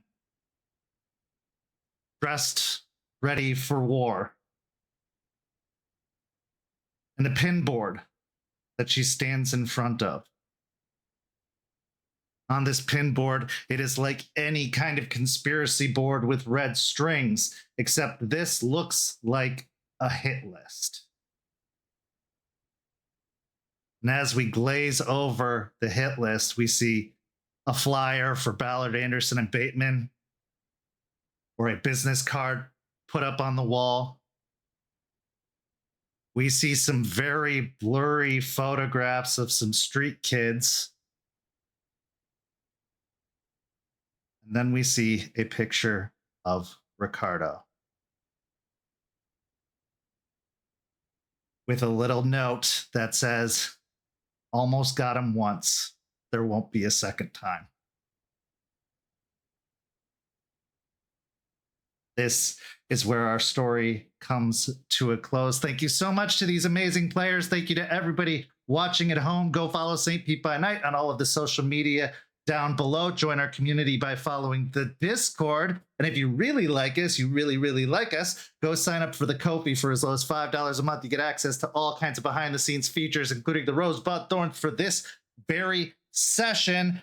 We only have 2 more weeks of Rage Across Tampa left before we're going to take about a 4 to 6 week break. So make sure you're checking those out. We've got Hellhounds on Friday. We've got another episode of Red Tide Rising on Sunday, which, oh, trust me, you do not want to miss that one. So stay tuned to All Things St. Pete by Night. We're going to have all kinds of extras over the break, so we won't leave you hanging if you're a Ko-fi member, so go sign up for that. But for these amazing players, I am Kent. Thank you so much for watching, and we'll see you next time.